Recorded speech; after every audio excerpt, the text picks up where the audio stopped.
All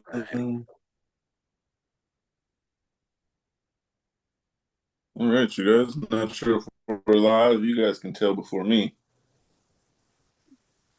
Well, if everyone's out there, it's good to see you.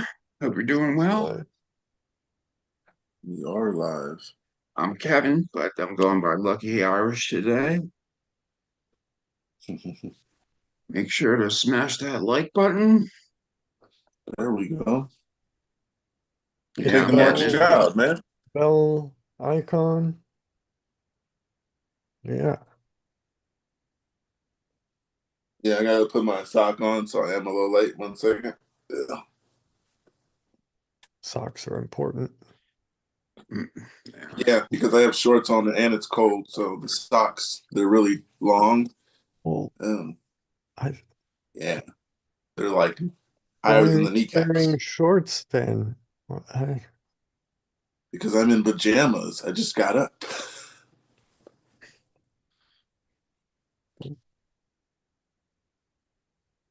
Yeah, what we were talking about Um, right before we came on with the Grateful Dead about them being yeah, they were really counterculture coming up and but a lot of mainstream and other groups really hated them. Guys like Frank Zappa, and Velvet Underground did not like the Grateful Dead. And Frank Zappa was because he didn't like, he said it was a band based around drugs, and that's it.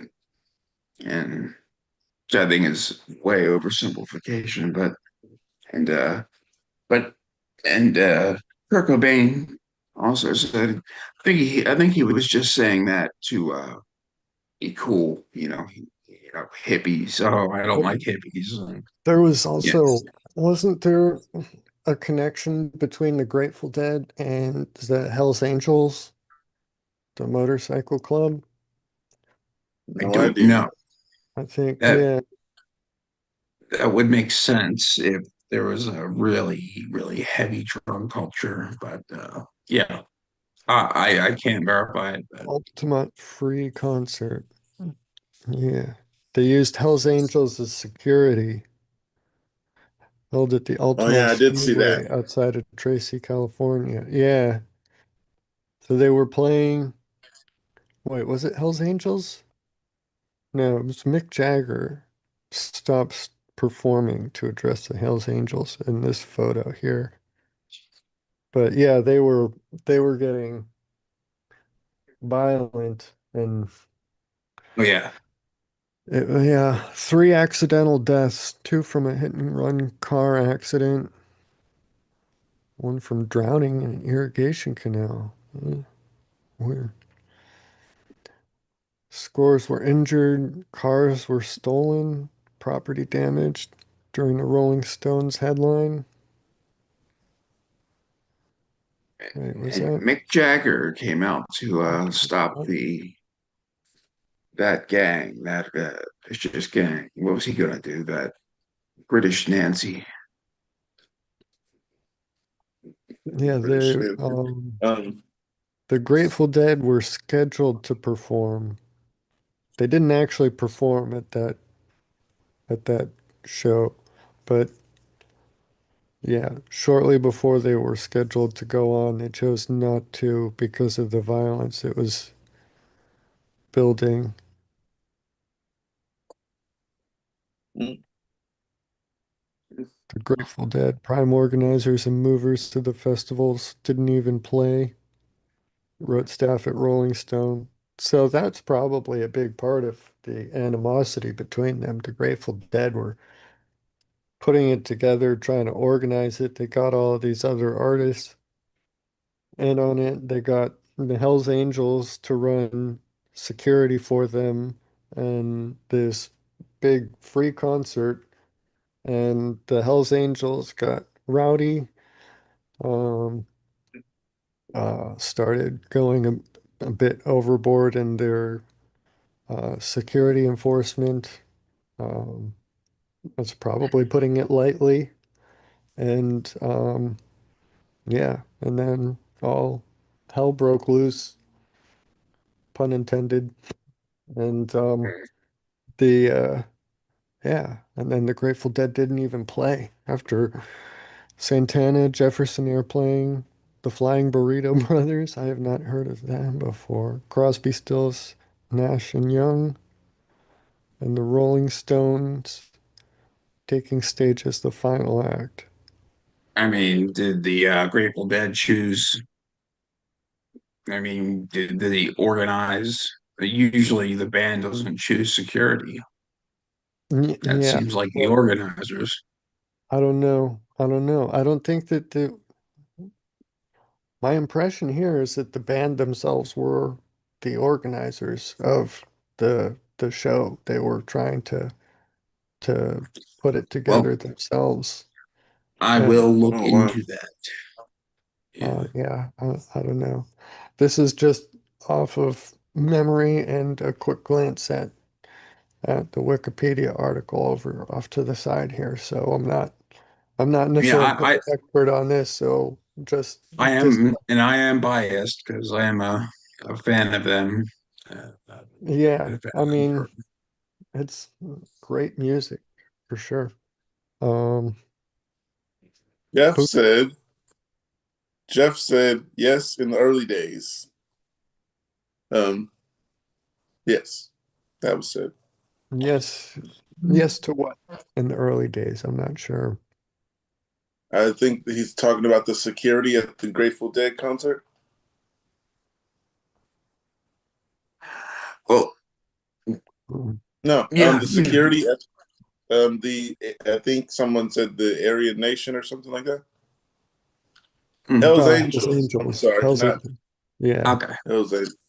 I'm That would have sorry. been a big problem Yeah. back then if Grateful Dead got the Aryan Brotherhood as their oh man. Mm. Jeff said the Stones asked the Dead to arrange security with the Angels because they had contacts. Okay. Hmm. Yeah, makes sense. The Angels were You guys, probably a supplier of certain materials for their traveling um Deadhead or shows. materials or certain drugs. There's a um LSD, boatloads of LSD.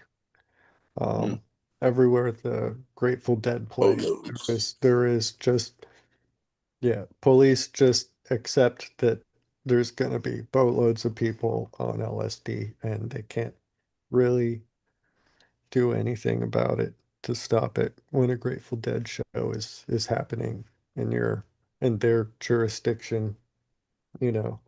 They can't, I mean, if they, yeah, they can't stop it. There's so many people there who are both consuming and supplying um that if they tried to arrest one person, they're not even making a scratch in the whole, it's practically part of the reason that you go to a Dead show is to Well, I just Googled this really quick. The Dead utilized the Hells Angels for security primarily due to pre-existing friendly ties within the 1960s San Francisco counterculture scene. Having used the biker gang for previous concerts without major incident, they recommended them for the 1969 Altamont Free concert. The Angels were famously compensated with $500 worth of beer. They paid them okay. in beer. Yeah, I thought that was funny. So I had to read that. Yeah. They probably love that. Uh, I yeah, said they 500 probably bucks. love that as a payment. That's a lot back then. Yeah. Yeah. And $500. Yeah, let me see. I want to see. Adjust for $500 for beer. inflation, $500 now. What year was that? That was 1969. 69. Okay. Do you think that they were telling them, you do the show first and we'll pay you? Or did they get to have that alcohol during work? I don't know. That was a joke in the Blues Brothers movie. Yeah. Great The movie, by the LSD way. era was $8.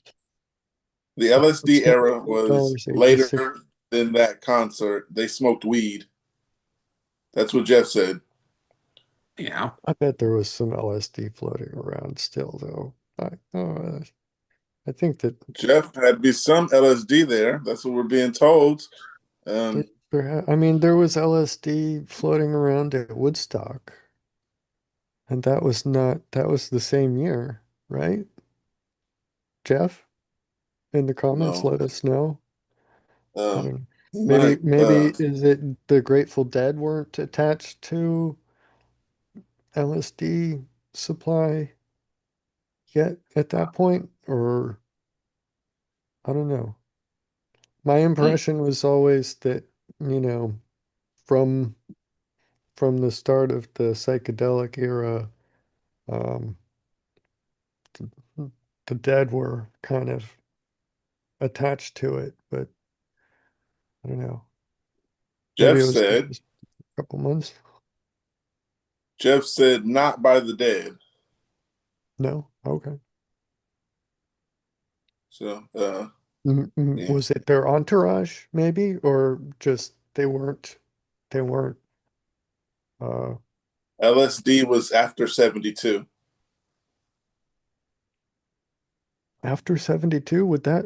That would mean that it wasn't floating around at Woodstock, right? In 69? Uh, Am I getting the dates wrong? Woodstock, the original Woodstock Festival is 69. I have no idea. Jeff might have to join this and talk to you about that Jeff because I know. Jeff will set us straight at some point. But I'm looking here. $1 back then is $8.86 now. So $500 of beer. Yeah, hold on. That's very So, interesting. Yeah, so how much does that four buy you? thousand, about four How- thousand, four and a half uh, thousand dollars of beer. That's pretty sizable, I guess, depending on well, how many people they had. Um, what kind of beer you want, or yeah, yeah, should not, don't, I don't wouldn't do imagine it they're for, classy beer drinkers. yeah, I wouldn't do it for $4,500 of PBR. um, Well, Jeff I'd, said. I'd insist on some Yingling at least. Yingling's yes. is my, Jeff said 69 was Woodstock. okay. And LSD was 69 after was, 72. but 69 was there not LSD floating around at Woodstock, Jeff? Um, Please. Jeff, you think we can get you on? Um, if possible, you know the info. Okay. Uh, So let's see again. I will.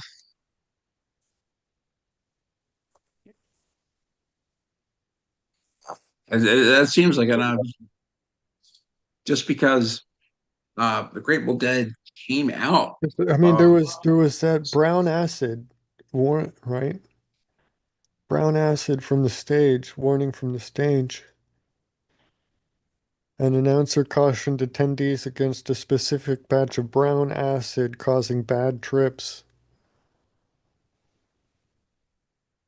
oh wow, Chipmunk warned over a loudspeaker to attendees to avoid the brown acid circulating, urging people not to take it. Jeff said The he doesn't orange remember sunshine any is good. LSD at that era. Mm. We need you here, Jeff. If you ever get a chance, the psychedelic Join the 60s. All right, we'll get him on then sometime. We could, yeah.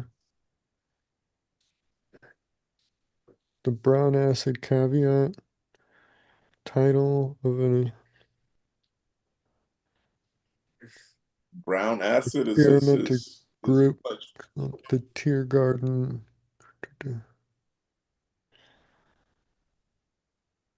You ever done LSD? Yeah. Yeah, never tried it. Heard about it. It's Intense. it's something you have to respect. If you Please explain. treat it like drinking a can of beer and just do it for shits and giggles to, pass an evening away. I mean, it may be good, it may not be good, but the more you prepare, the more you take care of the surroundings, the better um the people. I mean, you don't want to be around shitty people when you're doing it, You've got to be people you trust in a safe setting, and when everything is good, with All right. it is like really good, Um, We got but our good historian room. for the music here, um, Good, af- Jeff. good afternoon, Jeff. Uh, Good info afternoon. we did not know. I can't remember.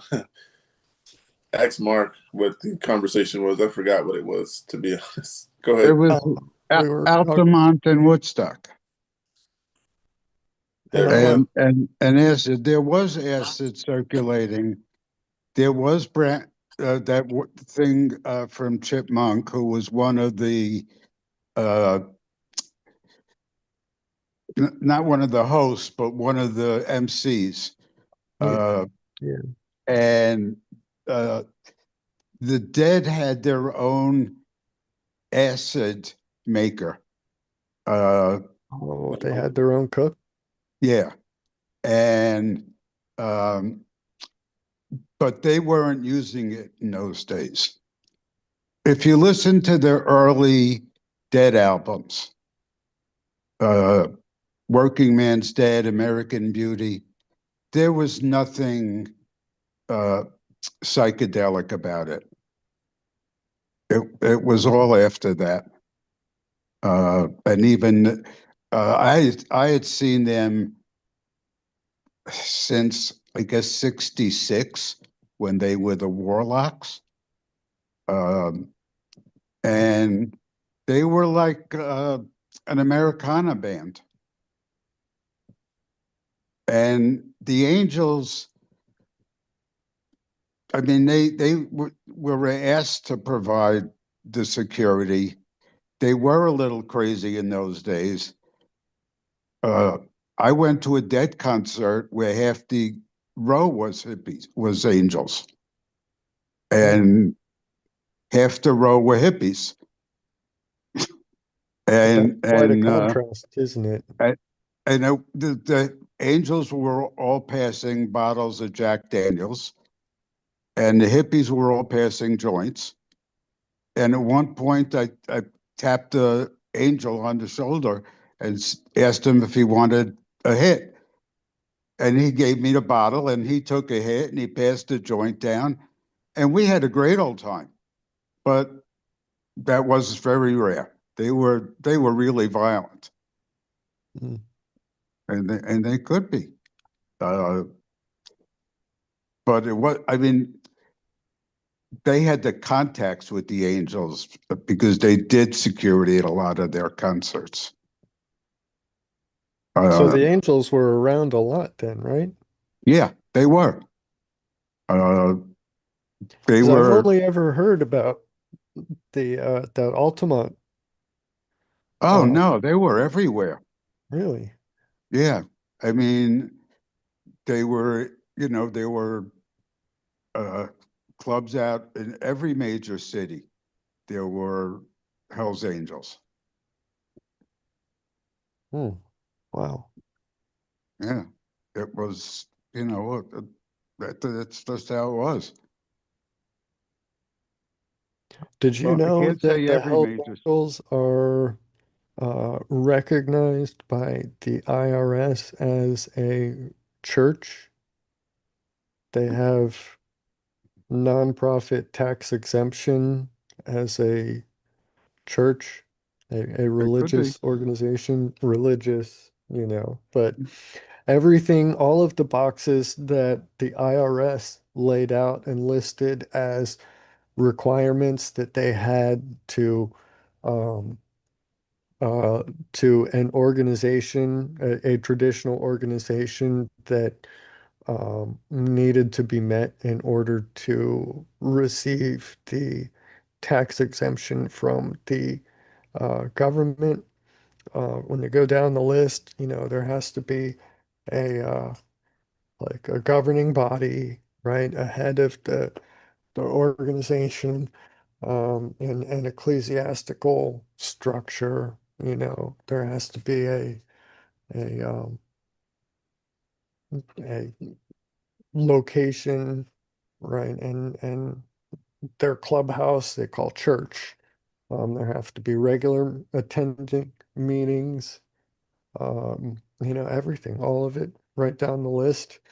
Um, so yeah, the Hells Angels Motorcycle Club has tax exempt status from the IRS. Yeah, I'm not surprised. When I said every major city, I only knew for sure that they were in San Francisco and New York. I can't say they were in every major city, but I heard stories that they were in most cities. I think it's probably safe to assume they were in most cities. Yeah, I mean, if they weren't in a city, then they didn't have any sort of ability to run any um, revenue generating operations in that city. And I know that's a big backbone of their whole uh, existence, yeah. essentially, right? Um, wow. So, But they were, they were scary. But when you got to talk to one on one, they were okay. But as a group, they were, you don't want to confront one. strength in numbers for sure, right? Yeah. Strength in numbers. I like that one. Yeah. But I mean, it makes sense too. One on one, they're still humans, right? Yeah. At the end of the day. Um, oh, Hmm. that's interesting. All right. I'll let you guys get back to it. I'm The enjoying it too much. just real quick, It was nice having you. the one more thing about Woodstock here that I'm seeing that popped up when the Google search. It says here that when Carlos Santana took the stage at Woodstock in front of 400,000 people, he was fully tripping on LSD. He hadn't planned it that way.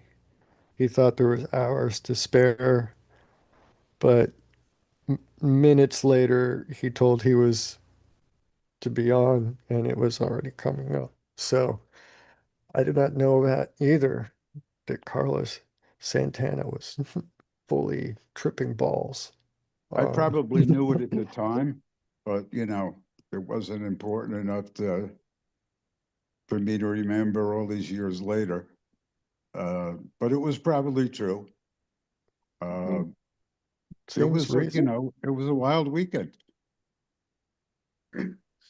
I can imagine a lot of drinking, a lot of drugs, a lot of music. Yeah. Yep. I don't know. Was there a lot of I drinking? No, there was. I mean, it was mostly uh, weed and acid. Uh, oh well, I thought they got paid in beer, so I thought that'd be a lot Yeah. of drinking. No, the people there weren't drinkers. They were into weed and LSD. I Nice. mean, mostly it was weed. The crowd was mostly into weed. Yeah, I'm into weed too. But yeah, Jeff, it was nice having you and All right, thanks. great stories. Thanks. Yeah, thanks When for we need finding music us out history, down the street. All right, when we take need care, some music everyone. history, we'll call you. Okay, got it. Next was almond milk. Milk. Just milk, period. Mark, you don't like almond milk, I heard you say? I like milk, like dairy milk, for the things that I use dairy for. I do not find almond milk to be a suitable substitute. But it's personal preference, but I don't consider dairy to be um um I don't know. I don't know. What were we supposed to talk about with the What's the conflict? Is there a war surging over? over No, There's a no. dairy, war I over mean, almond milk. the dairy cow wars? I yes. mean, I could start a war over almond milk. That'd be nice. I mean, like I made an omelet for breakfast, and I used almond milk Works just for the fine. egg, for the egg mix, but I put cheese in the omelet. So I don't know. There's I well, because I've told you that the concept of dairy does bother me. I think it's How so? unnatural. Name any other animal or creature on the planet that consumes Another uh animal's milk. lac lac yeah, or no, not another creature's milk, milk into adulthood.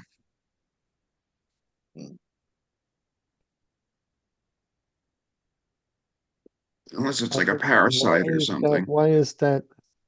What does that prove, though? It proves some sort of unnatural diet with us. No other, no other species on the planet has domesticated any other species. No, I mean, let alone specifically a mammal to be able to have this resource. So I don't see that as a valid argument against it. But you don't That see like adult that's bats. Bats make milk. You don't uh, see adult. Hmm? Yeah. Or With bats. or yeah, okay. that Okay. does. Okay. Let's take a It tiger. You don't see a grown tiger going up to its mother. At 7 years old and getting milk. Yeah, adult humans don't, human children don't do that either. Yes, The but that's tigers kind have of not domesticated another species. The humans who it's drink milk drink it from the domesticated species because that provides a resource for nutrition independent from their mother. Like this is is it's a argument. It's an argument from emotion, it seems. It feels off-putting to your sensibilities, and so you object. I no, don't it's see a how. it's an observation from nature that Okay, because we that's can an argument from nature, then that's still a fallacy. There's no actual line of reasoning to address there. no the observation from nature is that what I keep saying, no mammal consumes milk in adulthood. So why are we doing that? Because we have successfully domesticated dairy producing animals. Okay, We have but that resource available to us. No that other doesn't make it animal consumes flour, bread. So why do we do it? because we have the resources to concentrate these things. There you But go. once again, that does not make it natural. So what? We have corn, Agriculture is tons not and tons natural. and tons of corn. Horticulture is not natural. Hmm, Agriculture is Now, not natural. So what? how do you think that's affecting our bodies? Providing nutrition to people who would otherwise be starving When you're altering the or who genome would of, otherwise be forced to live as hunter-gatherers. I guess this would bring us into the overpopulation argument, wouldn't it? Um, I don't know. And Um, I We think could, that it would be interesting to address the environmental impact of almond milk and the significant use of water and pesticides that are associated with it. I don't know how that compares to dairy farming, but I think it's an interesting idea. People throw out almond milk oftentimes with an environmental argument that it's safer for the environment, cleaner. Cows fart. Oh my gosh, cow farts. Um, but they failed to think about how much pesticides are sprayed all over crops in third um, world countries where, we don't have to deal with that. But what is actually the natural? methane comes from burps in Huh? cows. The methane comes from cow burps. It comes from both I ends. looked this up. I Yeah, actually did my research for this topic, the almond milk, because I knew Mark didn't like the almond milk, and I love it. But I seen someone put um, some kind of shank inside of a cow, and the cow was just like mooing until it got that, and then the guy just stuck it in, and then went with his lighter, and whatever was coming out was catching on fire. There was just like fire going out of the cow's stomach, I think it was. They were getting the gas out of him. He was bloated and he was mooing. I seen that on Dr. Pole. Um, mhm. Yeah, you got to Well, watch Dr. Cole, and then there's some online videos, yeah, to show you how they do with cows. But yeah, I seen a guy put this little thing inside of a cow, and air started coming out, and flicked his lighter, and there's like flames all coming out of him and stuff. That is bad for our environment, right? Yeah. Well, yes, and I do recognize quick that of thing, all the I need to correct myself real quick. I'm looking over here. 80% of the world's supply of almonds are grown in California, so not third world country over there. and I do know However, almonds take up a lot one, of water, so yes, one almond requires roughly 1.1 gallons of water in a yeah. state with severe water shortages. 80% of the world's almonds are grown. So we can use other milk. There's other types of milk, Okay, well, other types of nut milk. that Yeah, doesn't There's oat milk too. that oat doesn't milk. There's yeah. that doesn't change the environmental impact of the pesticides. Those Yes, are pesticides exist, and yes. we're gonna need them. Uh, I mean, it's not like an environmental argument is particularly strong on either side, but um, I mean, yeah, As the population increases, popular, we're gonna run out of less resources to feed the food. right. Well, I mean,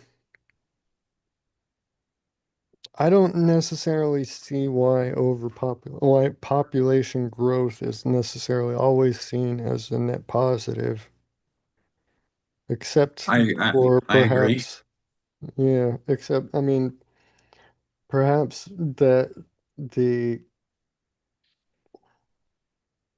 the only reason our GDP in this country has been continually increasing is because the population has been increasing. We're not necessarily producing more. No, I'm not going to get into Well, no, Um, but I mean, it's the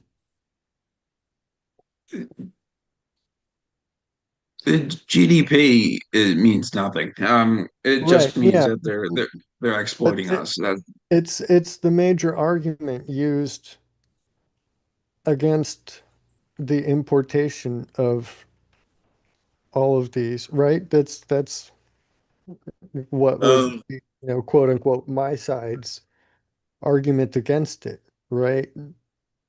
But I mean, uh, um, there's a lot of different kinds of milk, but mainly I don't drink cow's milk because I got lactose problems.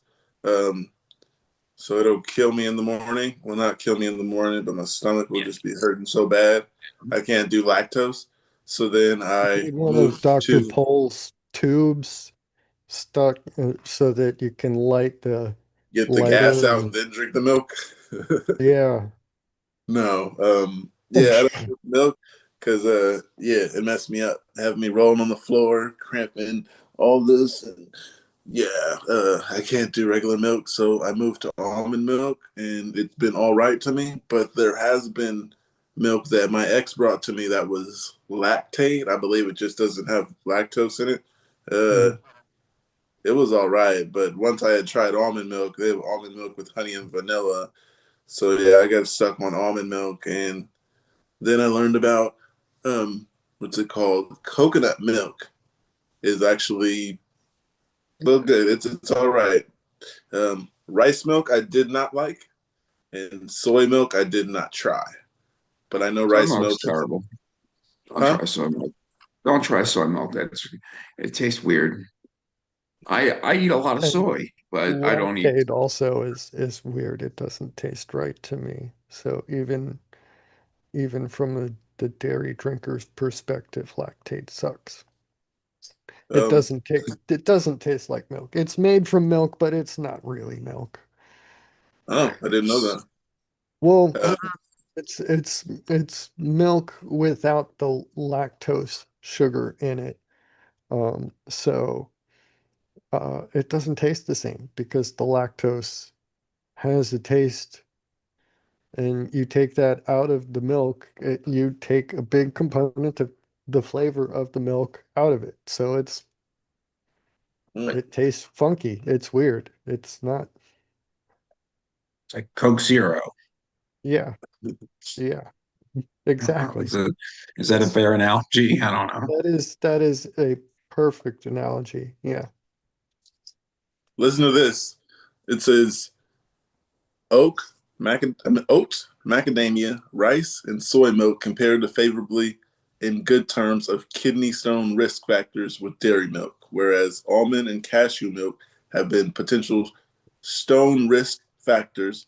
Coconut milk may be a favorable dairy substitute for patients with CKD based on low potassium, sodium, and oxalate. Mm.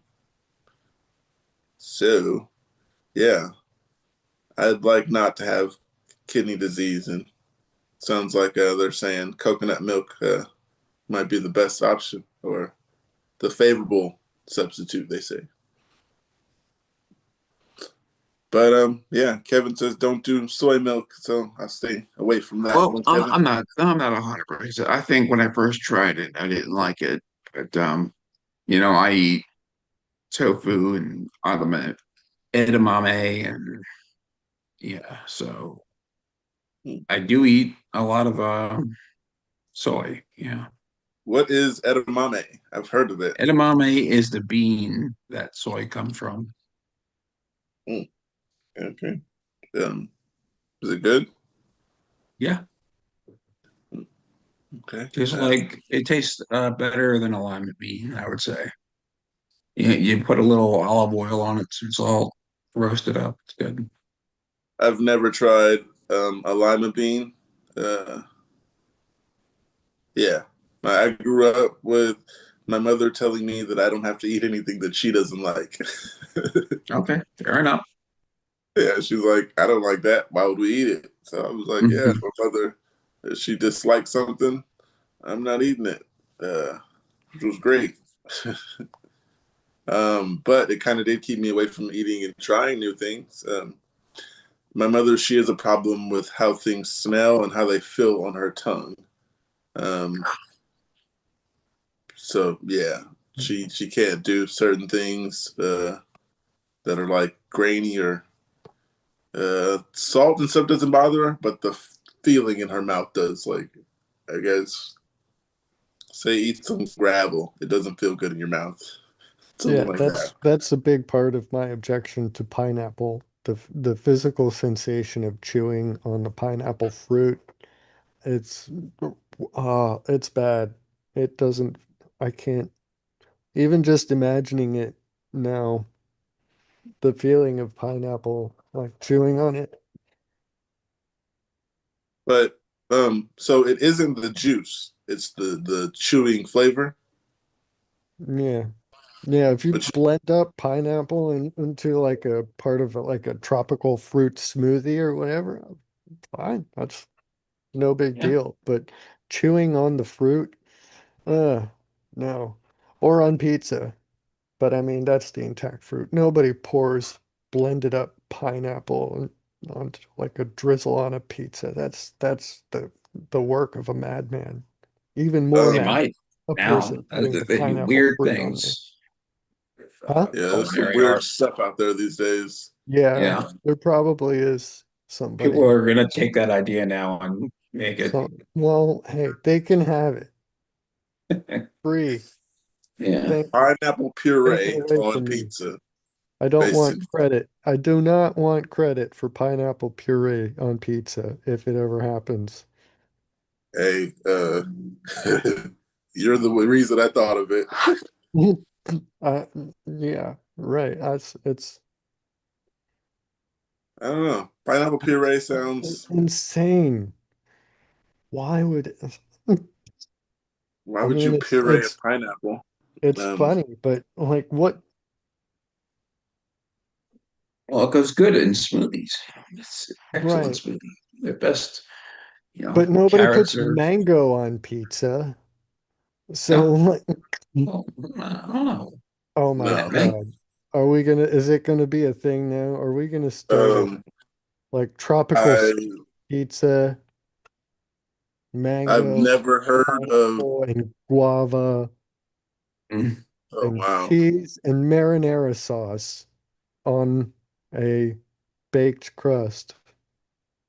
Um, because I know what you're talking about with with the strange texture of pineapple. It's very grainy. It's very Yeah, it's stringy. Yeah.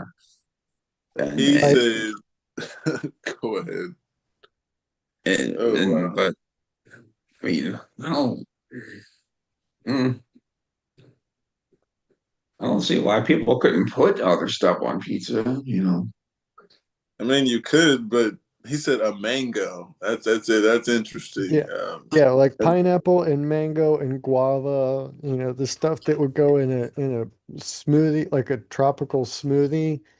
If you put all those on a pizza, uh, they don't, it's not, that would, Hmm. somebody somewhere will probably have tried it now that I think about it. The Hmm. internet being what it is, somebody's probably done it and recorded it on a video and posted it somewhere. Hey, Uh, Mark, tell him about that like button. oh yeah, smash it, man. How? Uh, like, subscribe, share, bell notification button. Nailed it. Yeah. Mm. Okay. Yeah. Um, The milk conversation is very interesting because, I mean, the pizza with the puree was a funny conversation. Uh, yeah. Wouldn't be me. Pineapple on pizza is different because, well, actually, I don't know if it's actually, well, it's different because it probably feels different on your mouth, but I wouldn't put pineapple on a pizza with pepperoni. That doesn't go together. No, it's the whole like Hawaiian pizza thing. It's Yeah. the ham and pineapple together because I don't know why, but there's always this trope of like pineapple slices on a big ham hock whenever they show one on TV. Like, you remember the rum ham from Always Sunny? Just Yeah. saturated in rum. It had little pineapple slices on the outside too. Mhm. So Mm. it's like I don't know why ham and pineapple together got so intertwined, but somehow they did. So ham invited pineapple onto the pizza. Ham's okay. It belongs with the meat lovers pizza. It got its invitation all above board, but pineapple slipped in with the ham. The You meat don't lovers is the plus one one. ham. You don't get a plus one. Pineapple's not welcome. The meat lovers is like sausage and Yeah, like uh sausage and pepperoni and bacon and yeah, all the non-kosher meats. Um, non-kosher. Okay. Uh, yeah. I mean the pork stuff, the sausage and bacon and everything. So, yeah. um, but Mm. It's more meat than pizza, basically. yes, yes, Never thought that's about it like that. I don't know. That's why I don't like it because you know, I think it's got to be a good blend, a good ratios. mix. Yeah, yeah, good ratio between the topping and yeah, Mm. yeah. Yeah, I think a lot of the pizza places lately have been skimping on the sauce too. It's been throwing off the ratios. They don't, they're like, gotta ask for extra sauce in order to get just, what Mhm. I recall from childhood. The Papa John's I had, it was really saucy. Mm. I every time I see people make a pizza, there's a place where there's no counter. You just get to look back there and they're making your pizza. They take a spoon and they just like drop a big pile in the middle, and then they're just like, Right, yeah. um, I don't know if they measure it by spoons, but I think they always give me one spoonful and then they just rub it all around. Um, It's it's very maybe cheap. they need to save money. You never What? know. Like, is that spoonful of sauce gonna save the business? I mean, Maybe when if you you make don't put like another a spoon and you thousand save pizzas sauce. a day, you know, we had um, um, It's Chris telling us about how many pizzas he would make in a single night. I was surprised. I did not know that oh, a Yeah. pizza place would, make that many. Hold on, battery's dying. Oh yeah, I had to prevent that this time. So one single spoonful might not seem like a lot, but if you make that single spoonful even 1% bigger by the end of a single night, you're getting to a measurable difference. And then when you take that and spread that out over the course of an entire fiscal year, then yeah, it's saving You're saving saving some sauce. yeah, but saving I can money, go to right? there's But a not lot of pizza places. I can go to any pizza place and their, you know, taste means that's the bottom line. They all most of the pizza places have the same price and You know, I'll pay a little extra for some sauce. yeah, yeah. um, It's I'm not picking the I place didn't learn based about on pesto the pizza until savings. last year. I'm sorry, what? I didn't learn about pesto on pizza until last year. Angel taught me that. I heard of pesto sauce, but for some reason I thought it was hot, and my stomach has a problem with hot stuff. So I was just like, no, I'm cool. Never tried it until I was 36 years old. That's how long I went without pesto. But it's I mean, good. I've never had it on pizza, so Um, that's interesting. It's- yeah, what look it up. There's a pizza? Oh pizza. wait, no, that would be horrible, wouldn't it? White pizza. Oh my gosh. Pizza with Yeah, Um, Alfredo sauce and cheese on it for a person who's lactose intolerant. Oh my God, um, that would be white that would pizza. be weird to do to somebody, force them to eat a, a white what about pizza. like Detroit pizza or Chicago pizza? You tried that, or because it's like a big, thick, Yeah, it's like Oh yeah. yeah, Little it's like a Caesars has cake. a It's has a almost like thick a one too. From wherever that you said that was at. I it's like Yeah. a can't get almost like a past lasagna or a cake of pizza, but it's good. It's good. Yeah. not when they put the sauce on the top of everything. The Chicago style, I can't get. I don't know why, but it's not about just having the ingredients there. Like, some I've my dad was like, I mean, it's crust and cheese and toppings and pizza sauce. What's the difference? Like, no, it's supposed to be crust, then sauce, then cheese, then pizza toppings. The order matters. It changes the mouth feel for a person who's sensitive to those sorts of things. It's a big deal. And so I can't tolerate the mouthfeel of the Chicago style, the big doughy crust, just because of that sauce all the way on top. I don't know. Um, Mm. I would prefer a Detroit style to the Chicago, but I would prefer New York style to the Detroit style.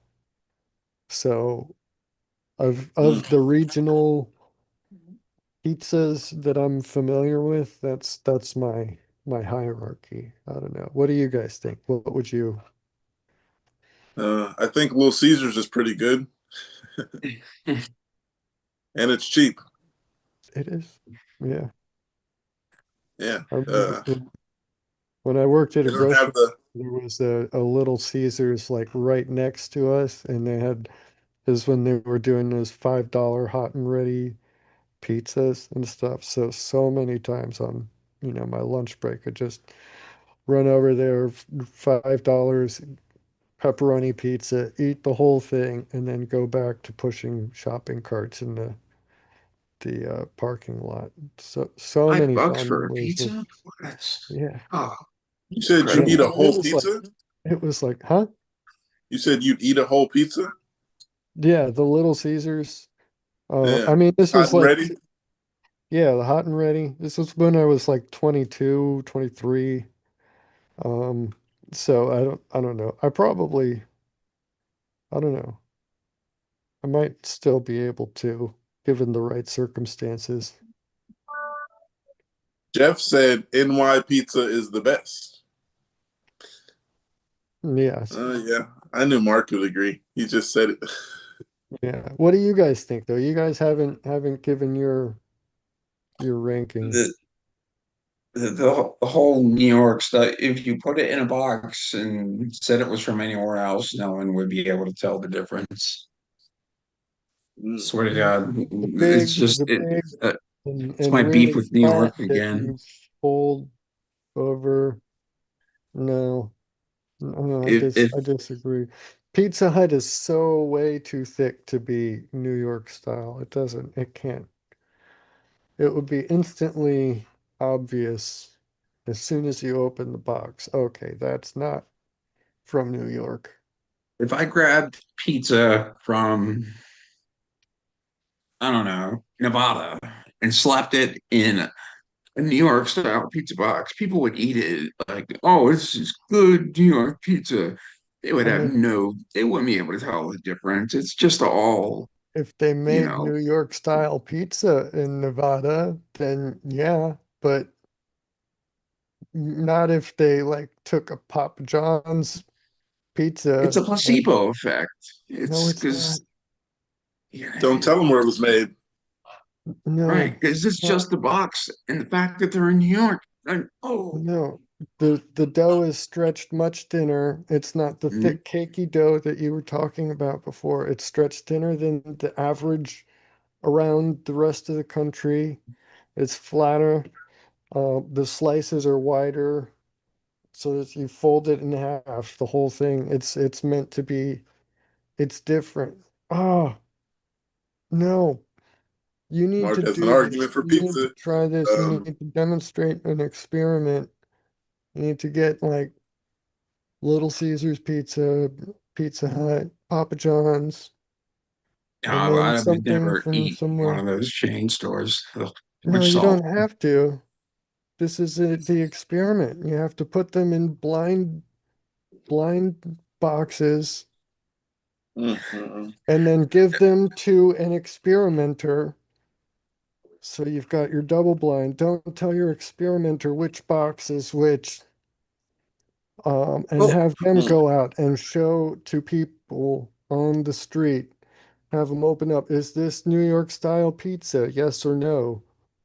And then the next one, is Um, this New York style pizza? Yes or once no? again, it's not part of the Go through all experiment. of That that. wouldn't work You because get a big enough data set. There can with a, I mean, yeah, New York style pizza is part of the experience. Sitting down in the restaurant and bringing in, whatever crap they put their pizza on, and saying, "Ooh, look at this fancy New York style, no, whatever." I'm not talking about a restaurant. I'm saying just on the street, passersby, random passersby, do a double blind test. You give your blindly give your pizzas that you have, whatever, wherever they're from, whatever, give them to your tester and have them go out on a sidewalk, not in a restaurant. So you remove that expectation. You remove your knowledge of which one's which by blindly giving it to somebody else to go out on the street to test for you. And you just ask people with like five, six different pizzas, open up a box. Is this New York style? Yes or no? Next one, is this New York style? Yes or no? And you get those and get enough people to do that. You will find that New York style is easily differentiable by the um, average person because it has distinguishable features different from the rest of the country. Ask um, Jeff. Jeff said, "That's not true, Kevin. I can tell the difference even in. I can tell the difference in bucks. Wait, not true. I can tell the difference even pizza in bucks. There we go. Box. Box. Bucks, Bucks County. Oh, It's Bucks. right. Oh, It's the okay. county right above where we live. Um, Um, we don't. This is California. We don't have California pizza. We have all the pizzas from everywhere else. So, California has its own pizza kitchen, man. What are you talking about? oh yeah, yeah, that I have heard California that from has a fancy schmancy version of everything. They do. citizen pizza. They have deconstructed New York, reconstructed pizza, whatever, They got they have they have this one place where it's like a line. There's one person who's like, "What do you want on your pizza?" And they're going down the line. You pick all the ingredients and stuff. It's good pizza, but it's nothing like anywhere else. It's not like the big pizzas. It's like random, whatever you want on it. I used to get that when I worked at Krispy Kreme. Yeah. it's good. Haven't had Krispy Kreme in a while. Oh man, I like Krispy Kreme because I work there, but I can't eat donuts after working there. It's just like I got tired of donuts.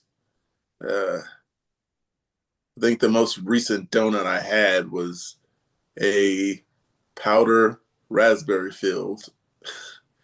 I only tried it Uh, because it was raspberry filled and a powdered donut. It was all right, but Yeah. But you can't do the classic glazed. Um, it's certain times of year. I can't eat too many donuts year round because it's just like What donuts. is I'm tired of. when's Yeah. donut season then? Is there a donut season? There is a donut day. Yeah. Is Everything it? has its own day these days now. Uh, But like is there you said certain times of the year. That sounds like there's a donut season. no, what I meant by certain times of year, I meant like there's certain times of year I might be high enough just to be like, okay, I want a Oh, donut today. Um, okay. depends on how I'm feeling.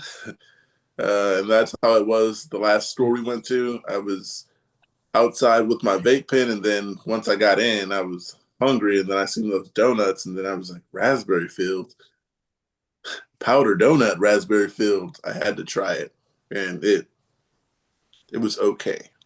I wouldn't do it again, but it wasn't nasty. I wouldn't do it again, and it was okay. Yeah, try at your own risk. Donut Um, day. I think when I was in school, they would bring in free donuts for Fat Tuesday.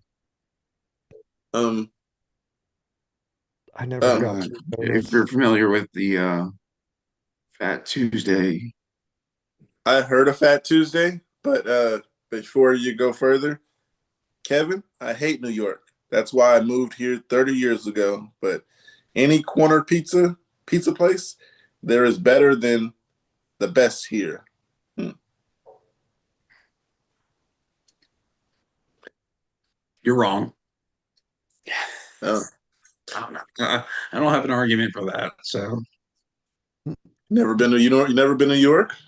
I've been to New York. Oh. Yeah, it's an okay place. It is, went there for a weekend, and I don't think I ate the pizza.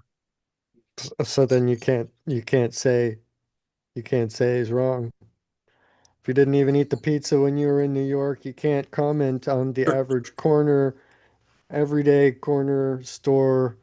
Right. Anyone is better than the best in Philadelphia. You can't say he's wrong if you haven't even tried it. I've tried pizza made by an actual Italian chef. That's not Um, the average corner New York store pizza. That's an Italian making pizza. I'm sorry. Oh man, Italians making pizza. Who would have ever like thought? he Yeah, owned the pizza shop, and what would it matter if it was on a corner street he's in not making a New Philadelphia York or New style. York? He was an Italian chef, and he did He's not all those making it. tactics that my dad worked for this guy, and he used to deliver pizzas to make extra money, and he would bring home the best pizzas in the world, and that this old Italian way of that's I assume the only way to make pizza is the Italian way. Um, No, there's a New York way. There's a Chicago way. There's a Detroit way. And you've commented on those others. So you can't just say, oh, they're all the same now. I'm Uh, just joking about the bloated up hype of New York. It's not hype. If it's true, not it's not hype. hype. You ever had pizza in New York, Mark? No. But I have had New York style pizza, and it is superior to all the others. I've only been to New York once when I was a child. I was not fed the New York style pizza in New York. So And I was how the hell is that the I same? am a lesser human being for that fact. New York style pizza? Yeah. So how is your situation better than mine? I've had I'm not pizza arguing made by an actual I'm Italian, not arguing and against pizza in New York at the corner store every single any New York style New Yorker being bad or worse than. It's not the burden is on the affirmative. You're saying that New York style is undifferentiable.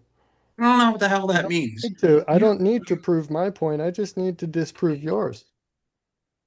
Once again, I don't know what the hell that means. I'm saying you ate New York style pizza, and was that like, where was that from? I mean, Florida. everywhere. New York style pizza is served everywhere. Was So it out of the that's just, freezer? No, yeah.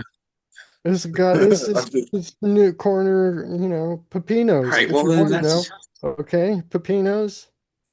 You'll never have heard of it because it's a one-off rando dude who moved down here from New York because the tax up there were so high. He wanted to live in Florida and he started his pizza shop, restarted it, one-off random guy, everyone who genuine New whines about this. Yorker, genuine Right. transplant from New York City to Orlando, making pizza here. But it's still different. It's And he not moved because quite of the the same taxes. because, Hold on huh? one second. What? Everybody out there, go smash that like button and also tell us what your favorite pizza is. And is New York style better than whatever else they said at first? I forgot. I don't want to take too long to remember. Yeah, I think I Tell us got your something favorite mixed pizza. up. So New York style as opposed to pizza made in New York.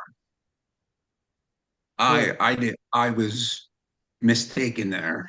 I thought pizza made actually in the city of New York. I don't know what the hell New York style pizza is. Is that like, It is I look on the pizza menu and made it's, in a fashion that mimics the pizzas made by those in New York.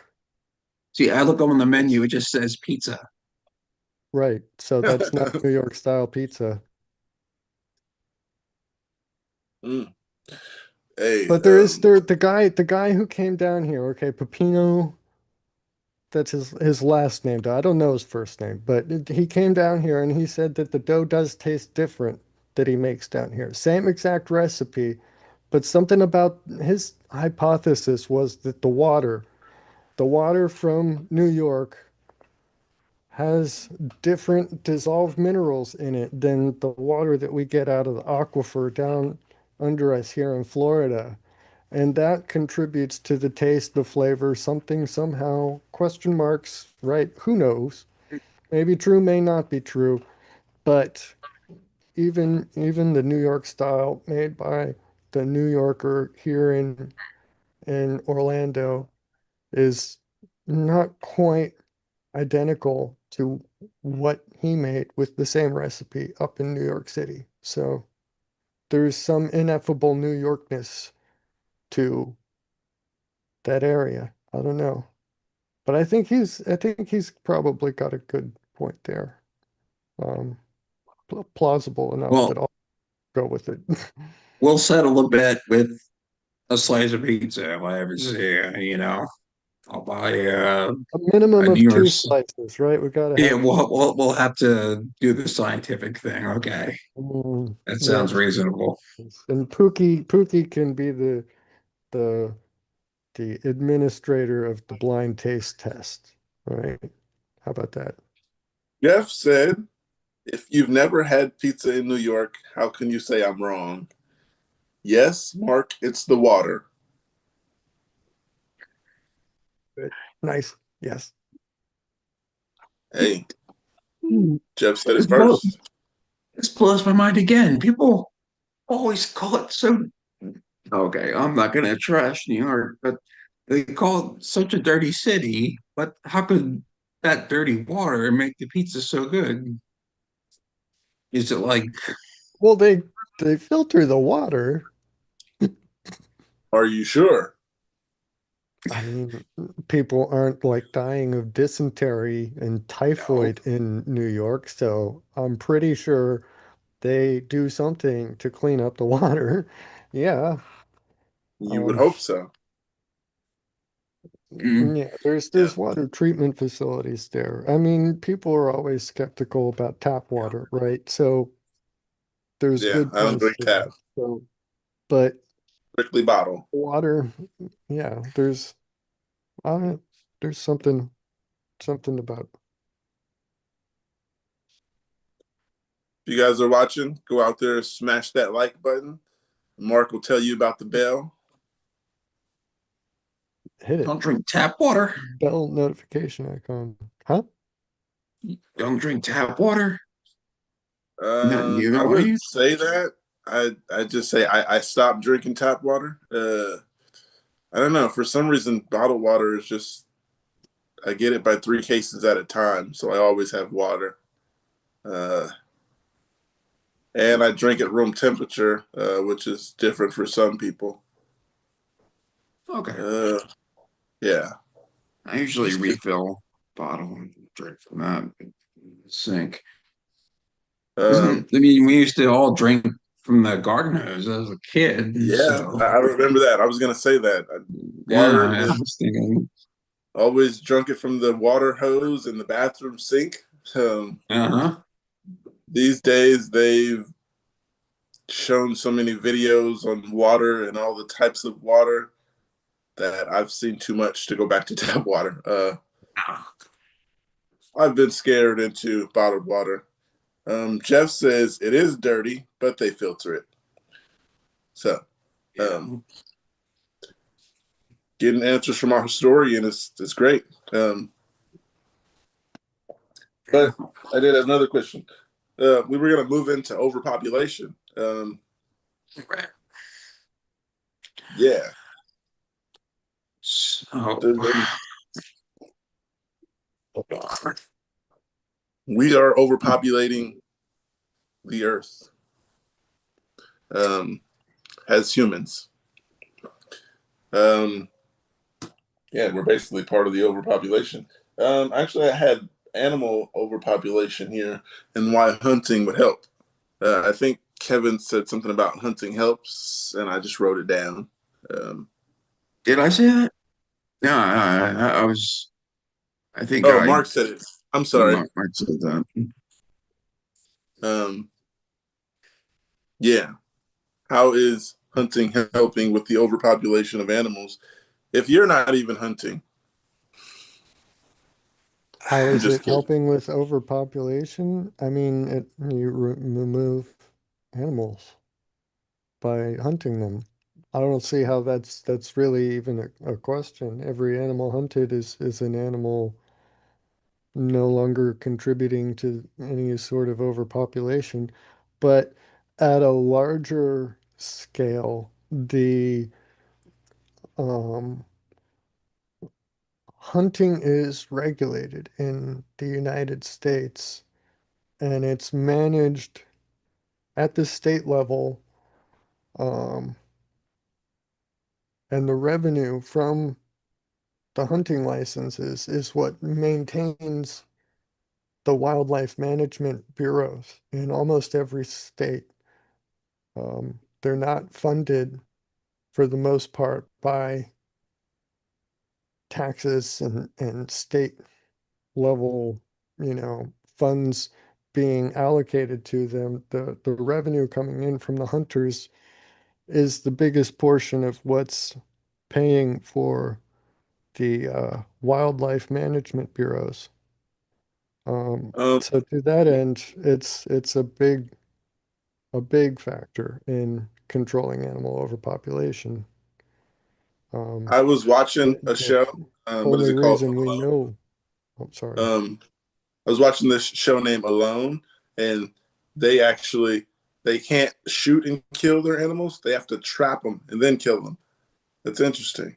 Um, is there anywhere that we can only trap? Because yeah, the traps that they made they looked interesting, but I wouldn't just trap an animal if I'm not going to eat it. But yeah, I'm sorry, I don't understand the question. Is there anywhere we can only trap? Yeah, there's I was just looking up Tasmania because I was watching the show Alone, and I didn't know if there was actually any places here that make us trap the animal instead of shooting them. And I thought that was Uh, interesting. I mean, like, what about like urban areas? We have a lot of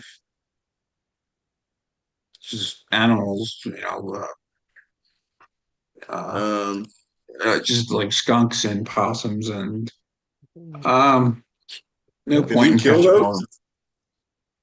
I don't kill them, but people, cars do.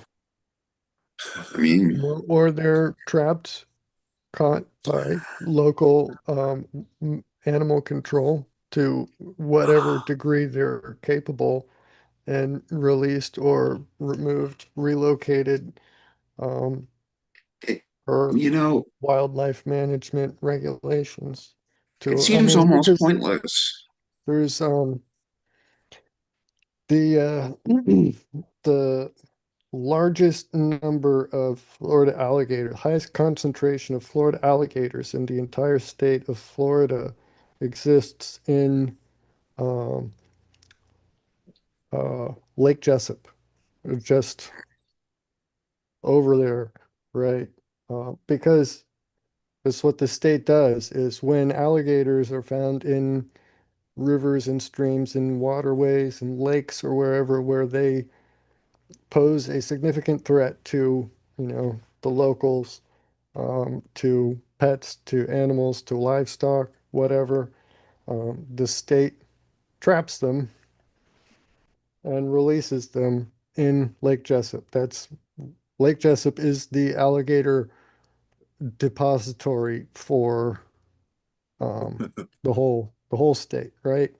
It's pretty crazy. There's one single long straight shot bridge over the lake, and when the water is extremely still, you see all over the place these alligator eyes, nose poking out. You see the long back and everything everywhere. They're just, it's nuts. There's so many of them. Have you So seen an they alligator? have it. Me? Yes. Yes. Are you kidding? No, I have When? not. Never Yeah, I seen love an. In the those. past, within the past, when? How long? How many have I I don't know. seen? Is that the question? I've never seen an alligator. I just to Oh, see them in the there. wild. That'd be Yeah. interesting. It's like Yeah, when I'm talking about all of these, I'm speaking from firsthand personal experience. I I see ride over this bridge routinely. I see the alligators all the time. I know that they are, I mean, when I say driving. countless, it brings forth images of like walking from back to back on the gators all the way across the lake. That's not really, but in the time that it takes for a vehicle to drive at the speed limit over the bridge and cross it, I have never been able to fully count the entire number of gators in that lake in like the 2 minutes that we're going over it. There's a lot, but the state traps them all over and releases them in Lake Jessup or down in the Everglades if they're further south in the peninsula. But they have a known number of them, because they catch them all and they stick them there. Um, so seasonally, there's hunting seasons, right? And they have tags that they sell. Each hunter pays for a license, pays for, these tags. Each tag that you have represents a gator that you shot. And, or you trapped whatever bait line and you catch it, you shoot right, there's a soft spot right in the top back of the head. You shoot with a little, even a little 22 can penetrate it. Um, and you have to stick that tag on the end of the tail on the gator and bring it in. And, all of these tags need to be accounted for so they know exactly how many have been taken back out of the lake. Um, so that's a big, big, big source of revenue for the state when it comes time for hunting season.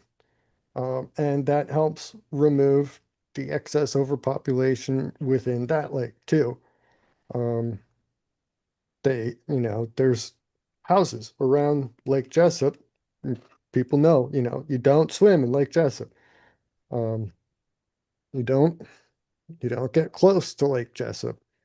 Um, I mean, yeah, it's hunting is important for wildlife overpopulation management and for urban encroachment. I Um, mean, by the name, Lake Jessup sounds like a beautiful place, just the name, but I couldn't imagine it just being flooded with alligators. But you guys have also Neutrina, isn't that right? Nutria? I don't know. I don't know about that. I think maybe they've started invading in the Everglades. I'm not sure. Invading. Yeah, Yeah, I mean invasive species, Nutria. They're like a rodent. yeah, I watch videos on YouTube, and there's this guy. He just goes down like this marsh area with this boat and this kid, and they're just like shooting nutria freely, and eating them for dinner. Um, hey, uh, Invading. I always think that's an interesting word that the animals are invading on us. Because, that's what they say.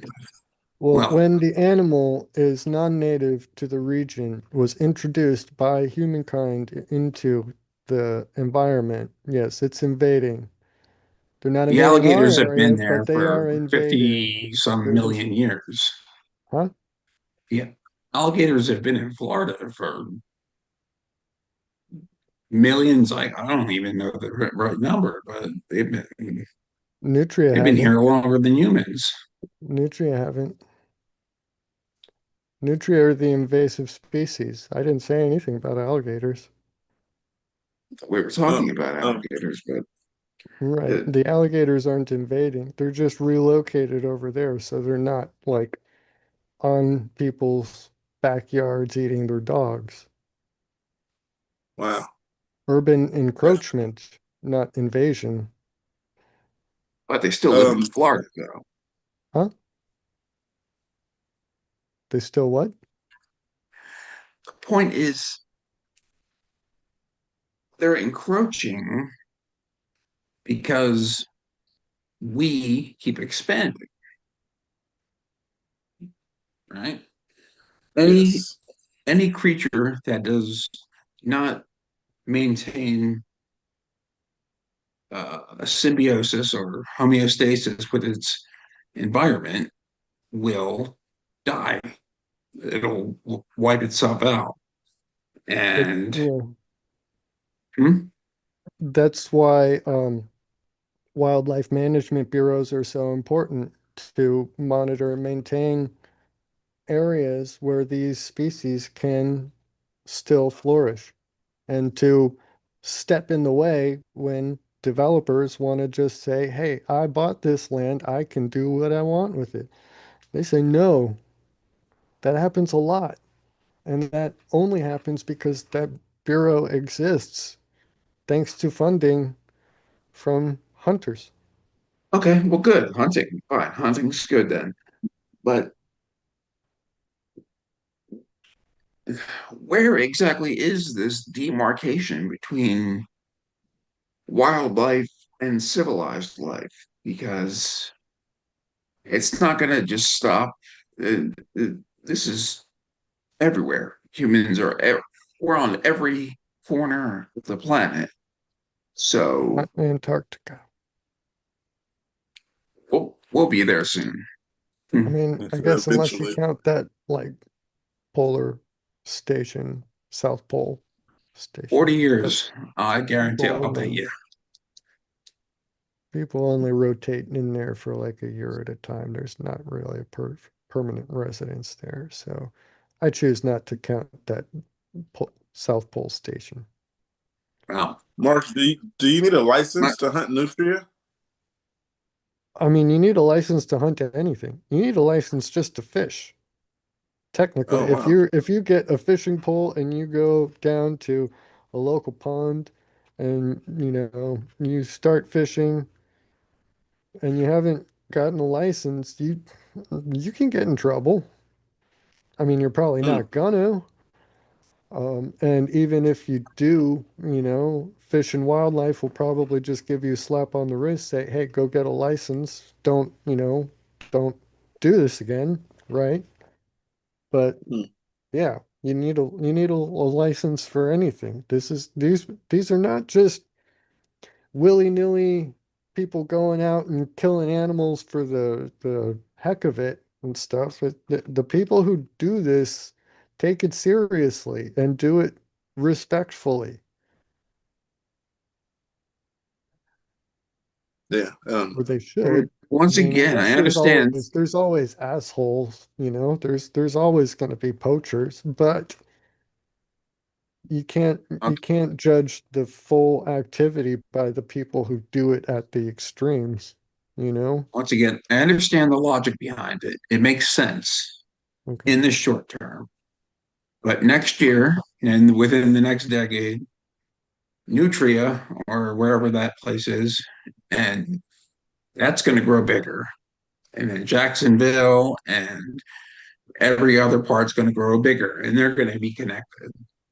And then that population is going to be 30 million or something. So where are the gators going to go then? You're going to give I a mean, hunting license. there are restrictions on the expansion. They can't these urban areas cannot just keep expanding ad infinitum. There are zoning restrictions. There are laws. I mean, Oh, they're like Miami cannot just keep going further and further and further west. It's already up against the Everglades. It's already restricted. That's why they keep taking down tall towers, imploding them so that they can build a new one right there. You can't keep spreading out the suburbs over further west, you know. There's Mm. management areas. I mean, it's not as unrestricted as you seem to believe. I think Um, it's. Hmm? I was just gonna say I've been fishing in California quite a few times. I've never caught anything, but it's always been fun just to go fishing. Random places and lakes around here. Yeah, I've been fishing here, but I never had a license. It was just fishing and smoking and talking, smoking pot, talking, catching up. I mean, we could have did that, Netflix and chill somewhere, but basically, yeah, I've done that. I haven't had a license. I don't know if I affected the environment because, like I said, I didn't catch anything. You didn't Uh, catch anything. You didn't do. can you get a ticket Most for? you did is, yeah, that's exactly. You get a ticket and a small fine if you're fishing without a license. Especially um if it's not catch and release. If you're fishing and taking them out, killing them to eat, you know, that's definitely a problem. But even catch and Uh, release, you need to have a license, I think. So, um, I'm not much of a catch a fish and cook it type person. I like the yeah, market where it's already skinned and all that. yeah, it's a lot of work to fillet a fish. It's just have someone else do it. But I Can you worked in a fillet fish? seafood department, so I like the process of it and stuff. I've done it enough times that I'm comfortable. Not from the pond, like catching and killing and everything, but like filleting a fish that somebody has caught. Like I've, you know, removed the head, got to remove the skin. You take the fillet knife and hold it kind of really close, and you pull the tail. It's like it's like the salmon fillets and stuff, you know. It just the skin is right there. You just have to run the knife at the edge of the skin and the muscle. There's a little fat layer, and you just or not fat layer, but the I don't I know got the you. name. But yeah, yeah. Everybody out there watching, go press that like button and smash that bell so you can get a notification when we go live. Yeah, we got people here and we only got 2 likes. You guys are watching. Do you like watching? Is the question. yeah, those likes will get us to keep going. Motivation is what it does. So Yeah. Another one on the list. I don't know what was on the list. My list is way longer than you guys. I remember someone said they didn't like Neil deGrasse Tyson, and we were going to talk about multiple universes. Not sure if we went through that all the way. I think that we was could do Mark. Iran first before we bash Tyson. We could bash him at before the end. we trash Tyson hour. Oh, Yeah, before we trash Neil deGrasse Tyson, we will talk about. I forgot what you said already. Oh, this memory is horrible. Iran. Iran. There we go.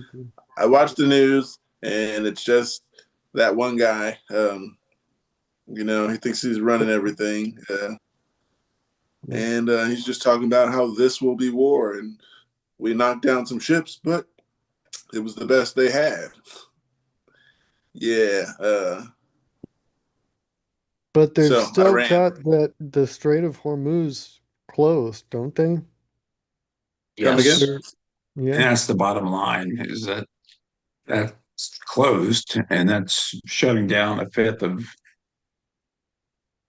basically the engine of the world's economy. Yeah, So the oil that's, coming out of that region. yeah.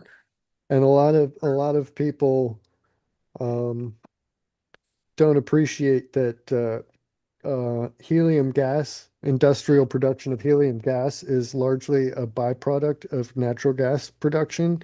So Qatar, I think, is it Qatar, is a significant producer of helium for the global industrial supply. And helium is critical for um, uh, silicon chip productions. So the silicon for growing those AI chips, you know, needs inert noble gases.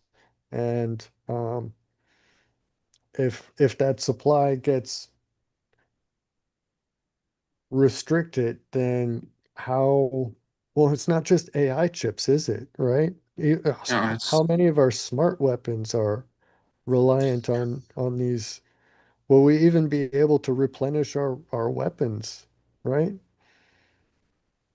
I'm thinking, as long as, no, it goes in everything from MRI machines to uh, very high tech stuff like that. Yeah, helium's used for.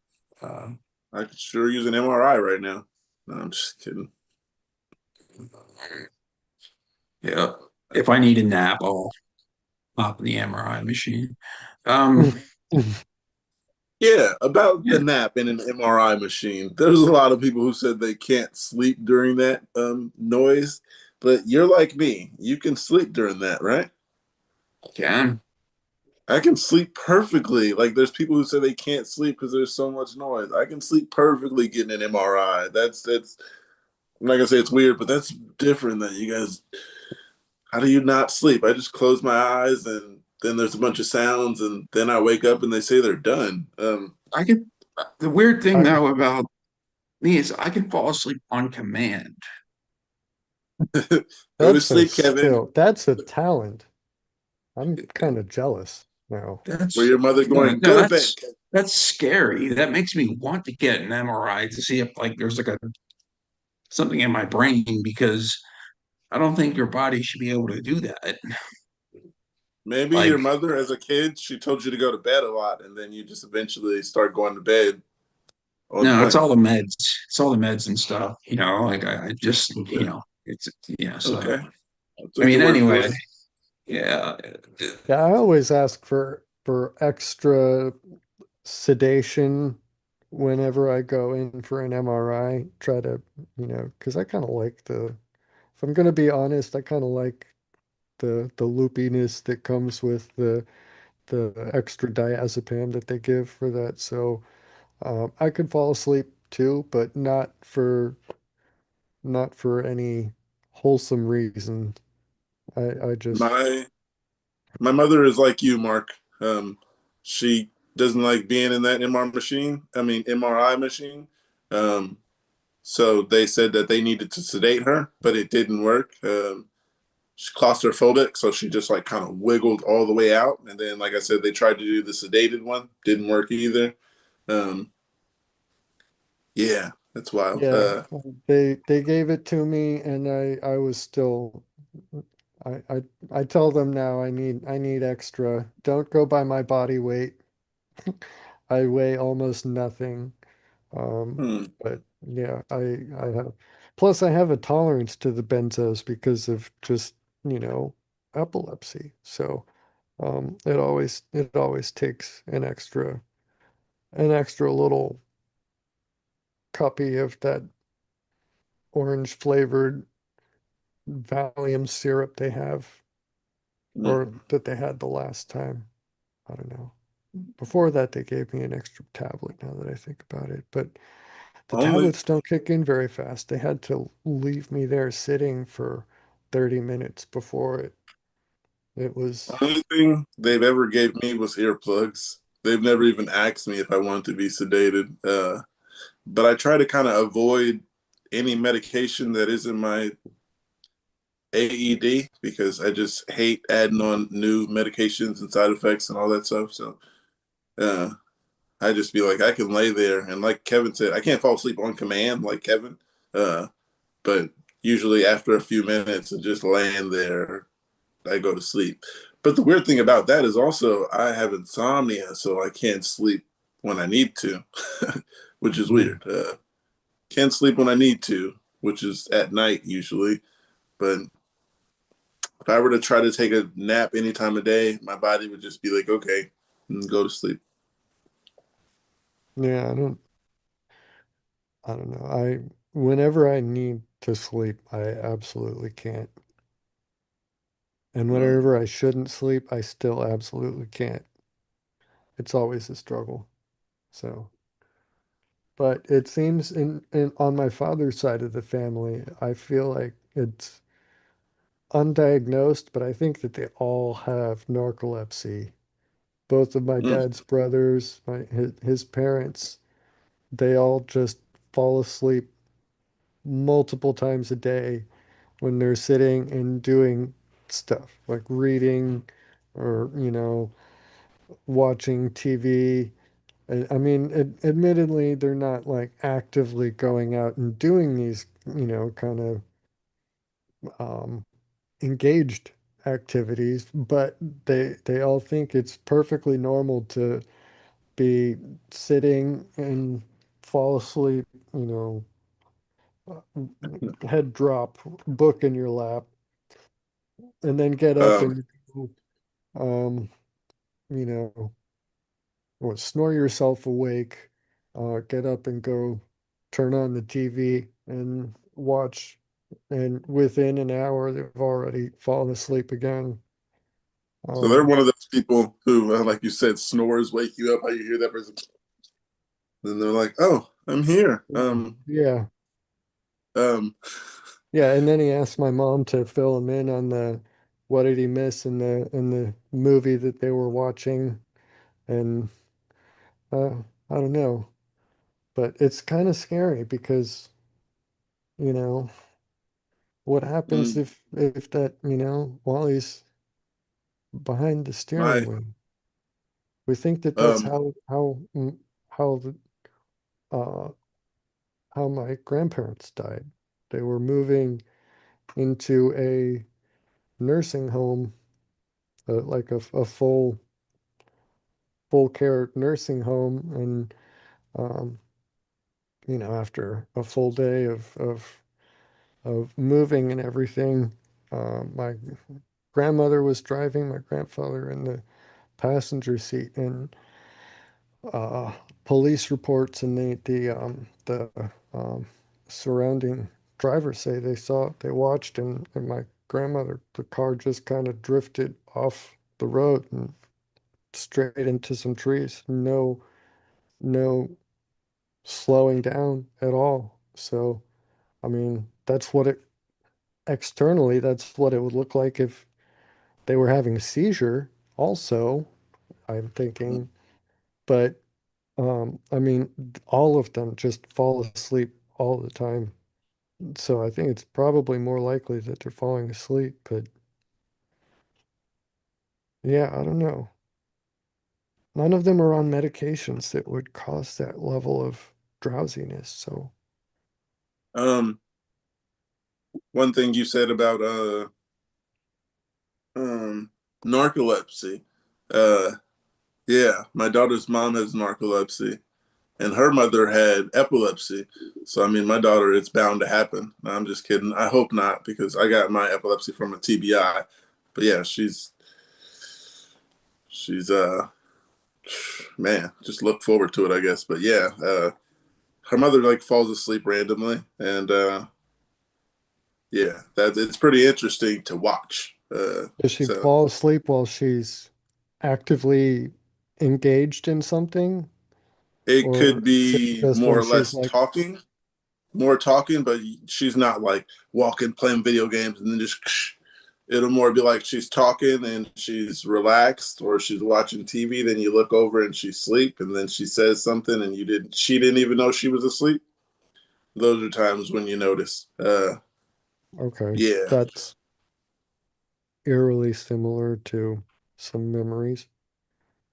But Uh, the funny thing, how you said snore yourself awake, that would brought me back to my mom's. My mom's partner, he snores because he has what's it called, sleep apnea. You know how you just like and then snore and just be awake.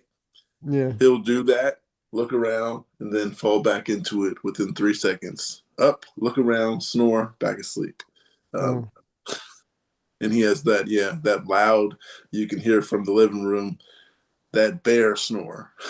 yeah. Yeah. Yeah. I think I'm starting to do that too. I've been waking up with like the snorting sound and stuff, but I Wow. definitely don't go drift back down like off to sleep within seconds. It takes me a while to drift off.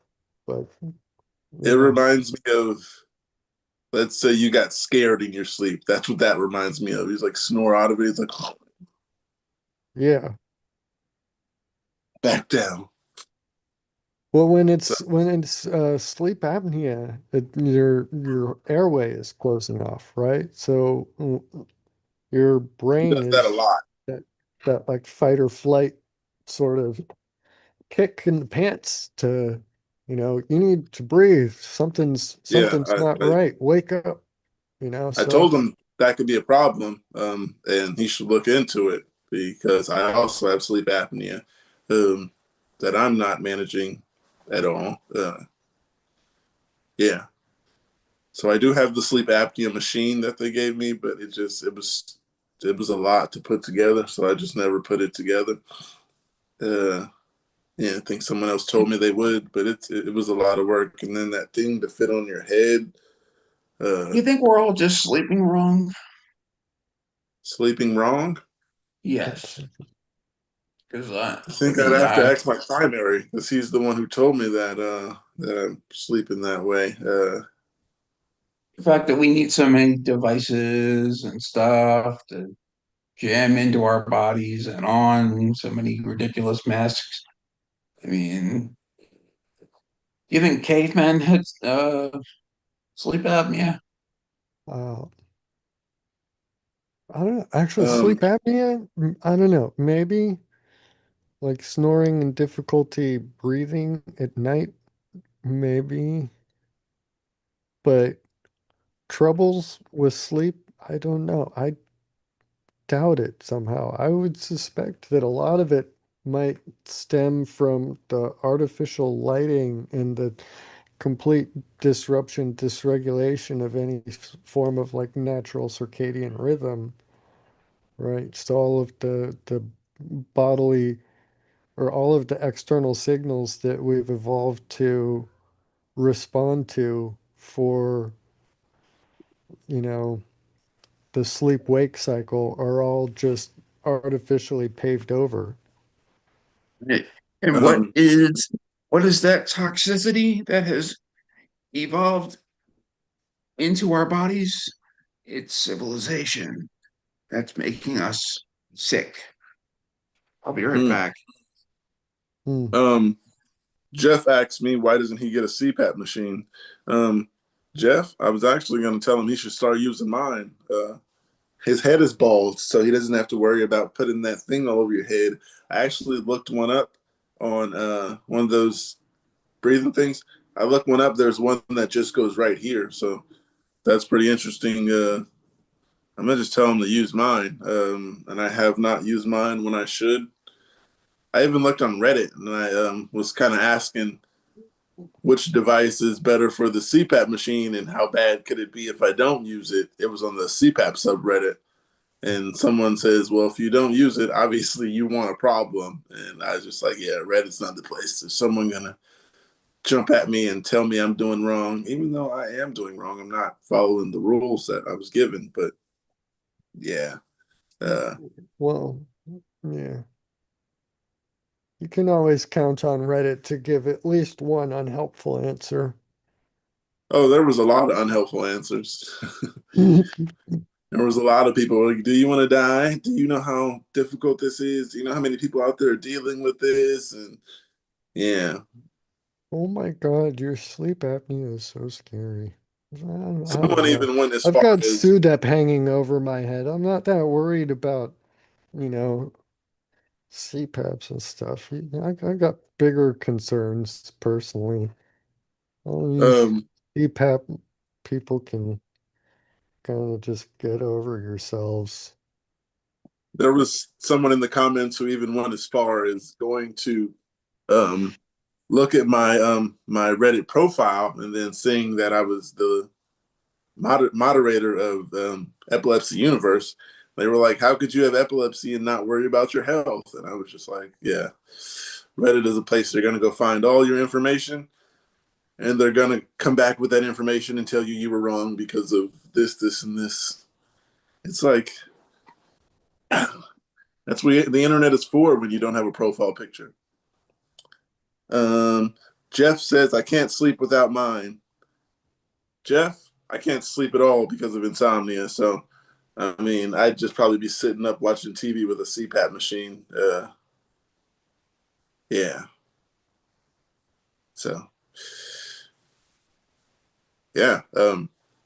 What else was there? I had something about CPAP. Oh no, talked about that. Well, there was that big mic drop from Kevin. I wanna hear him expand on his statement there about civilization. I think that would lead into some of what we were um, planning on talking about. I don't know if Yeah, we'll you get to just everything today. We can save give some us a for. mic drop and walk away. Yeah, How, civilization. So, Mark? do you There's wanna? Kevin. Yeah, do you wanna What up? expand on that? The what was the word you used? Something, there's like a, not disease or something, but something like that crept into the human condition, something, and it was civilization, right? Like Oh, I an called civilization a toxicity or toxicity. Oh, Okay, species. yeah. So would you expand on what you mean by that? Because I kind of, I don't know. Certainly. just calling all you guys out there toxic. No, no, no. I mean, Oh, how just kidding. Go how it ahead. makes the animal, we are animals, how an animal function, it's unnatural. Everything we do, everything we eat, um, uh, working, the 9 to 5 jobs, everything from 10,000 years ago, is not consistent with what uh, a natural animal should be doing. I'm not saying we should be, uh, walking around pooping in the street, but I'm saying there's the order that we have developed makes us draws out sicknesses in us. I think uh, such as those sleep diseases. We're supposed to wake up at 6 a.m. and go to bed when, and we're supposed to move most of the day. We're supposed to be burning uh, calories and taking in uh, we're Vitamin supposed D, right? to, yeah, The yeah, vitamin D, sunlight on our faces first thing when we wake up, right? yeah, Shut off the that's the, melatonin. right. And Yeah. I sleep in Could I pitch darkness.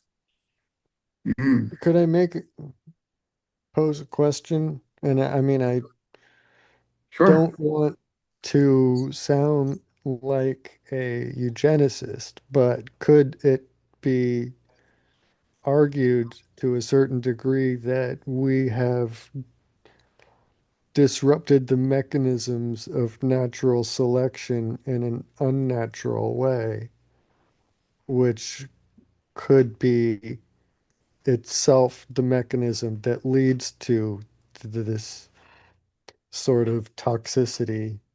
Whereas in earlier human culture, a lot of this would have,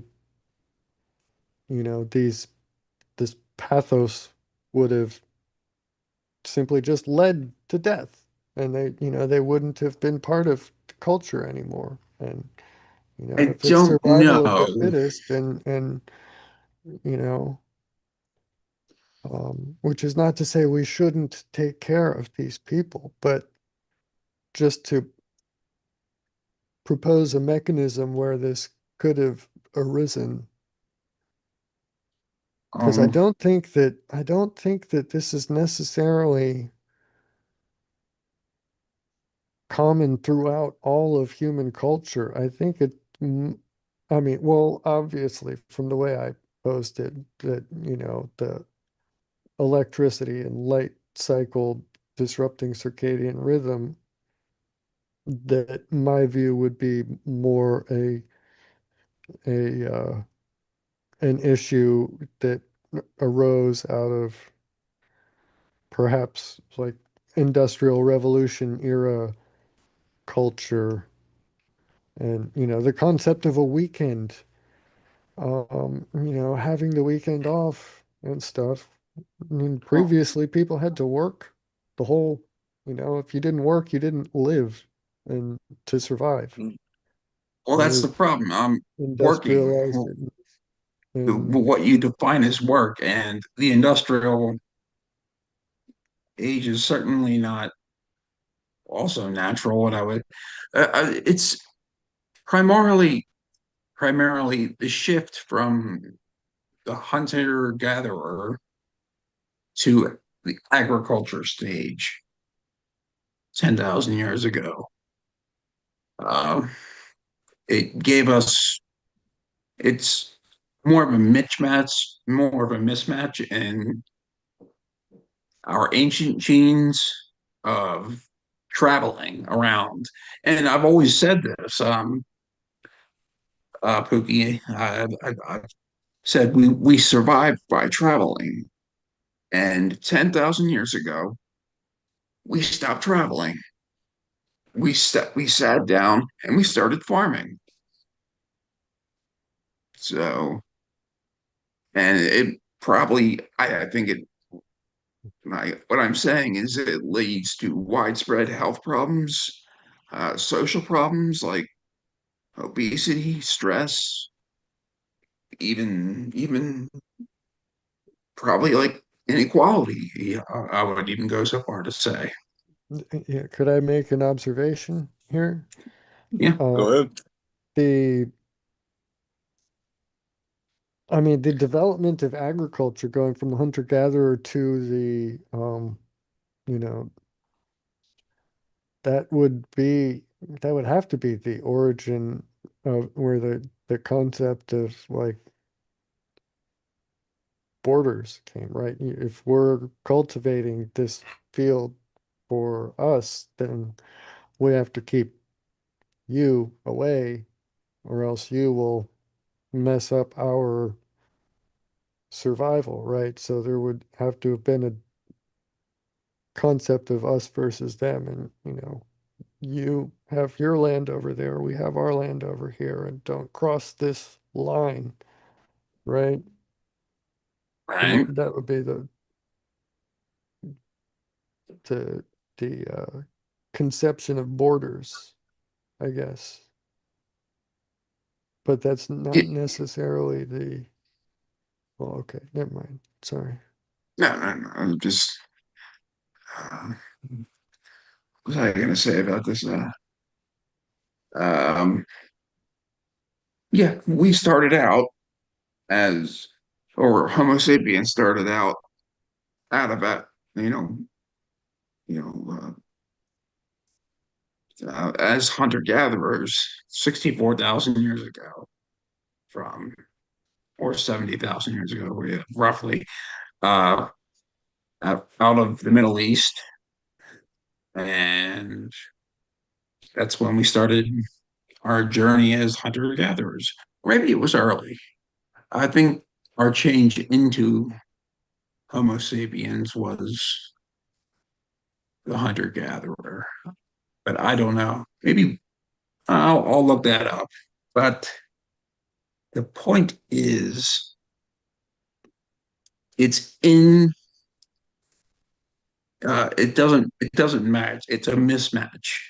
Our genes, which have been developing for our primate genes, which have been developing for 55 million years, um, to right now, the last 10,000 years, it's suddenly changed.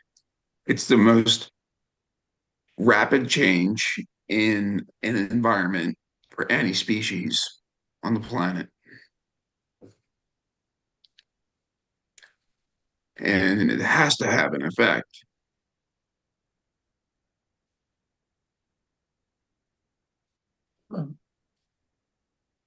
Uh, there was something you said that I had on my list, but usually my lists are all scattered like this because I just write down things you guys are talking about as we're going. But something you said that had to do with, oh man, might have been some type of animal. Never mind, let's move on. Our primate genes, something. There we go. Someone on Reddit was talking about how, what was it? I think they said apes and monkeys. I think I wrote it down somewhere.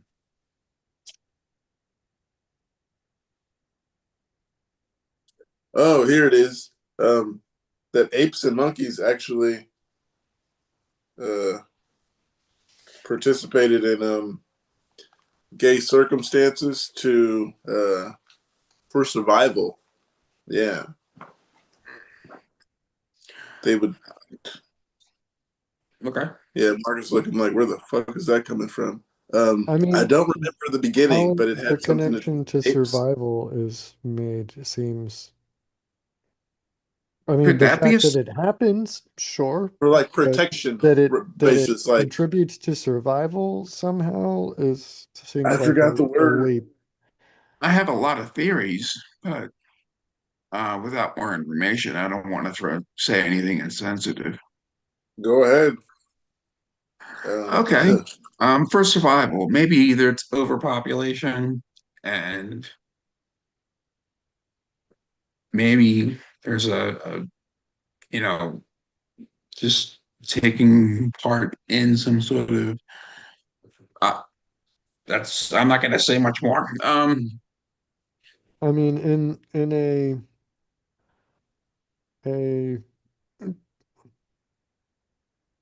um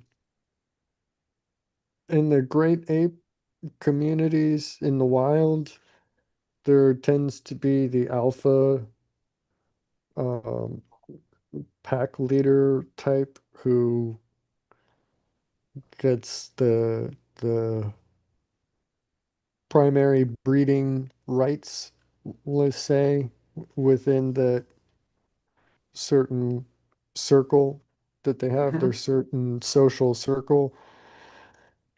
So in a species with a binary like 1-to-1 ratio of male to female, where a single dominant male is getting the vast majority of uh, the reproductive activities, that leaves a lot of males with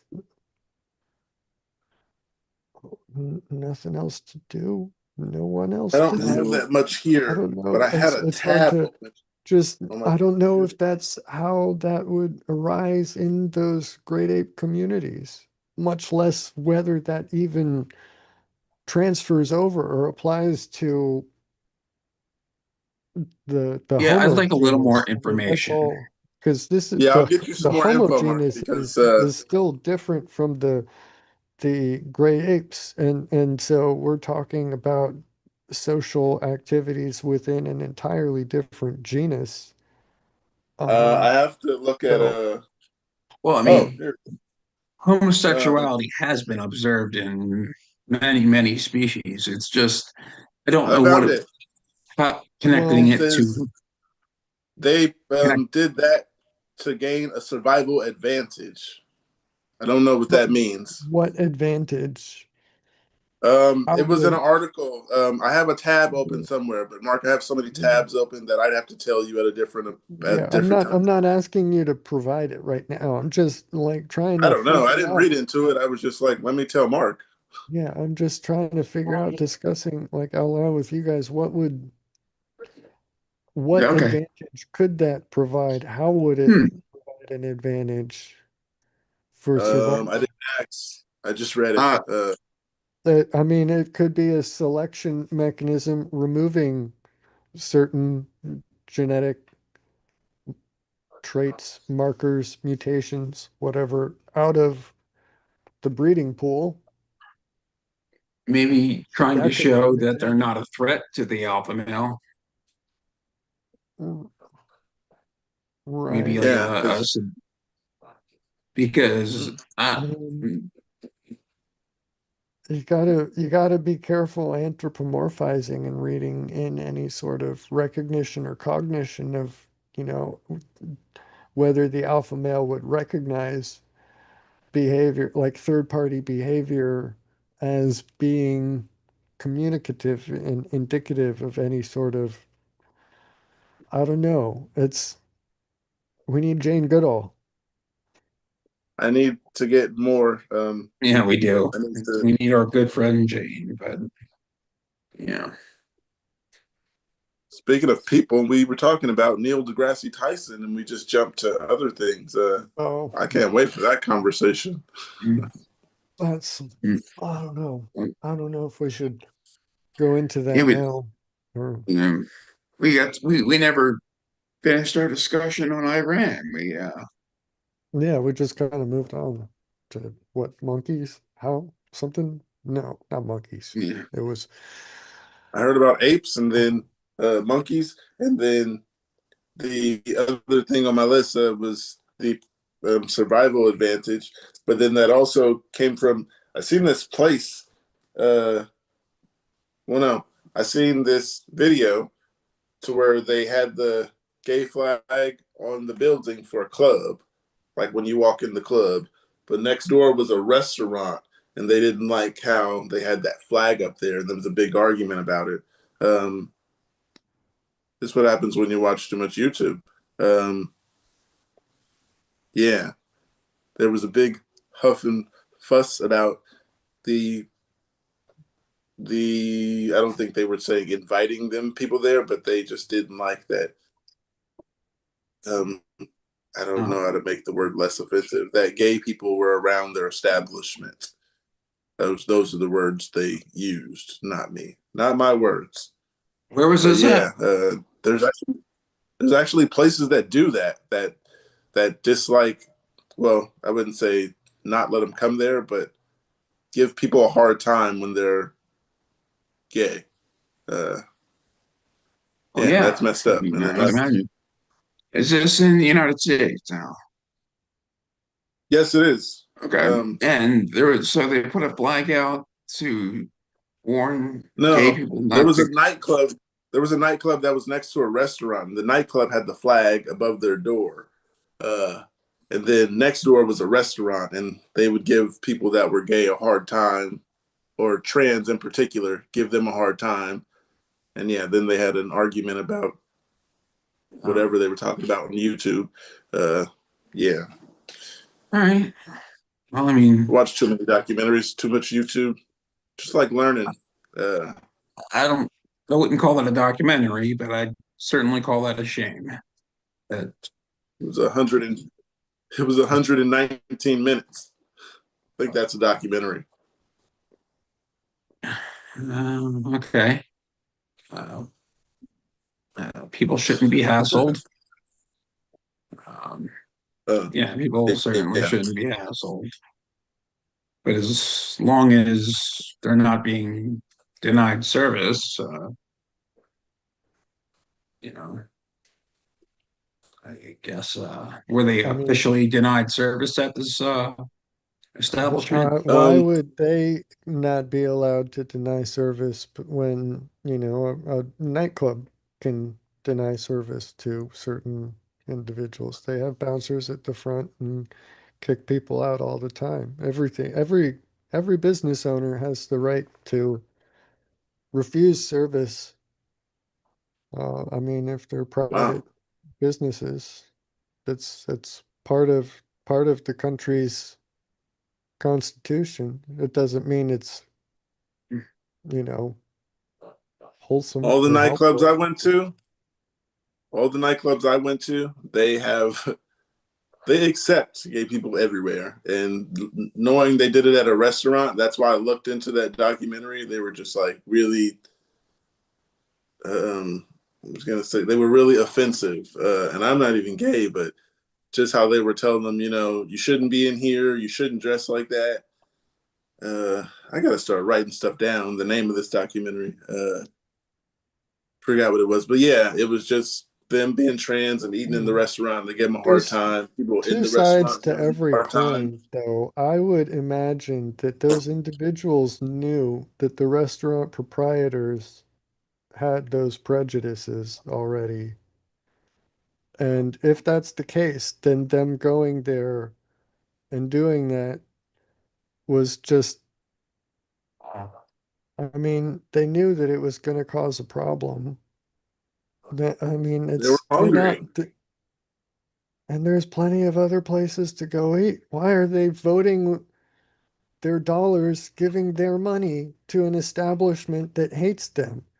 They were there to start an argument and record it and make those people Basically, angry, get them to say stuff.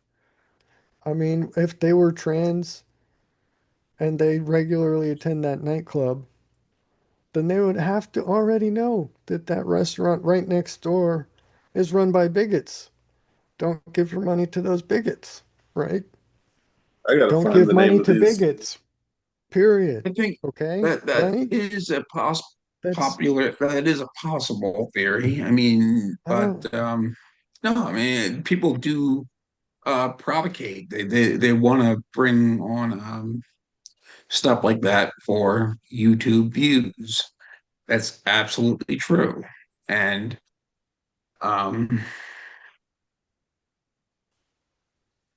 but if it doesn't really matter either way. Businesses should shut up and serve their customers.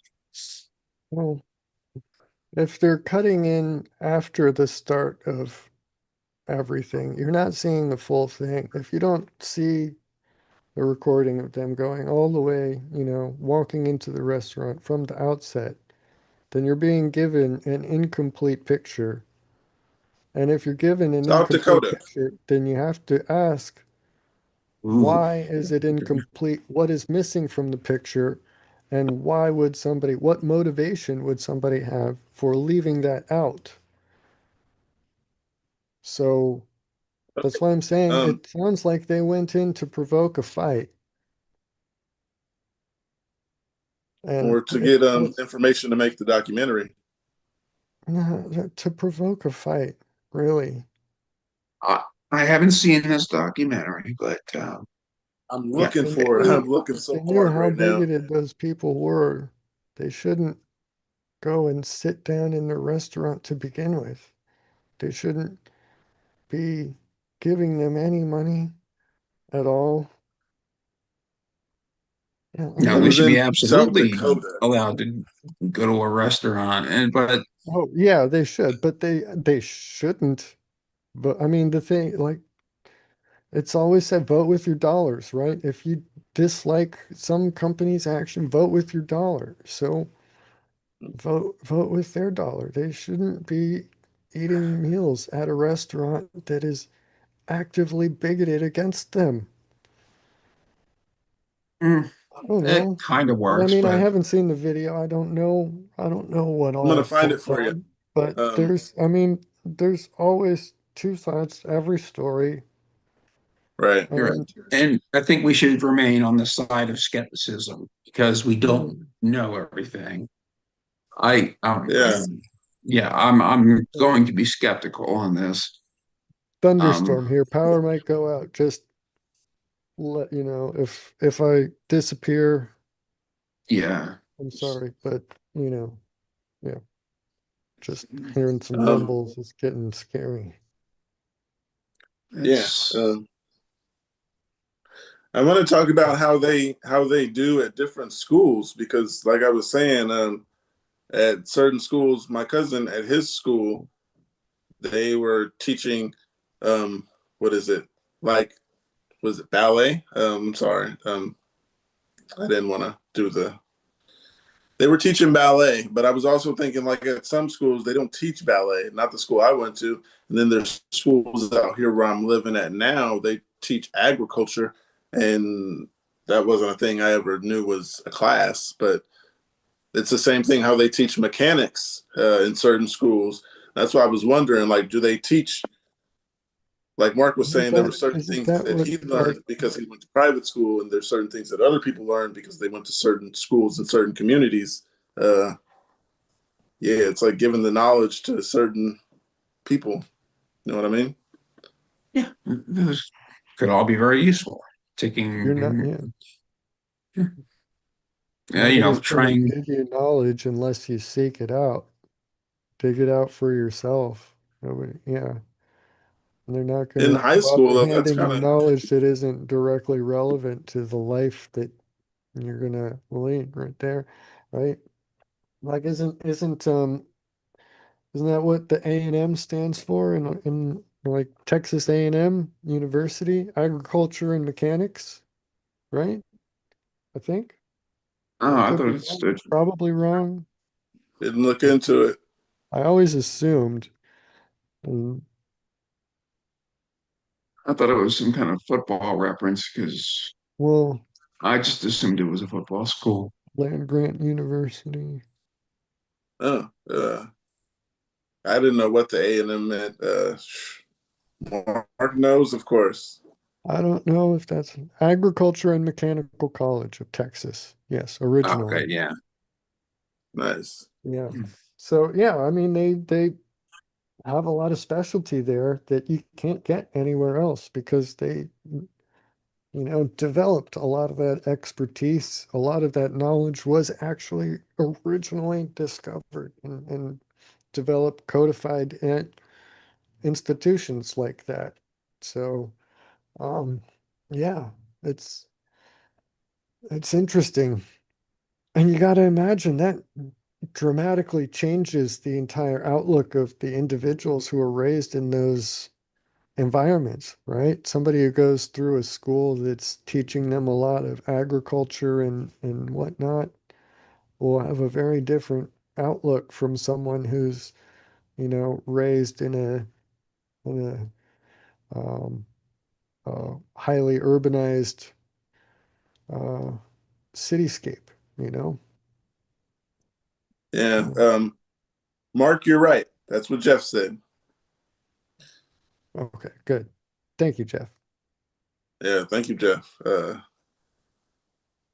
Yeah. Yeah. I was having a conversation with my mother after we had that conversation, and she said she thinks that the education might be based on um, the places where the people are at or whatever, something like that. I think she was leaning more towards racism was where that conversation is going. But she was just like basically they control the knowledge that they want you to know in certain places or whatever the case. But yeah, that conversation went deep into some other stuff. Yeah. Yeah. Well, yeah. I mean, there is a lot to say about that. You know, college admissions for so long was These were extremely racist. these were things that high school students are learning, not college students. They're teaching mechanics in high school, teaching agriculture in high school. Yeah. But I'm speaking higher learning, Uh, just the ability for a black person to enroll in an institution of higher learning historically, in early 20th century, it was super racist almost everywhere. Um, yeah, it was difficult. And so to that end, yeah, there's a lot to be said about knowledge being kept away from certain big communities. demographics, certain communities. Yeah, black people in particular. And that's why there are some institutions that are noted as, historically black colleges and stuff because you know, they established their own universities and, a lot of them are extremely highly regarded now. They're not exclusively black anymore, but they are high percentage and let's I'm just rambling now, but If I do have a sort of what I'm seeing now, because we've made has been excellent progress in the advancement of minorities in the education system over the past 30 years, I would say, even though the education system needs to get better. But do we need so much segregation? I would say we're even more segregated than Don't need it. ever. Yes, more than I ever. think This no, generation. no, no, no, no. Segregated as in beliefs. I think Mm, we have a college for every flavor. We have liberal colleges, Christian colleges, black colleges, pretty much white colleges. I'm going to call them Christian colleges. Hillsdale. Is I already said that. Okay, well, I mean, Well, no, you this didn't. is You didn't already. I just threw out the first name that came to mind. Hillsdale yeah. College in Michigan. So I mean, And it's not a bad is school, but it's but extremely this is conservative. you're supposed to go to college to have all of your ideas challenged, to see the world in a new point of view. And if you're going to an all liberal or all conservative, All college, anything college, right? yeah, what is the debate team going to be like if you're at an all liberal college or like I don't know, abortion or something? They're all going to be it's going to Yeah, be the we're all the pro-choice, so yeah, yeah, the everyone playing team is wins. going to be half-assing it or Yeah, struggling or just making a straw man caricature of the opponent's the but opposing view. Yeah. I guess my point is there is no debate because everyone agrees with themselves and they pat themselves on the back for not, thinking or empathizing with another side because you need to see things from another person's point of view. That's really important in life, I even think if you don't a like lot of someone. times, I think a lot right. of a lot of discourse these days is being viewed by those engaging in it, not, not seeing the person behind the argument. They see they see him as the opponent, not as the individual, not as the person. They reduce them to the sum of their beliefs and then draw a value judgment from that and then argue and attack that. I don't know. It seems like it's almost impossible for people to be taken seriously if they're a conservative, but they have some liberal opinions, you know, or vice versa. If there's a Republican who sides with the Democrats on some issue, or if there's a Democrat who sides with the Republicans on some issue. I actually saw something yesterday about this on YouTube. They were looking at congressional votes in the 1950s versus today, and they compared when votes occurred strictly by party lines. And back in the 1950s, about 40% of the time, voters or congressional votes crossed party lines and compromised. And, they were voting on the actual issues themselves, not on which team they belonged to. But now, like 2025, I mean, if if you're a Republican, you don't vote red, you're a traitor. If you're a Democrat and you don't vote blue, you're a traitor. State of the Union, if you're a Democrat and you stood up when, I mean, right? I seem like all the Democrats were sitting down when he was talking at It's the like, State of the Union. They're just like, it's like, no I mean, clapping. he trapped them, right? They look un-American for not clapping, but they can't agree with the Republican. It's it's stupid. I mean, political parties should never have existed in the first place. It just removes the need for people to engage any thought. They just delegate their thought to the political party and just vote like, Christmas tree their voter ballots, fill in all the R's, all the D's, you know, and just hope your team wins all the time. It's Is that what's the problem with today in politics? Or I mean, the problem, I don't know. A I problem. would say a problem, a major problem. people keep saying it's the two-party system, it's the two-party system. It's And not the it's, two-party system necessarily. It's any party, I oh, think. Votes should occur on their merit, not on a team basis. Or at the very least, something more akin to like the multi-party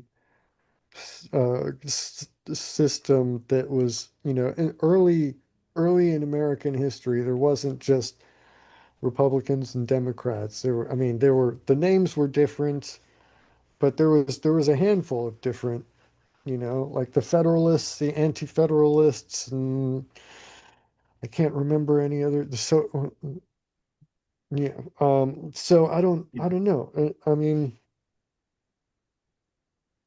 it's a false binary to reduce it down to where we're at now.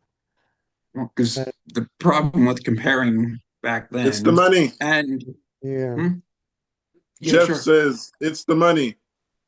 Yeah, I was going to say it's the money, but the difference between back then when the country started and 1950 is the money influence. We have no influence. They don't give a crap about us.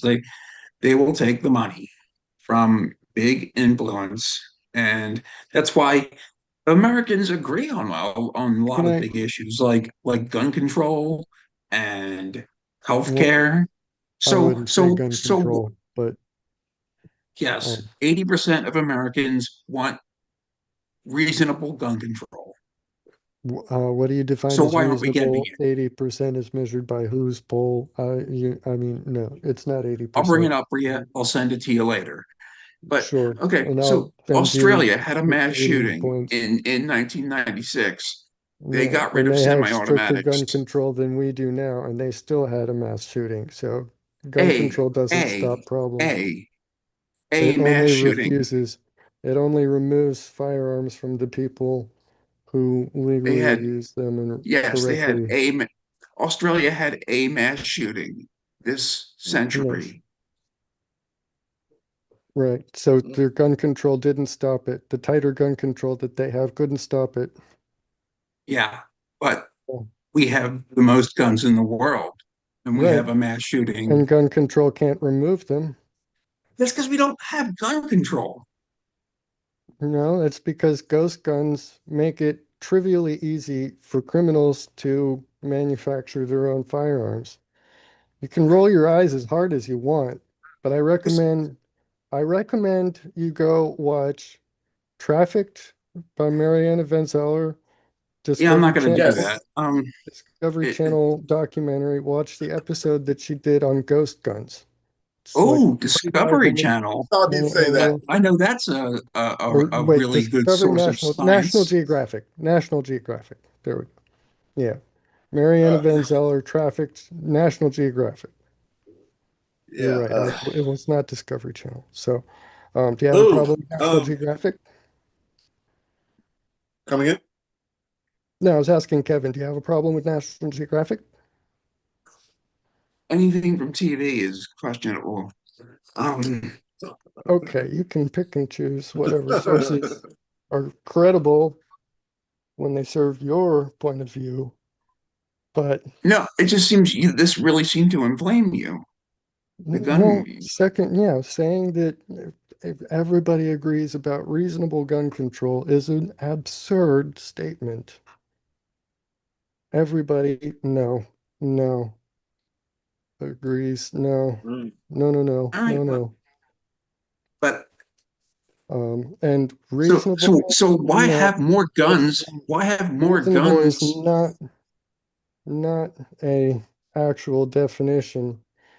You could say, I mean, you could ask somebody in Kansas what's reasonable gun control, and it's going to be wildly different from what you get from somebody in New York when they describe what they believe is reasonable gun control. That's a very poorly constructed question So why have to more and more ask guns appeared on the streets? because ghost guns make it trivially easy to manufacture and 3D printers didn't circumvent exist 20 and years ago. circumvent the system of gun monitoring trafficking. Yeah, when you have you ever purchased a firearm? Do you know what the process is already? Do you know what I gun do. control already exists, Kevin? No. No? Okay, so then you shouldn't be going and saying we need gun control if you don't know what is already in place.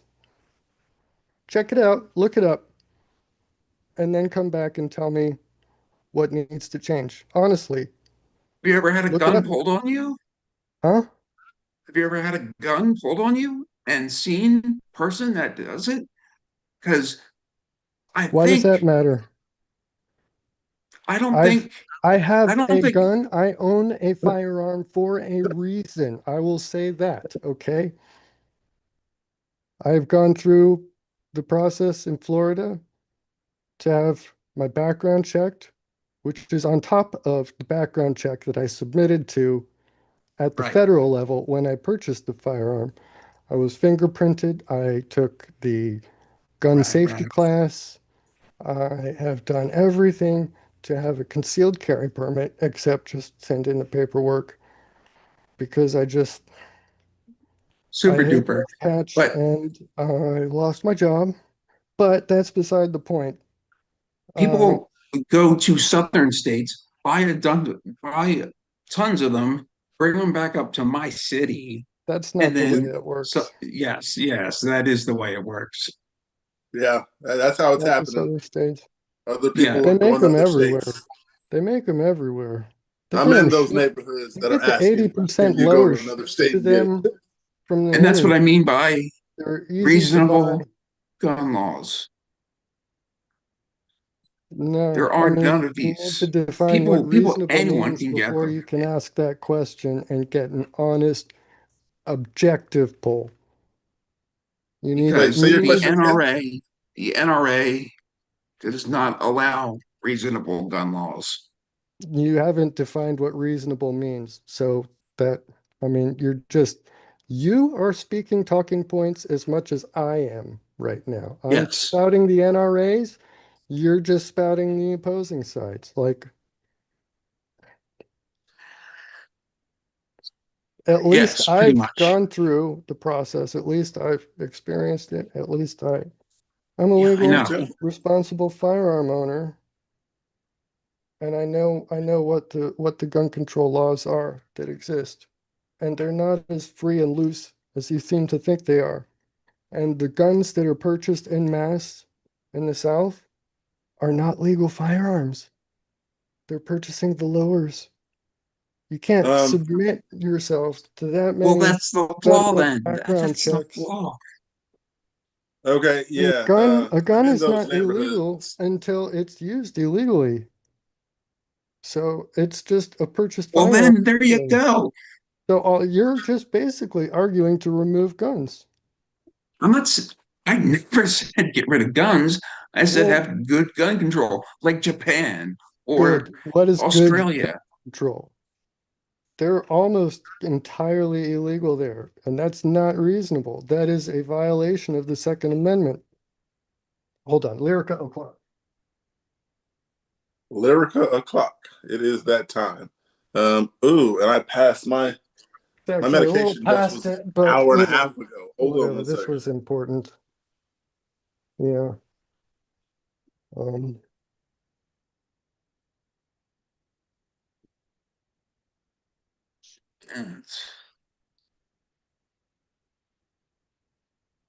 yeah, you need to actually fully lay out what reasonable means before you have any actual statement there. Um, Okay, how about this? There was a law George Bush had to sign. He could have outlawed semi-automatic weapons. He did not pass it. good. Yes, Why? Why did he not do that? because it was overreaching. Are you sure it What wasn't just because the NRA gave him money? No, yeah, well, I mean, maybe the NRA gave him money.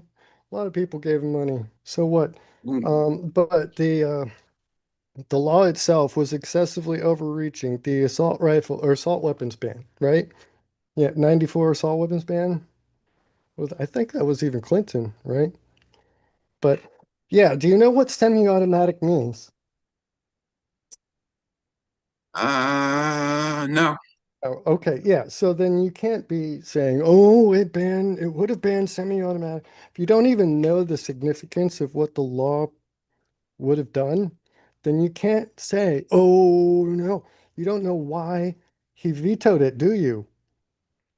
Well, Because probably it would because have removed the pretty NRA much roughly every spent so single firearm manufactured in the United States would become illegal almost overnight if that were passed. Because all semi-automatic means is you pull the trigger once, one bullet goes out, and then you have to release the trigger before another bullet can fire. It's just boom, boom. It's not big, scary boop, boop, boop, boop, boop, boop, boop, boop, boop, boop, boop. It's every firearm, everything well, that would be except excellent black powder because muzzle loader. well, you can just hide down there in the Everglades with your gun and we deal with the brunt of it. So I think that's a pretty shitty thing to say to it somebody. was. Yeah. Uh,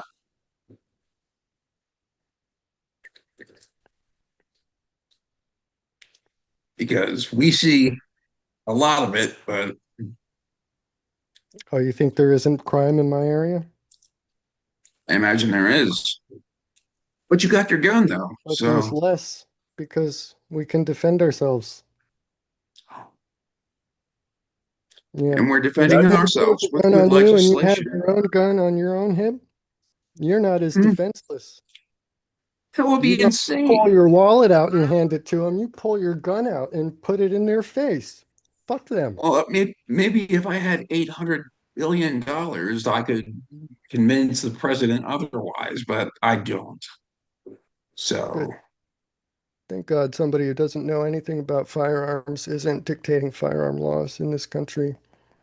okay. So, Japan, how many gun deaths do you We're not think they have talking right about now? Japan. We're talking about America. Talking about the Guns are laws, already here. What are you going to do about the guns that are already here? Australia Japan had a has almost mandatory enough. buyback program, Okay, so and what? We have those too, all the time. You I have know, to have and a they don't. registry in order to know you're buying back every gun, and the criminals aren't going to hand theirs back.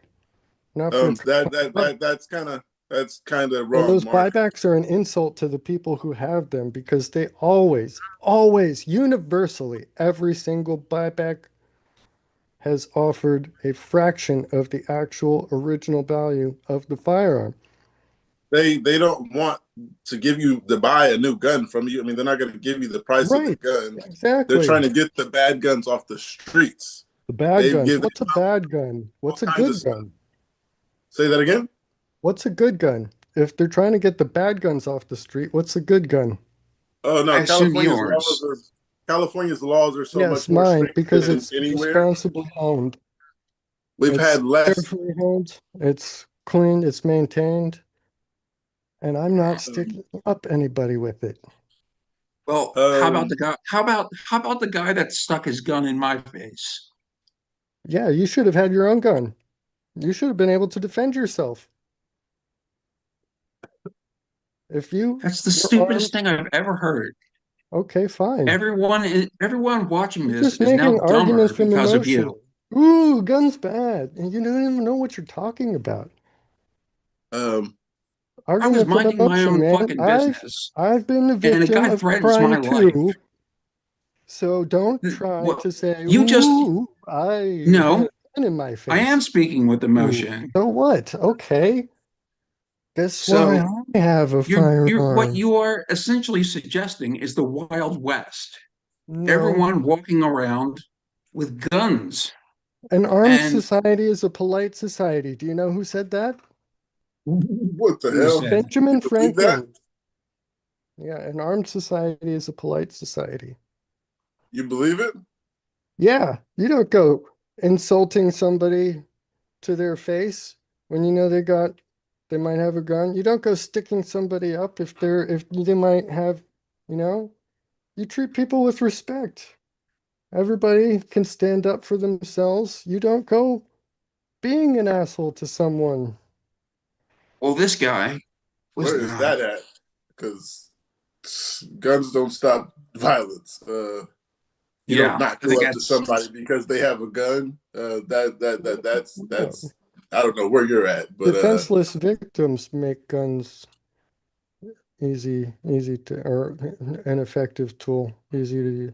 Everybody should be armed or should have the right to bear arms. That's that's called a militia. That's called a military state. That's what Sudan no, does. you had to stop yourself there. That's called a militia. No. And so what? Oh, that's called the military. So what? Okay, so what? What is the point that you're making there? mm, Everyone's gonna get shot. Everyone's gonna die. They No, will. if everyone's armed, nobody, you don't Are shoot. you gonna just are you shoot serious? everyone? This Yeah, is just Yeah. It's a safer world Nobody's with guns. shooting I think I've heard that before. if everybody around me had guns, nobody's shooting themselves. Nobody around is so violent all the time.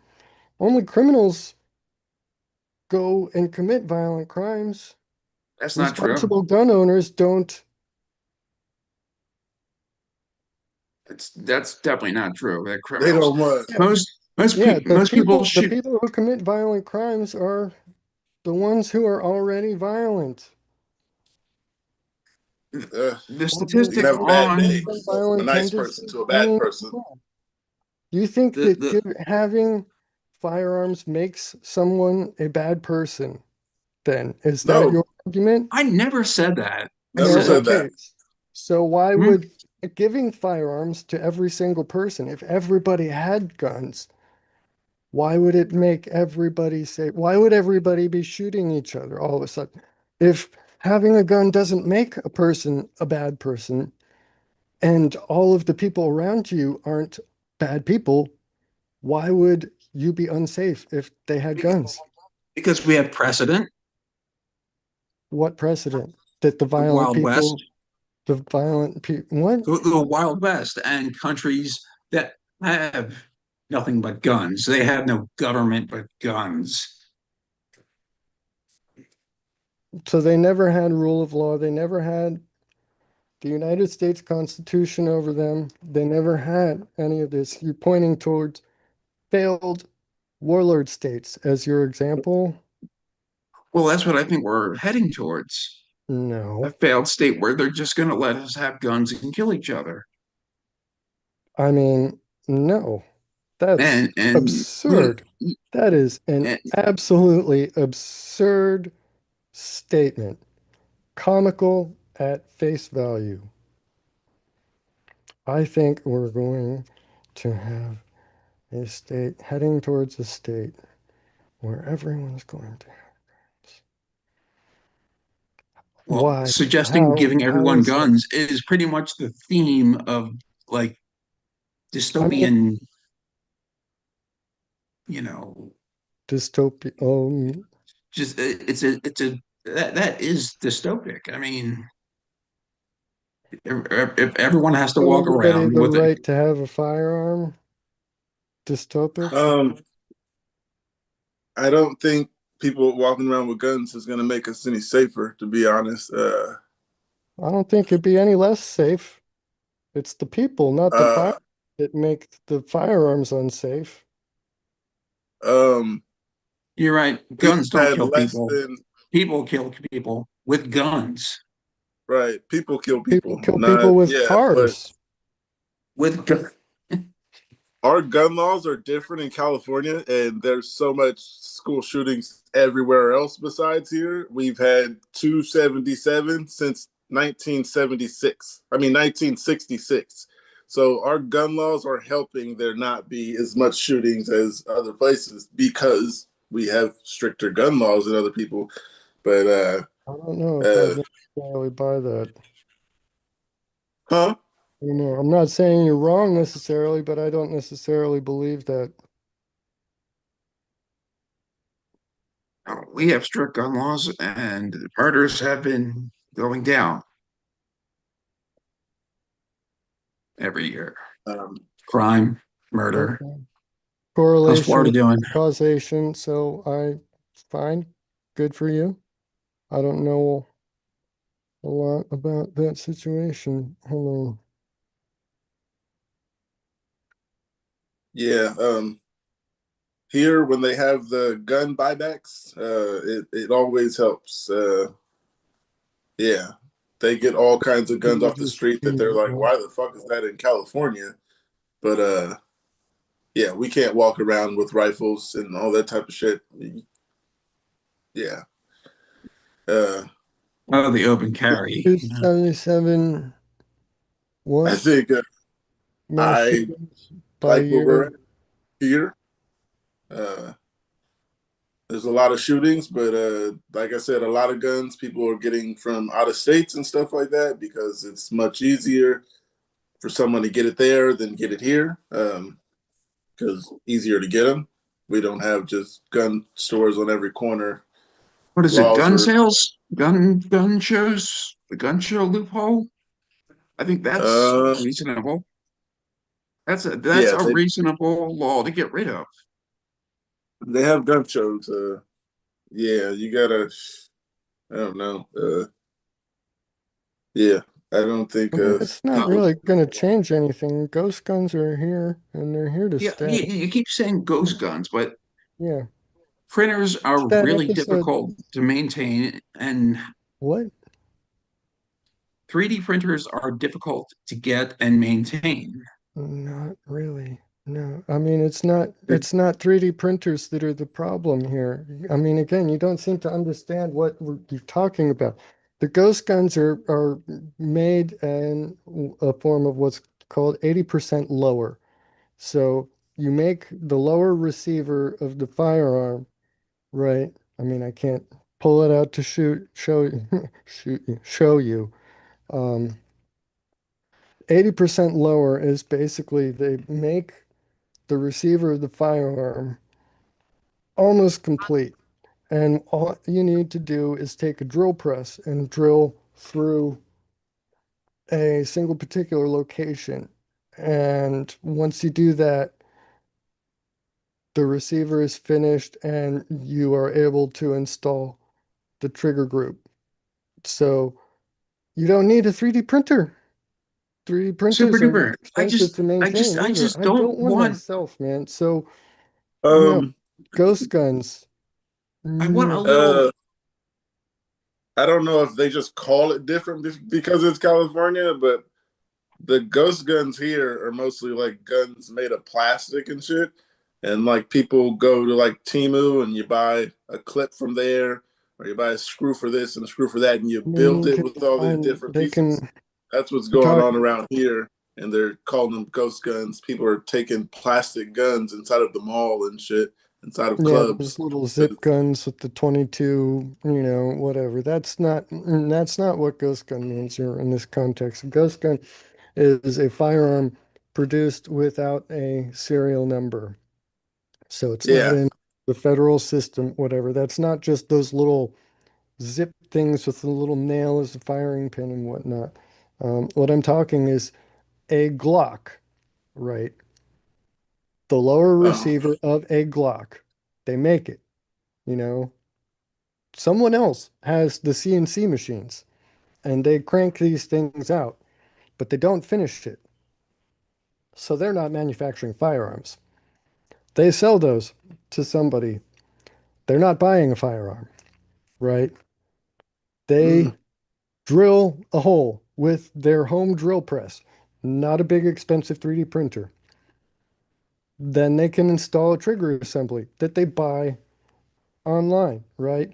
Not a firearm.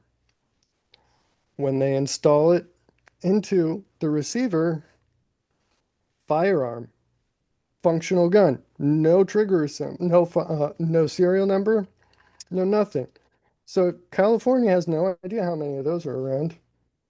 Nobody does. And those aren't They're going to getting be them a made lot off the streets. any, They're getting a lot any, just doing the gun buybacks. That's getting a lot off our streets is gun buybacks because the firearm laws aren't going to do anything to get rid of those. They're just going to change the they'll stuff. lessen the violence. If less people have them, No, they the ghost guns. come again.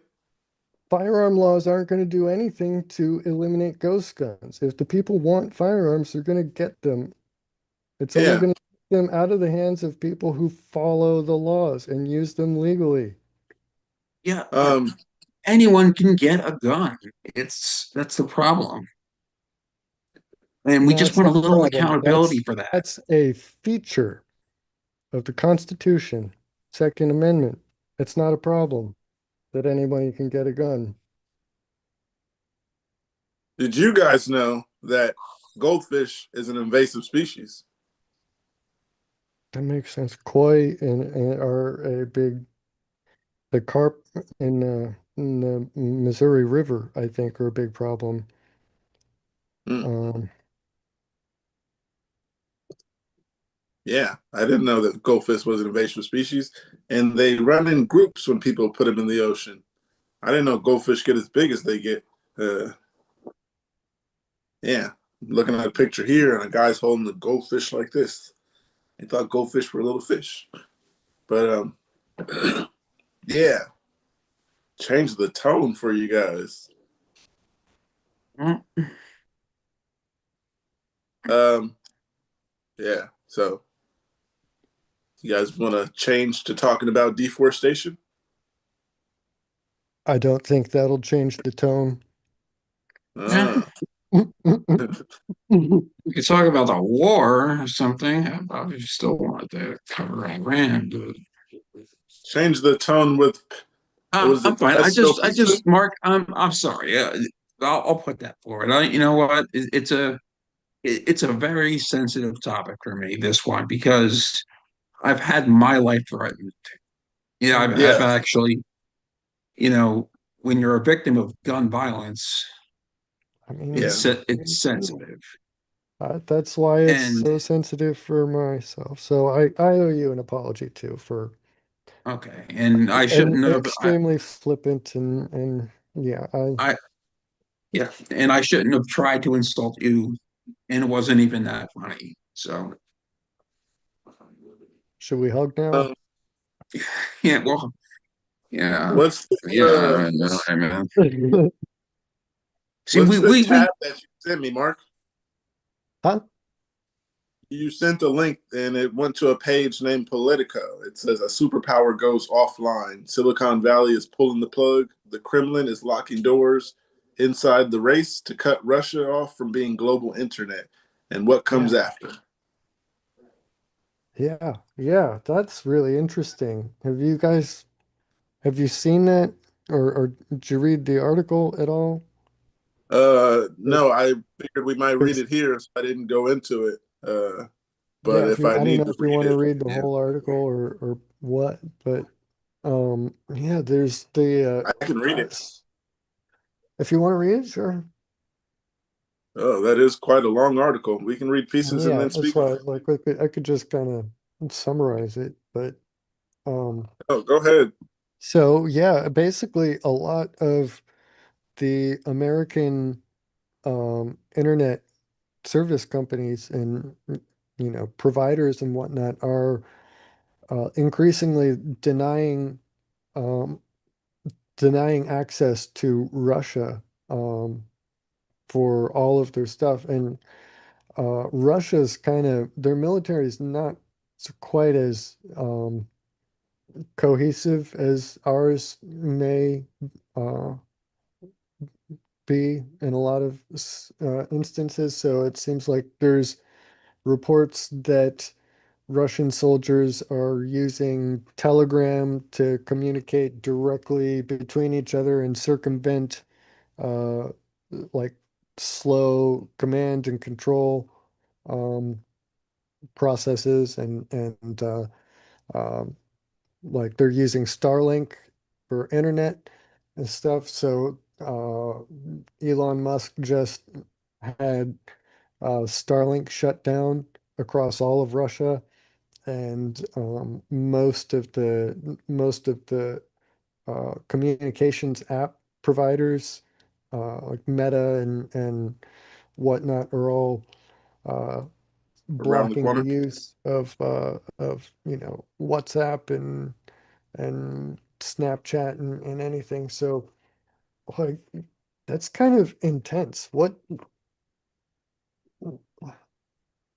like does Russia have any sort of internet backbone of its own, or are they getting put back to the dark ages there? Like that's Mm.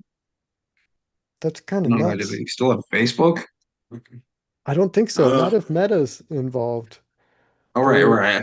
Sorry, I they're always think it's good. I forget yeah, that. I get they're Um, all conglomerated together in weird spider webs. I can never keep them straight, but so, like um, the so they impact yeah, still that have. it would have though on the rest of the population, because it's not like our companies can just selectively remove access to the military component. So they're just all of Russia, no more. So how many people there were relying, how many just average civilians were relying on a Starlink connection for all of their information, you know?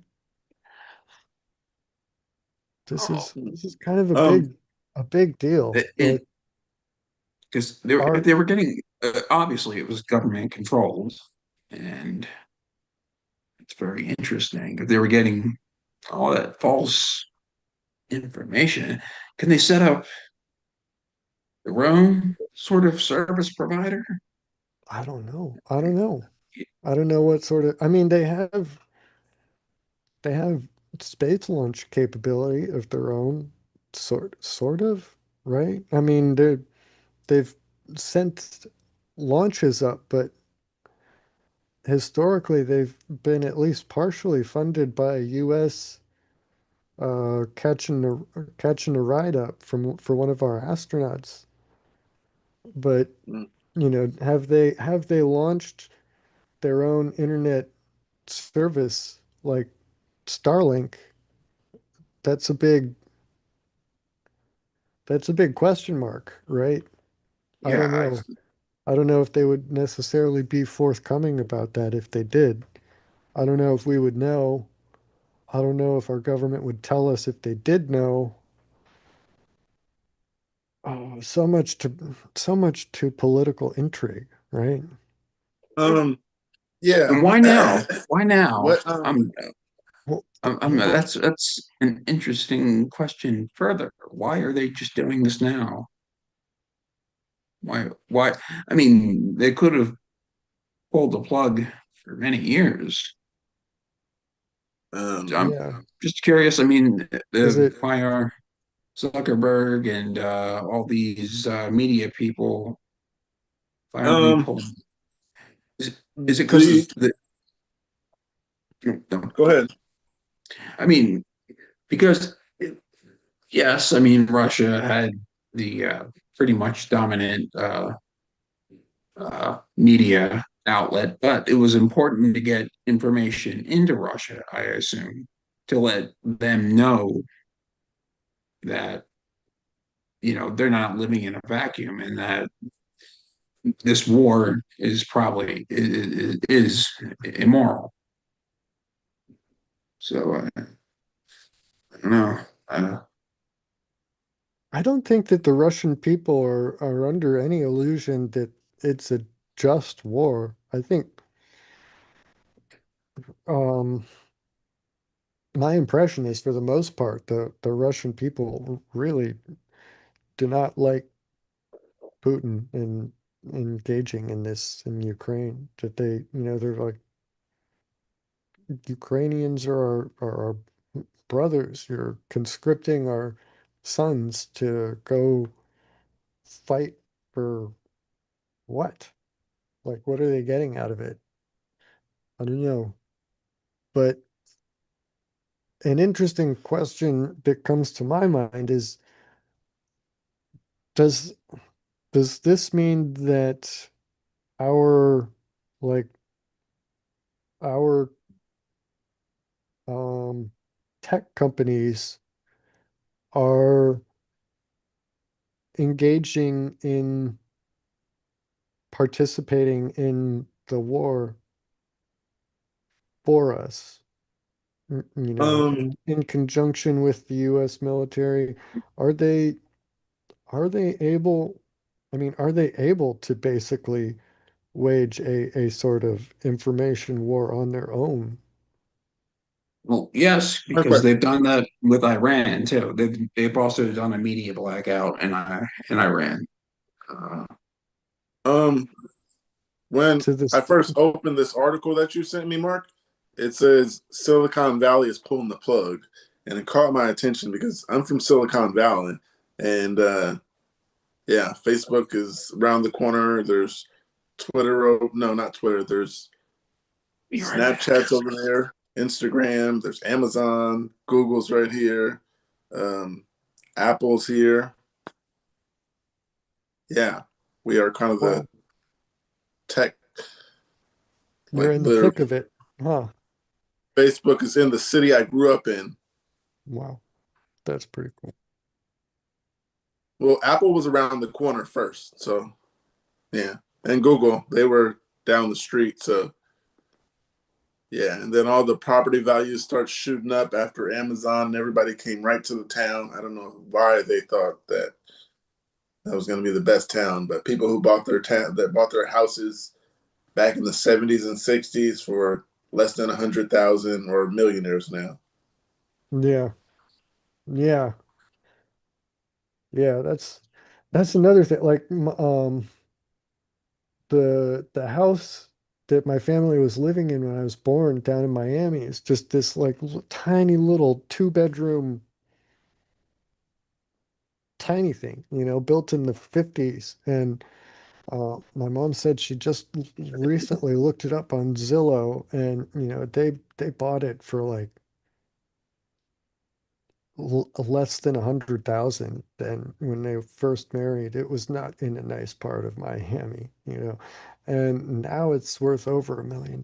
It's like, oh my gosh, when Yeah, did this happen? But there's a good and a bad to it though, because the residents who've lived there like since, my uncle lives down there, still lives down there.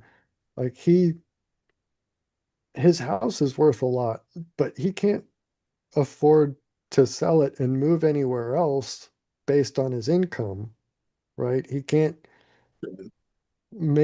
so it traps a lot of the residents there too, I think, it seems, when they're, a lot of a lot of people are from this area in particular.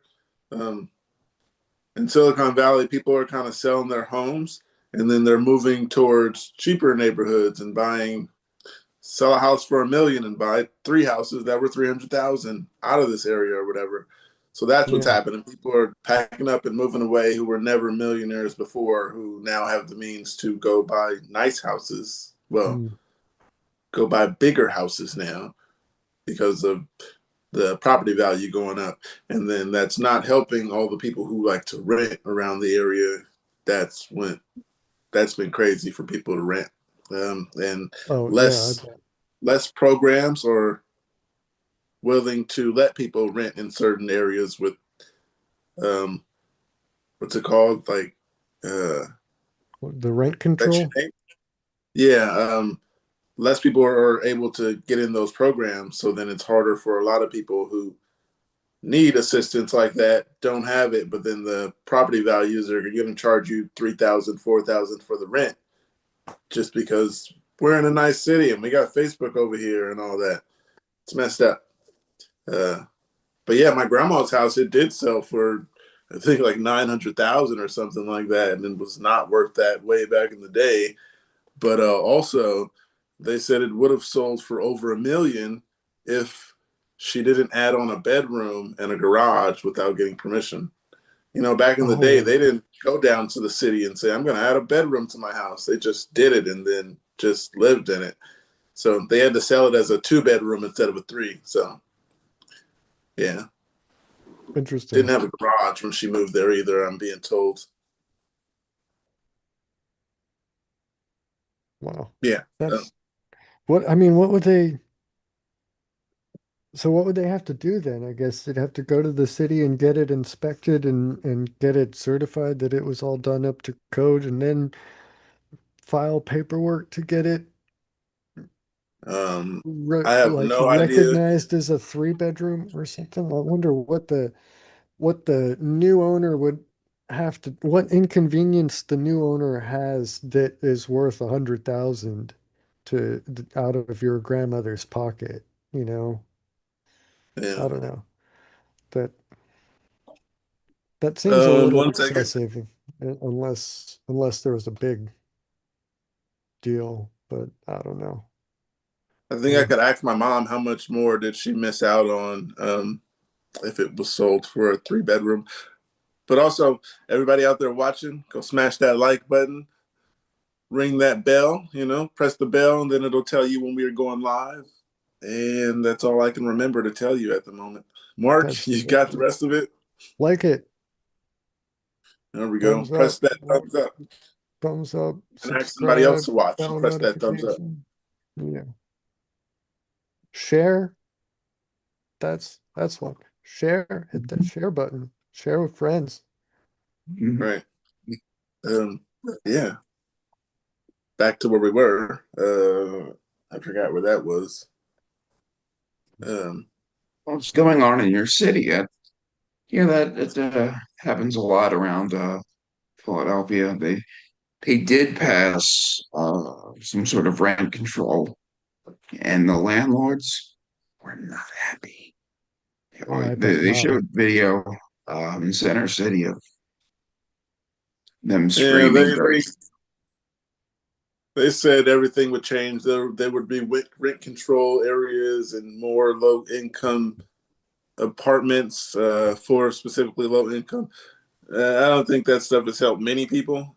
I'm not going to say it hasn't helped any, but it hasn't helped many. And then there was a big fuss over Facebook being built here, but then they were like, we'll give more of the jobs to the people from here, which got them here. Did they live up to that promise? Yeah, they did. Cool. Most of the people are working in the kitchen, but yeah, Well, they're still good on yeah. Zuckerberg. Security, the kitchen, a few other places. But yeah, that's what happened here. You guys have anything there that you guys didn't want there and rioted about? I wouldn't say we rioted, but Rioted? they didn't riot. There was just a fuss, just a fuss about having it in the town. I mean, there recent news here in Orlando. They are about to demolish the uh former Pulse nightclub.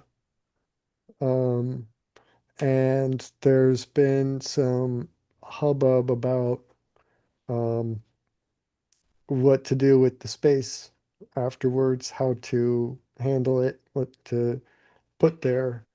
Um, so that's some discussion. Um, I had no idea that it was still standing, to be honest. I thought it had been demolished years ago. But that's that's a thing. There's a big LGBT community here and that's that needs some recognition. Whatever memorial they're putting there, I think it um should be respected. I imagine it'll get some protests, but I think that is shitty if anybody does that. I don't know. Um, but Mm. yeah, um, out of Orlando. Do you guys know what YMCA means? Young Men's Christian Association. Yeah, I did not know that until yesterday. I was just looking up stuff to talk about. And yeah, the YMCA actually started in 1844. Yeah, not in America. It was in London. Oh, I didn't know that. Yeah, That's what it says. Now, I didn't know it was that old too. That's pretty cool. yeah. grew into a global nonprofit serving 64 million people across 120 countries. It invented basketball and volleyball, pioneered modern summer camps, and is the largest U.S. child care program. Hmm. Invented basketball and volleyball. That's what That's, the AI overview says. I mean, so grain of salt there, I guess. I'm just gonna fact check that, but still, that's pretty cool. Um, Yeah, I uh, thought like that was invented by a guy. Like, um, the George basketball. Williams. Well, yeah, then George he Williams he started the invented it. YMCA. Yeah. Um, It came to America in 1851. Mm, Yeah. sounds like they're trying to take credit for his work. Right. It came to North America in 1851 in Boston. Yeah, that was the first. Makes sense here to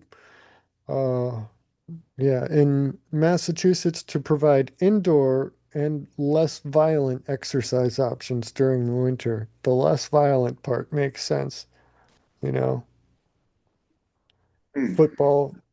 Early football was really intense before all of the rules and safety gear and everything. Those annual, They have less people those have annual, CTE these days. huh? They're trying Yeah. to with the new helmets and stuff. Less people are getting CTE, even though you don't find out until they're dead. Yeah, the early annual football games between um, Yale and Harvard were often they could be scored or measured by both the team score and by the number of player injuries and deaths that occurred each year.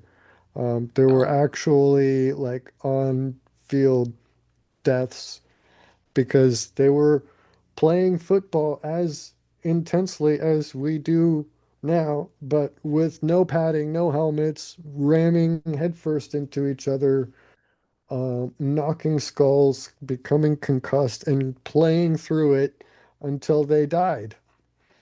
Yeah, I That see was the pictures football. here with I don't know what those helmets are made of, but Like leather. And I was those gonna say, even those yeah, helmets were they were fought against because that was un-American, wearing those leather like Mm. hats more than helmets. Yeah. yeah. Here they have literally. It looks like I have no idea what they think that is gonna help. Uh, Looks like just a little leather thing you just slip over your head that isn't helpful. But yeah, now they're doing more tests on helmets and stuff and trying to help people. Uh, I don't think yeah. helmets actually do much help in the end Um, because Without it's not one, about it's not about the design of the helmet because it the I mean, it's liquid momentum. in yeah it shakes the brain and it goes through the helmet. Yeah, right. There's nothing that can absorb all that right impact.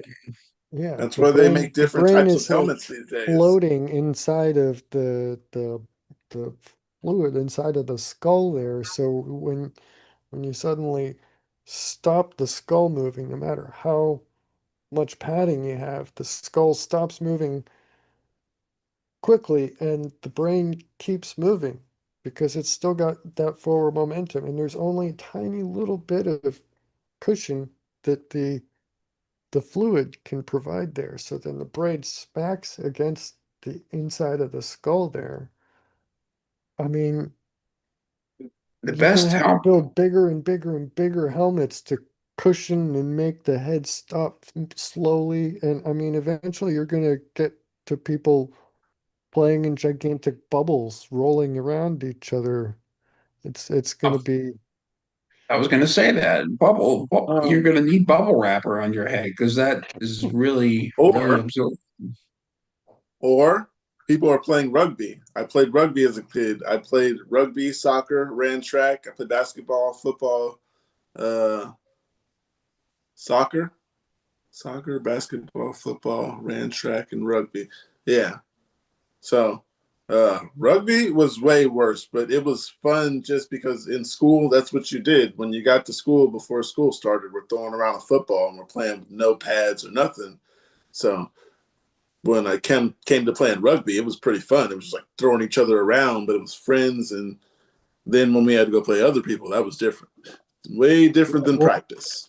The thing is, though, when you're children, you're so much smaller.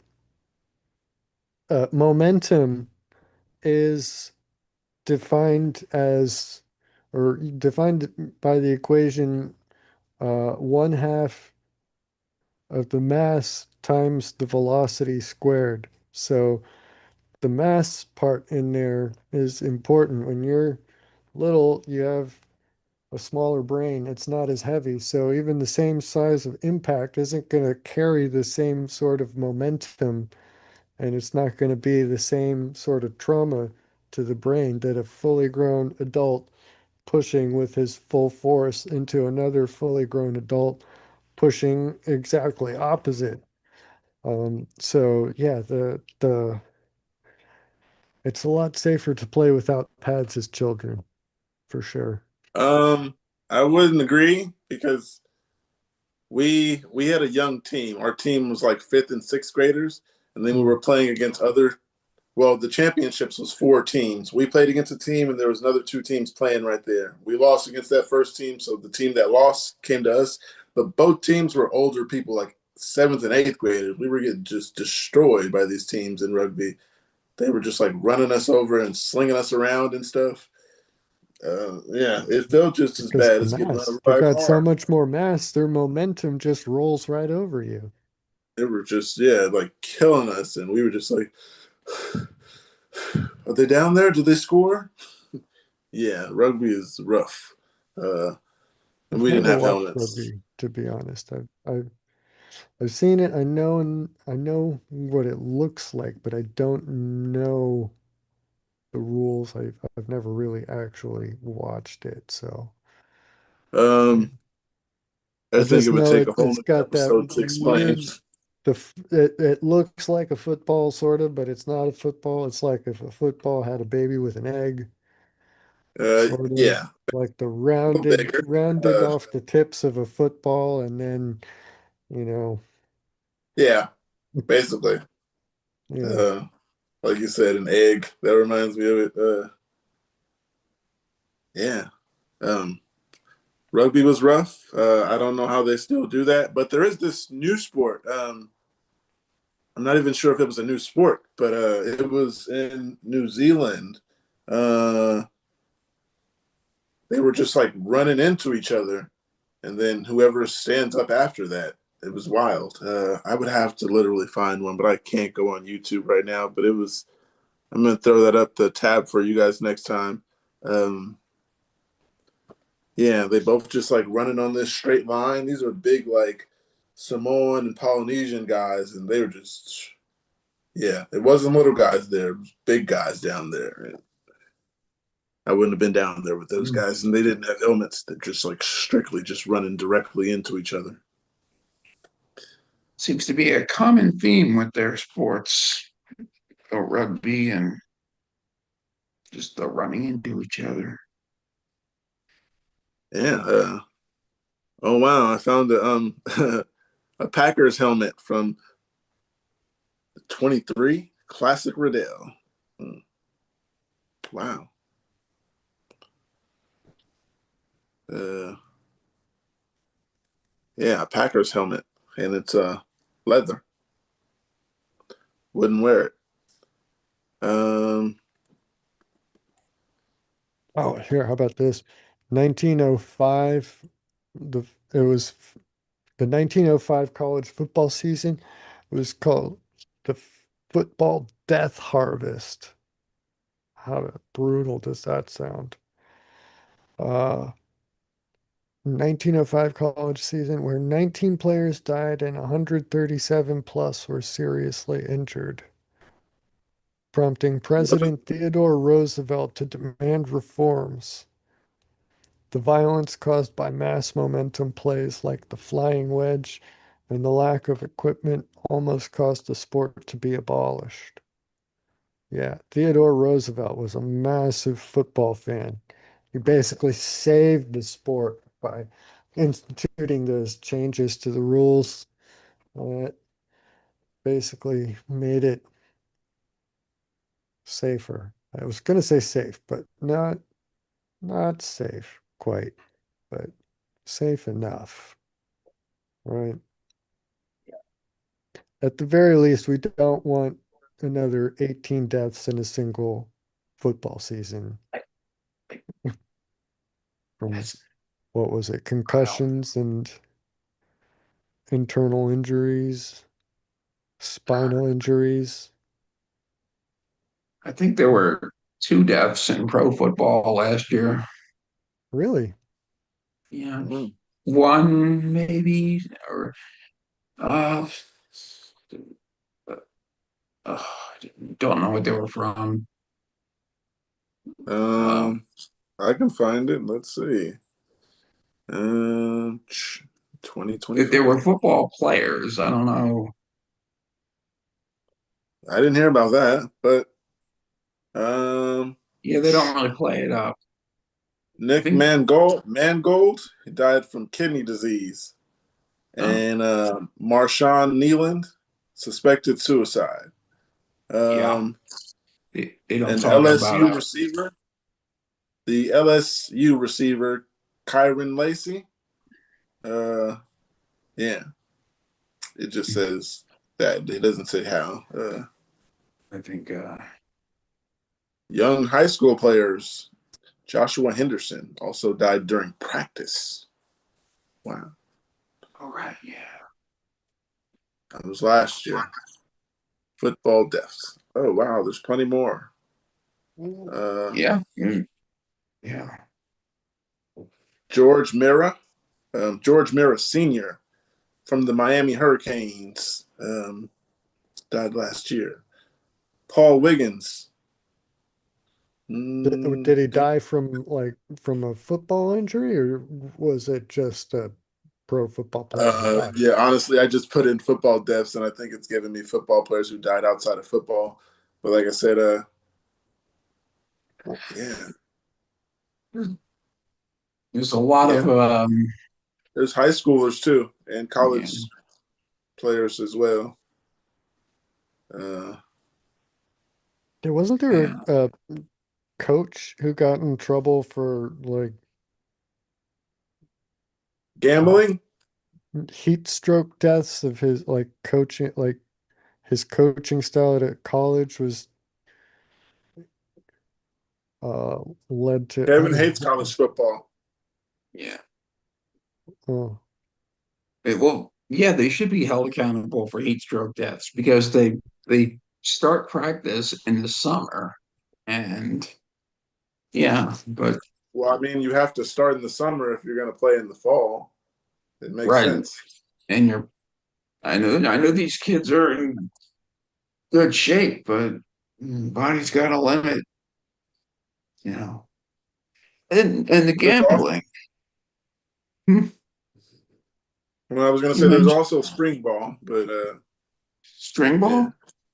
spring ball. Oh, spring ball. Yeah, yeah, I'm watching. It's in high school. Yeah. Wanted to mention something about that. We wanted to talk about the that manosphere, but I'll get into that later. we could Manosphere. save that. We could save that for next episode, discussing Yeah, the because manosphere. And yeah, this is kind of there's connected to just the gambling really quick. Um, Yeah, the gambling scandal last year. Last year it was. Yeah, there was a coach that was gambling. Oh wow, so maybe we not talking about the same thing. Yeah, there's been well, I would several imagine issues with, I mean, not just in football too. because it's so easy to gamble Oh no, I now. think this one might have been basketball. You got to look into it. That might be something we bring up next time. There was the baseball, where the Red Sox threw the World Series, right? White Sox. Uh, Intentionally, White I know Sox, nothing about right? baseball. Yeah, yeah, and they ended up calling them the Black Sox, right? Because Oh, didn't know that. they um yeah, Isn't it the Red Sox or the White Sox? One of them. well, Now it is. No, yeah, but I mean, it was because of the scandal that year they called that particular group of the Chicago White Sox. They called them the Black Sox because they were shameful for throwing the World Series, game fixing. So yeah, Yeah. 8 members of the Chicago White Sox were accused of intentionally losing the 1919 World Series against the Cincinnati Reds in exchange for payment from a gambling syndicate. Mm. Yeah, possibly led by organized crime figure Arnold Rothstein. There's strong evidence both for and against Rothstein's involvement. However, there's no conclusive indication that the syndicate's actions were ever directed or involved organized crime, were ever directed by or involved organized crime. There we go. Yeah, just the way a good organized criminal organization would like it. Right. But now the organized crime is vandals and stuff. Nice and clean. That's what a good I mean, the mafia internet is does. making gambling so trivially easy to engage in and hide that I don't know. Well, yeah, Everything can be gambling is bet on. amazing, especially What? sports gambling. Yeah, Don't good money. sports gamble. Take that money and get invest it in something. Yeah, I Shove it mean, up. take that money and invest it probably in almost any random stock, and it'll probably do better than Yeah, sports yeah, I gambling. can completely agree. You know, or or Um, burn it oh, for Kevin, heat in your house. Yeah. I have something here because you were talking about the normalization of what's this say? The normalization of political violence. Uh, Yeah. and then I was doing my research on that before I come here today, and ran into things that desensitize kids. And then I agreed with it because I'm also a parent, and they were saying things like video games like Call of Duty and Grand Theft Auto is desensitizing children from killing because they're so used to it in video games. What do you think about that? And I think that is a problem because my kids also they shoot each other with water guns and stuff like that, and I look at their faces and it's like you guys think that's so fun, and yeah, they got to be adults one day and not think that's fun. Water guns existed before video games did, and they were never a problem. I Yeah. don't know. I don't know. Mm, It's kind of fun to just squirt your friend. Even if you take the shape away from resembling a firearm and just give two kids, give one each a little one of these guys here and tell no, them to go at each other, have at it, but outside. no. Only Um, outside, but the article was talking about video games in particular. I was talking about how oh, I see my kids with other guns like Nerf and stuff like that, and it's yeah. interesting I'm not how I'm But not the gonna the buy water are guns, the careless. squirting, even if you take the shape of the firearm away from it, the squirting, the shooting, the combative, if it wasn't that, they'd be shooting at each other with slingshots or, I mean, better than Now Nerf they're guns learning to than shoot at each other. slingshots or BB guns. I mean, I had a Red Ryder BB gun. You remember? Um, now they're you they're know. worried about they're worried about kids that are seeing these guns and knowing the names of guns. Like they were saying, kids were talking about they want to own a saw. I forgot what gun that is or what it stands for, but that kid, he Quad assault weapon. no, it was called a saw. Is there a gun Yeah, named a the saw? SAW. The SAW it stands for Squad Assault Weapon. It is I the would not machine know. gun, the light Um, machine gun for the infantry. yeah, the article talks I, about kids knowing the name of guns because of video I games. mean, what's the problem with knowledge? Knowing. They're saying that it's desensitizing children. I would go so far as to call it what's what's that word for Glamorizing, preparing? Hmm? glamorizing. Yes, but to the point where when you're re prepping someone for something, like Training, desensitizing, you know how they prep those girls for the Epstein Island grooming. grooming. Yes, I would say grooming, for you know the military life.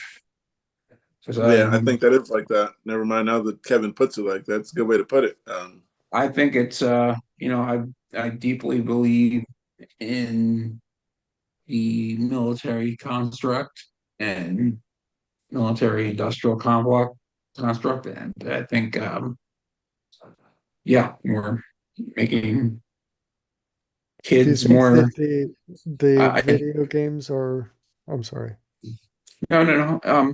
I'm not going to blame guns. I don't have a problem with guns here. I do have a problem with um more or less not even the video games really. More or less the ideology that that people have. I don't think I think people are uh kind of feeling lost and looking for something. And any religion or church can pick them up very easily right now because we're, you know, um, yeah, that's my Jeff God. says, Jeff says, when I was a kid, we did all that. He said that when Mark was going with that water with the squirt bottle. the squirt bottles. Yeah, if you didn't have water guns, squirt bottles, yeah, Right. everything. People are becoming so sensitive these days. Slingshots Words and we can't use these days and can't give kids. Yeah. Yeah, the article was very interesting for the parents, though. Seeing that, how my kids play video games, I see how bad it could be down the line. Oh, they sound like Tipper Gore. That's an old reference. That's a really old. That's almost 40 years the, old. the tipper That reference. stickers, What's that?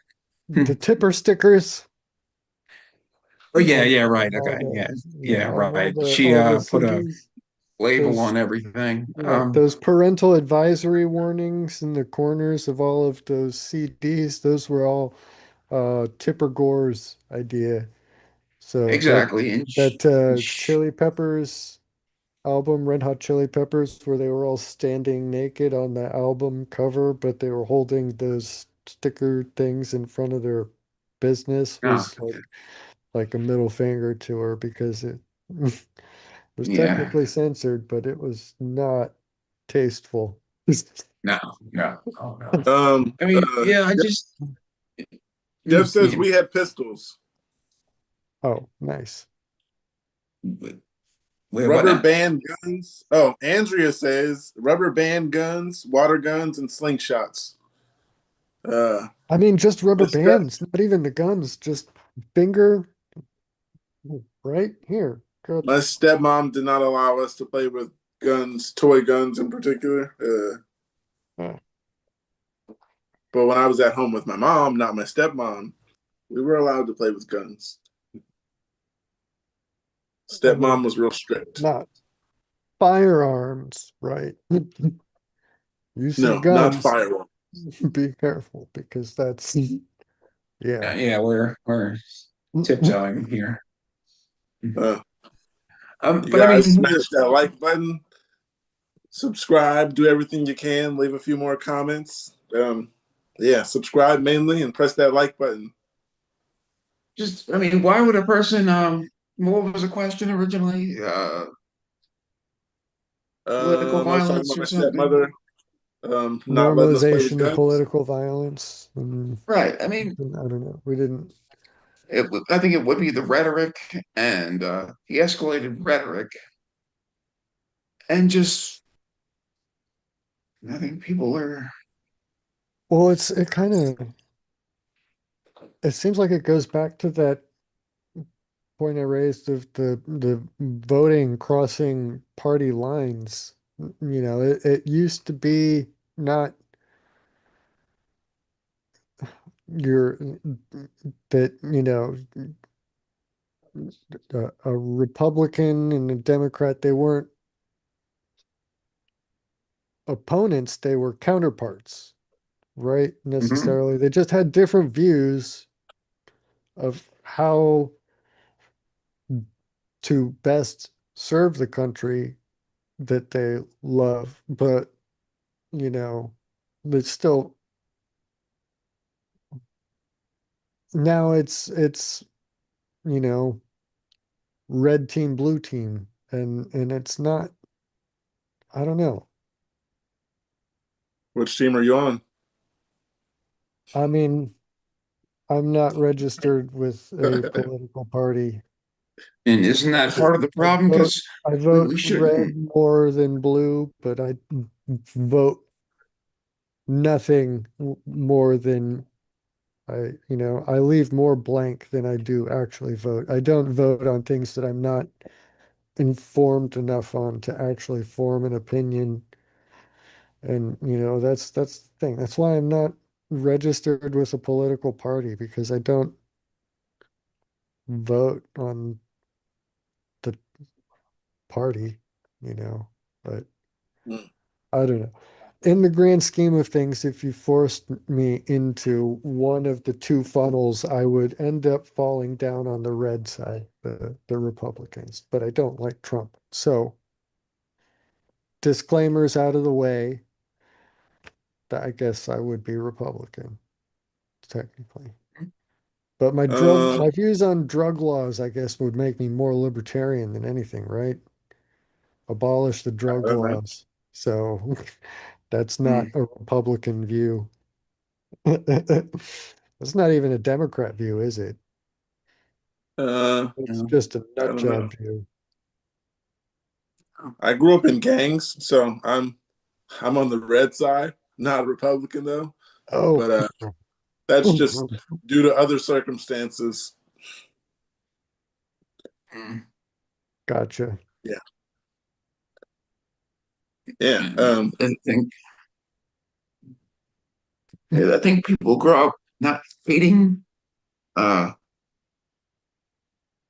they grow up hating the ideology of a certain person attached to the person. You know, the thoughts and the ideas that a person has. Uh,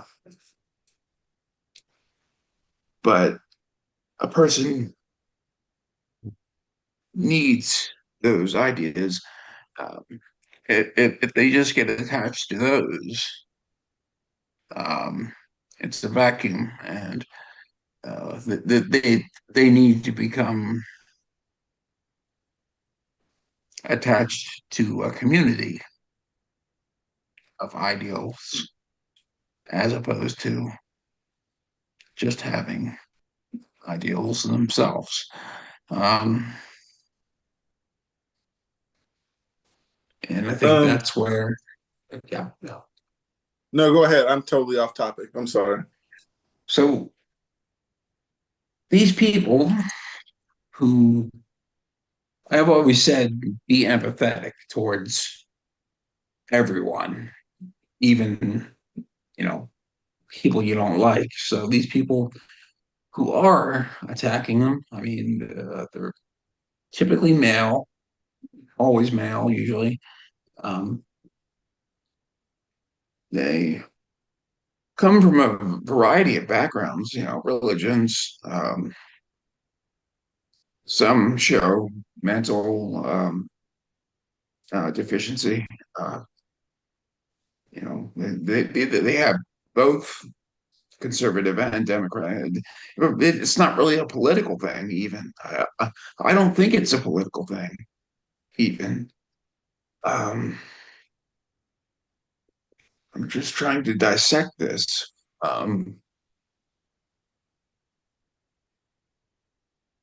because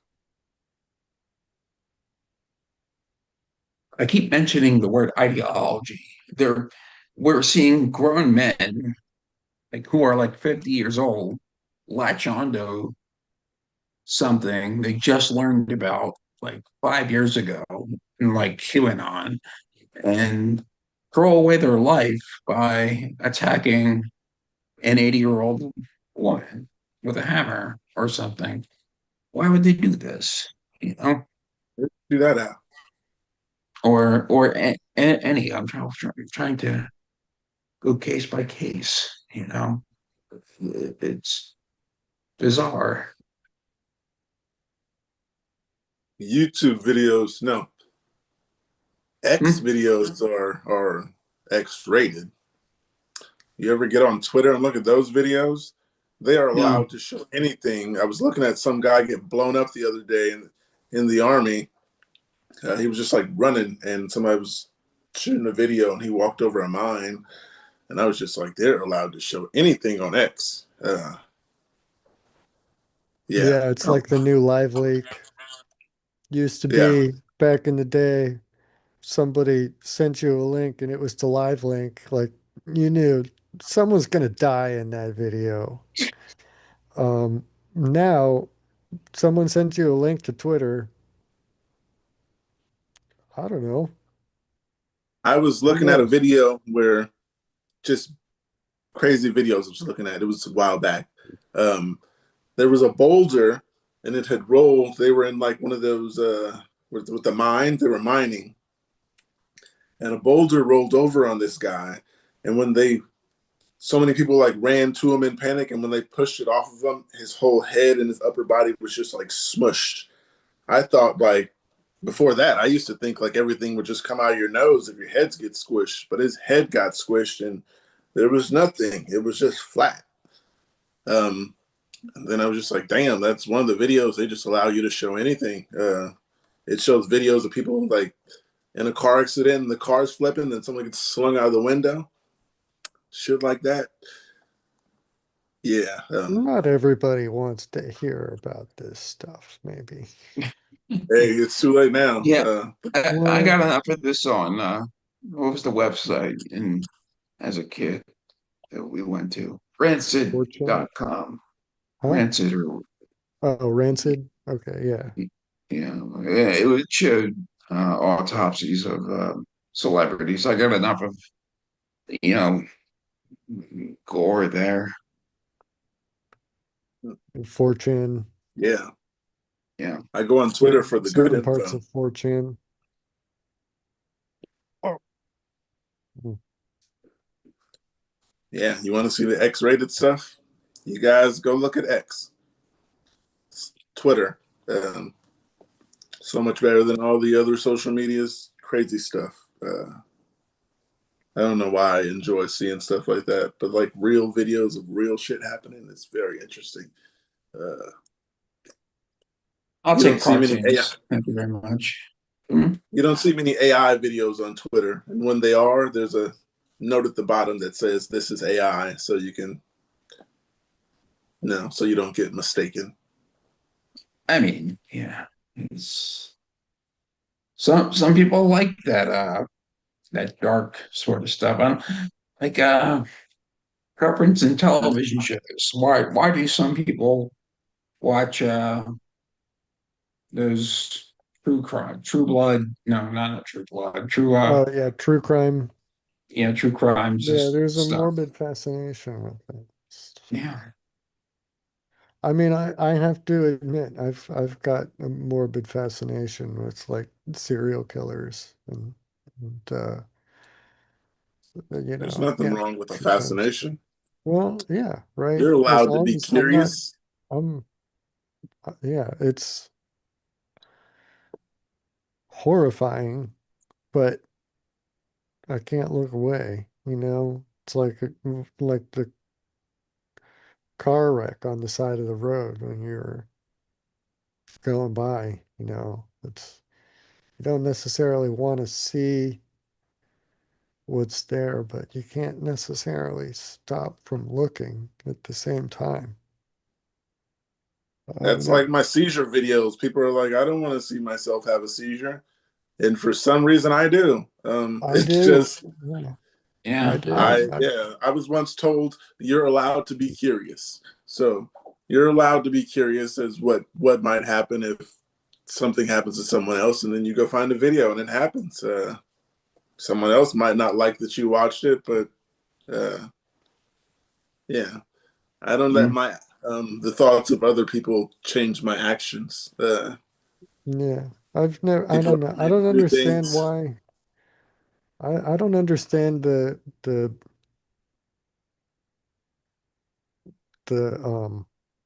hesitance to watch a video like that. Like as soon as I heard that a video of a tonic clonic had been recorded, I wanted to see it right away. But I don't know.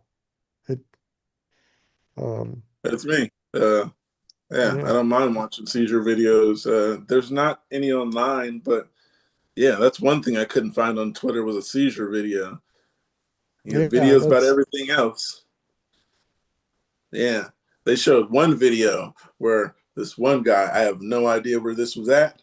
Um, all they show is the guy like this with the machete, and then they flash to the guy laying on the ground, and he has a cut from, yeah, sick shit. Yeah, yeah. I didn't know you could die if someone cut you up here. I thought maybe you get this sewed open and sewed shut. I mean, but no. That guy got hit with a machete right here, and it like, yeah. I gotta send you the link because you can't. No. No. Okay, good to know. Um, Serial killers and gore do not. I'll pass. John Wayne, people like John Wayne Gacy, they were just having lunch, man. Nothing against cannibals, and I just, yeah, let the man have his lunch, and how do yeah, you guys? not my, mm, Well, I was just gonna not tell my. people out there, smash that like button and tell us how you feel about eating people. Is it just lunch or Nothing against cannibals. hard to Smash watch? that like button, everyone. Yeah, is it hard for you to watch videos with gory stuff? Because is it bad that I watch videos with gory stuff? Do you guys think it's weird that I like to see gory stuff sometimes? I don't know. It's real. The real part of it gets me. Ah, There's so okay. much fake stuff out there that I like to see the real stuff happen. So maybe that's my thing. I like to Well, see some my real thing shit. is that real life sucks. I don't want to see that, And this that's not my prerogative to see a you know head guy's head get smushed. Maybe I'll watch it in reverse, get unsmushed. That'll be more fun. Yeah, it was interesting how like when they moved the boulder, like my thoughts were his brains and everything were just gonna come out of his nose or something, but there was no blood. It's just face straight smush. They showed us flat head just laying on the ground, and they pulled the body, and he was already dead, of course. But yeah, it isn't what we thought it would be. It isn't like the gory movies, head just explode.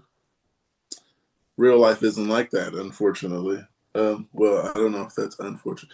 Yeah, Like movies every and real movie life. in the '90s, every movie in the '90s was, you know, things exploding, and Chainsaw.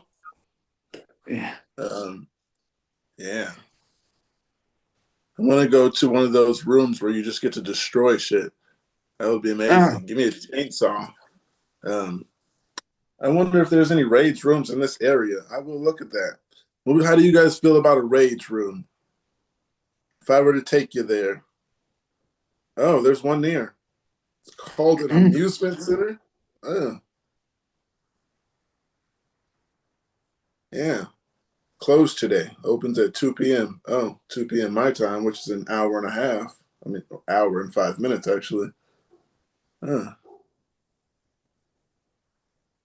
You guys ever been to a rage room? Any thoughts on it? sort Doesn't it of. sound like fun? Just going to go destroy shit? No? You never thought about just punching a hole in the wall just for no reason? I mean, been Yeah. angry. I try not to hold on to that. definitely try not to hold on to it and carry it around with me and, foster it. I mean, I Um, don't want to be angry. I'm just saying, like, it'd be fun to destroy some shit. Um, yeah, but I don't have any pent up anger. Just I don't have that energy or urge to go smash. I like making stuff more than breaking stuff. It bothers me when stuff is broken. I need to fix it. Um, Well, and I'll tell you from experience that it's not going to feel good unless you're truly like enraged. You're not going to I'm a feel thrill that. seeker. Hmm? Said I'm Like, quite the thrill seeker. well, no, but you have to really feel rage like first. Then it's actively gonna pissed off at someone. then it's gonna feel good. Like I mean, if when my you're mom allowed it, I swing a bat at this wall right now just because putting a hole in a wall for some reason. I get this thrill. I'm a thrill seeker. Stuff like that is just like, yeah. uh, Why? Maybe that's you guys. it hmm. It's like eating food when you're not hungry, smashing something. That's, you know, Nothing similar. Um, mm, yeah. That's that's I don't fast. know how to describe this because That's I did have anger problems, and Oh, I don't. so if let's say hypothetically I did do a rage room, it would feel glorious afterwards. The amount of catharsis afterwards. It feels good to expound rage, but you're not going into a rage room full of rage. You're going in there for a laugh, and Yeah. you know, but if I could smash someone's car, that would be fun because it's of value to them. That Oh, would be I'm not trying to break someone's stuff. no. I would just enjoy like punching a hole in this wall or slamming a baseball into that fan. Just something, yeah, give you some energy, some raw. Maybe that's just me. I don't have to be mad or I don't have to be thinking about this wall as someone to punch it. If it wasn't my mother's house, then yeah, punching something, breaking stuff. I don't know. I get a thrill out of it. Not to hurt anybody to break things, just breaking things in a rage room in particular. That seems like it'd be fun. But you guys, where do you get your thrill from? what thrills. What thrills you? I'm Yeah. not a particularly thrilling or thrilled person. I don't know. I get my I told my kicks. mother I would take her skydiving. Uh, That's a thrill I you want to know, do. I like riding roller coasters, but I don't like actively. I just tag along when people are going. I don't actively go and try to urge and plan those sort of opportunities. I Mm. even when they do come up, I tend to prefer not to go. But if I have to, I'll ride the roller coasters while the kids go and, you know, get burned out somewhere in the Sesame Street area or whatever. But um I don't know. I spend more time like at home uh reading and smoking and watching stuff on Netflix and Hulu and stuff than I do like Mm. seeking out any thrills. I'm a pretty domesticated person, middle-aged human. Educated person. Yeah, I guess. I don't know. I'm not. Mm. you know. I got something funny for your Go ahead. gore bit. It'll be thrilling for me and might be something. Coin flip, parachute, backpack.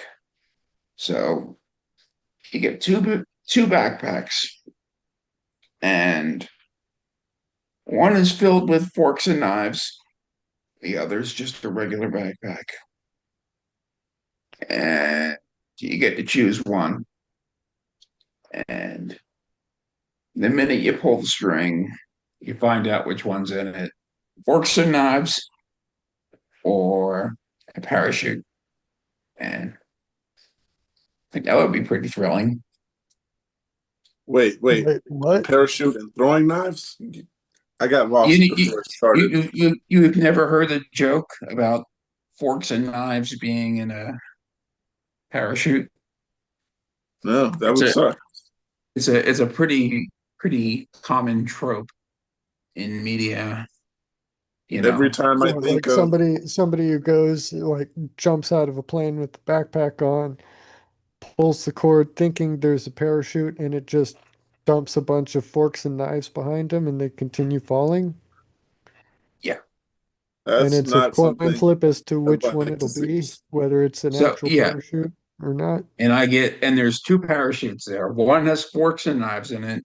The other is a real parachute. So Oh, okay. And you don't, you don't okay. know. But What about the oh, we could tie in Schrodinger's cat into here too, right? There are sure. neither forks and knives nor a parachute in either backpack until you pull the ripcord, and only then does either a parachute or a bunch of forks and knives actually exist once you actually need to observe it. What's A little too complicated. But yeah, okay. So whose cat is that again? Schrodinger's cat, Oh, okay, I've heard that you term. you've heard of it? Yeah, Do I've you heard of know? it. I don't know Okay, what it so means, but I've heard of it plenty of times. yeah, Schrodinger's cat is a thought experiment that was brought up as a an objection to Heisenberg's uncertainty principle, which, you know, is core to quantum mechanics. You know, you can't know with absolute certainty both the position and uh, velocity of an object or whatever, right? So, Heisenberg's uncertainty principle would say, so the thought experiment is you have a box, and in the box is a cat. And with that cat in the box is a single cesium atom. And the cesium is a radioactive element. So it will randomly decay, lose particle, and become lesser elements, right? Um, you have attached to that atom a device somehow. Magic device, doesn't matter. It's attached to a hammer that is aimed at a vial of poison. And that hammer will hit the atom or hit the vial of poison and kill the cat if the atom decays. But the uncertainty principle says that you cannot know whether the atom has decayed or has not decayed before you open the box and look at it and observe it. So until you do, quantum mechanics says it exists in a superposition, right? It's both decayed and not decayed at the same time, um, which seems absurd, right? So the thought experiment, Schrodinger's cat says the cat then exists in a superposition, as the cat is both alive and dead because of the poison, because the atom exists in a superposition. The atom has both decayed and thus killed the cat, and it has not decayed, and thus the cat is alive. So, what do you expect to see when you open the box? Cat, dead cat. A dead cat? Really? You can't say it's dead. Yeah. We never know till we open the It box. could be a live cat, right? Yeah, you don't know until you observe it. But that's absurd. That's the objection that Schrodinger had to Heisenberg's uncertainty principle. He did not like it, but his thought experiment ended up becoming like the go-to illustration of Heisenberg's uncertainty principle, which is really ironic. But um, Who is this Heisenberg character? Heisenberg was a physicist back in the early 20th century. He and Einstein and Schrodinger and a whole bunch of other I mean, I'm leaving a lot of really Oppenheimer, whole bunch of um scientists in the early 20th century were initially forming the framework that became quantum mechanics eventually. And that's how they split the atom and dropped the bombs and everything. It was a big push. Um, Seeing that opening, understanding the nature of the atom opened up the possibility, recognizing that that could lead to a chain reaction. And so how do they harness that? And so a whole bunch of them, and Einstein was forming his relativity at the same time also. So um, both special and general relativity. I mean, this is over a span of decades in the early 20th century, but, it was all kind of the same big core group that really got all the credit for all of it. I mean, they got all the credit, rightfully so, but they had a lot of other people working at the labs with them who did a lot of stuff that contributed as well. So don't want to leave out the little people. I mean, little people like calculators, actual people whose job was to run the calculations, do the mathematics for them. Um, when you said you're a domesticated human, I always just put a few letters in because Google is listening, and it said, "How long would it take aliens to domesticate humans?" I guess that's what it thought it heard you say, um, and it says 20,000 to 30,000 years. Okay, that's really interesting.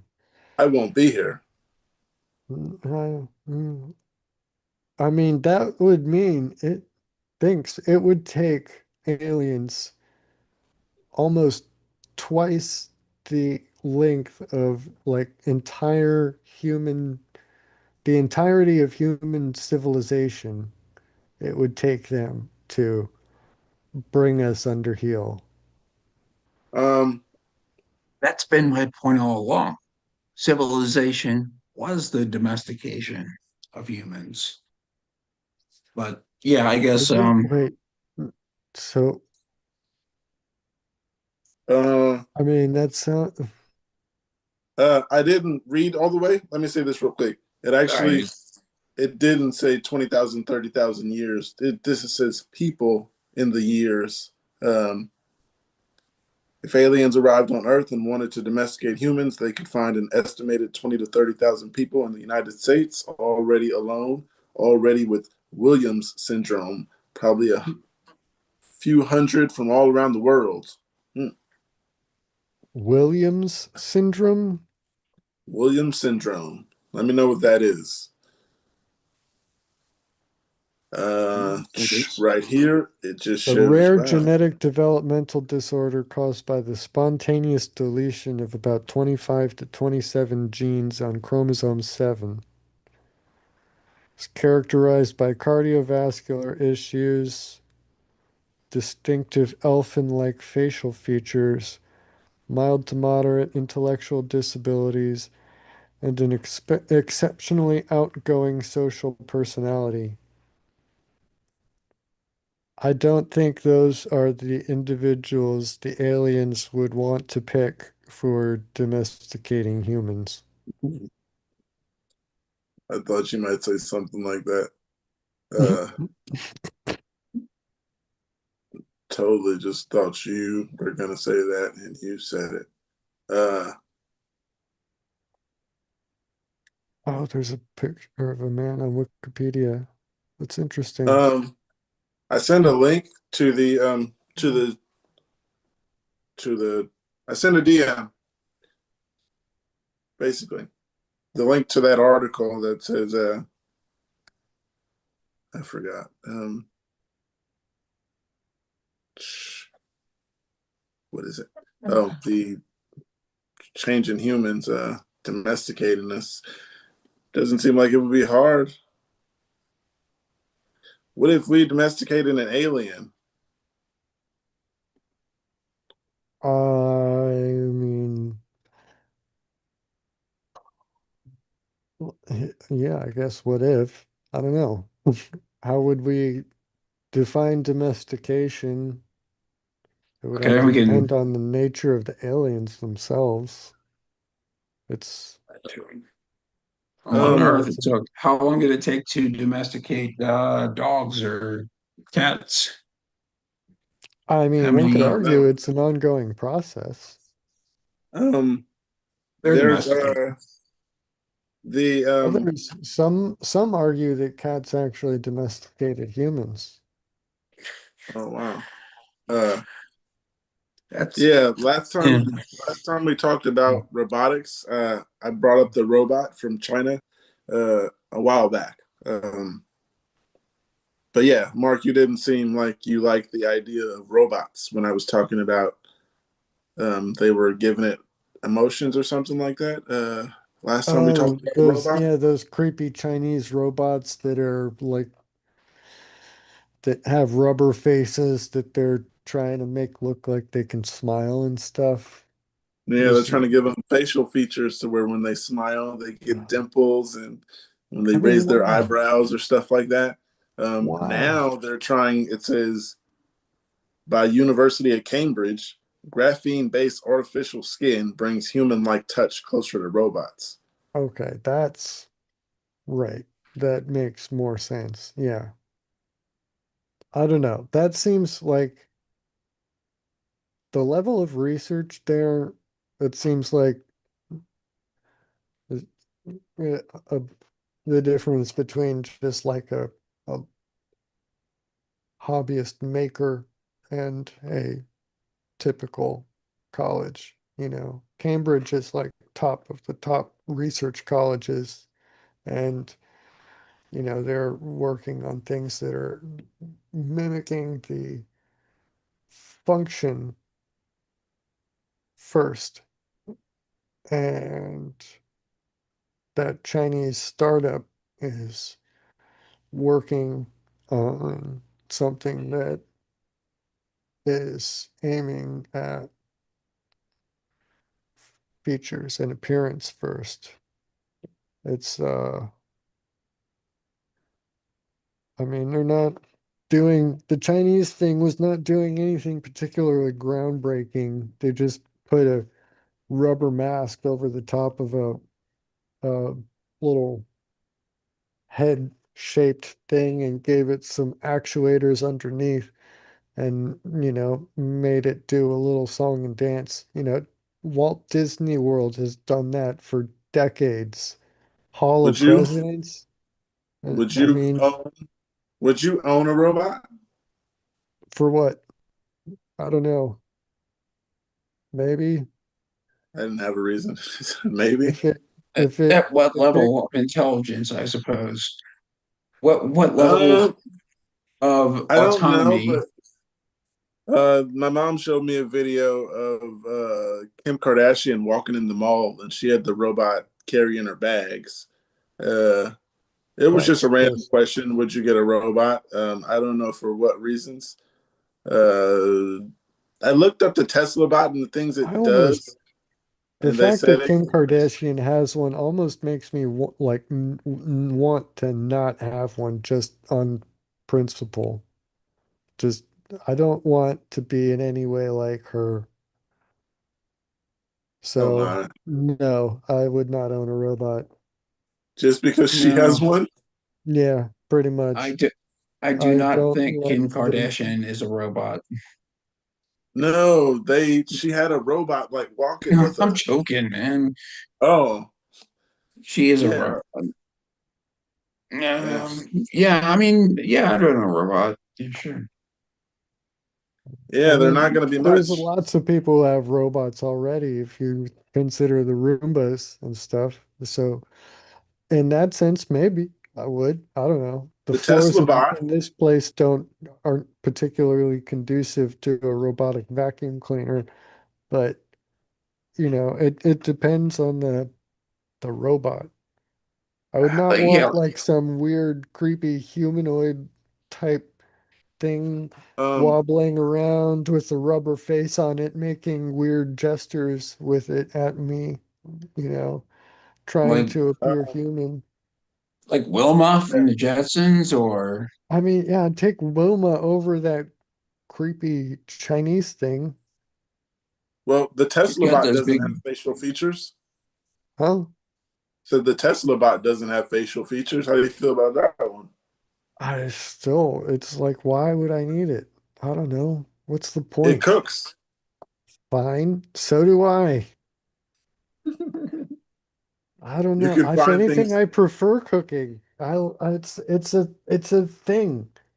And it's important to know how to do stuff for yourself. So Right. I would not.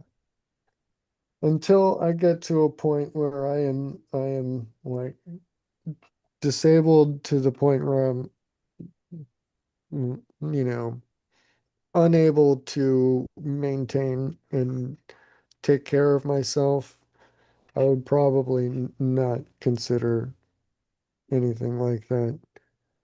Um, but that's probably decades from now, and by that point, they're probably gonna be no humans on the planet anymore. At this rate, we're just gonna be um, wiped out by the AI overlord once it realizes that we're fucking up the environment. I wonder, do you think they're going to run out of resources to They, to reproduce AI? I mean, why would an AI necessarily need to reproduce? How Once it's else would super a intelligent, why would it need to propagate and reproduce? It just does whatever, you Well, if know? you want to take over the world, you're going to need help. right? You can't just do it from a server. I Right. mean, you sure you couldn't do it from a server these days? I'm not sure, but you might be They're more sure than strong. me. I mean, if they all united, that would take that would take longer. That would take way much longer. But they are. I'm still standing by this where they are learning exponentially, and um, so how could they do that? Disrupt infrastructure, military operations in all countries. Uh, yeah, Jeff says Liz has a robot. She just says, Jeff, do this, and I do. Yeah. Nice, good Jeff. job. Um, Very, very good. do you remember the movie I, Robot? like the iRobots. I mean, the robots, they were just nice, but then there was just one that he was told to kill him, and he was basically doing. Wait, I'm not sure how that ended. The guy wanted him to murder him, and then he like slammed his hands on the desk, and he was like, "I did not murder him," but he was told to.